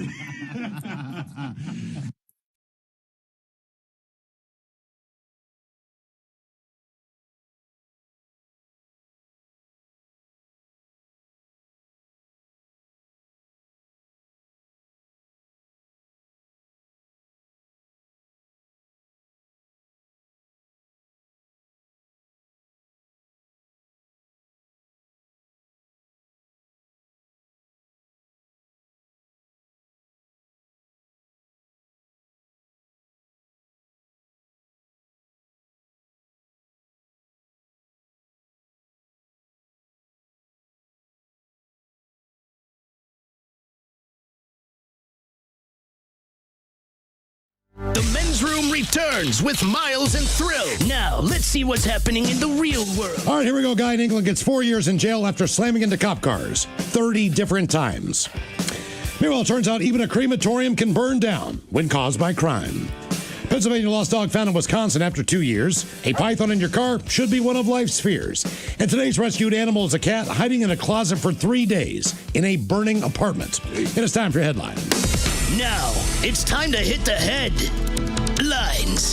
Here's Mike Hawk. All right, our top story. We go to the UK where there's an arsonist afoot. Local fire crews were called to the scene after a pair of fires were reported.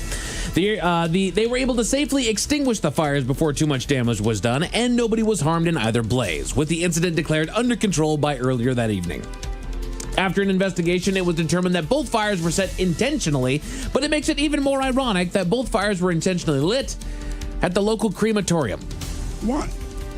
I mean, I'm not encouraging being an arsonist, but I'm just saying if I were, the crematorium would be like the least exciting place. I'm going to burn down this fireplace. Exactly. It's built for fire. From where the photos that I saw, I think it was more in the general vicinity of the crematorium. I think it was more on the property, as it were. So I think they just burned something that blew up out of control. But yeah, all right. I mean, are you a safe arsonist? Or maybe they thought it was funny.